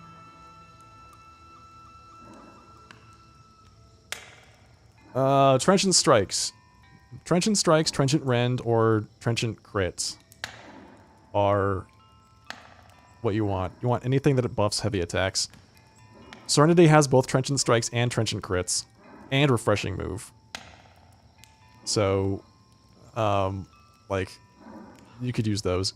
I like Keenly Jagged as well, since you're critting a lot with the Greatsword, and Keenly Jagged stacks with itself up to 3 times. So maybe something like Trenchant Strikes, Trenchant Crits, Keenly Jagged, because Refreshing Move is a little bit redundant. The Greatsword has really good cooldown reduction abilities already. So the benefit that you get out of Refreshing Move is like lesser than it would be. But yeah, do yourself a favor. Don't be like me and just do some PvP and get the Serenity if you really want a Greatsword. Like, it's just perfect. Trap in general is something specific about the artifacts. Which mechanic I was talking about? I forget. Do you remember? The Mechanic is the name of this weapon. That might be what I was talking about.